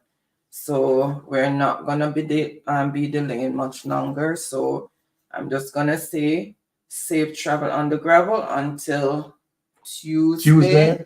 And Thursday, I will be definitely, of course, on Titans. I will be for this Thursday. I totally caught up, and I, was extremely. Have to deal with that situation. But Thursday, I will be on the Titans. Tuesday, Mystic Sensation. Thursday, Titans. And the drill. And Town Hall with Wayne Lonesome on Sunday. Please, guys, remember that. All right. Wayne Lonesome. Right, so. Bless up yourself. Bless up, everyone. All right. Again, safe travel on the gravel. Here you Good go. night. Blessings.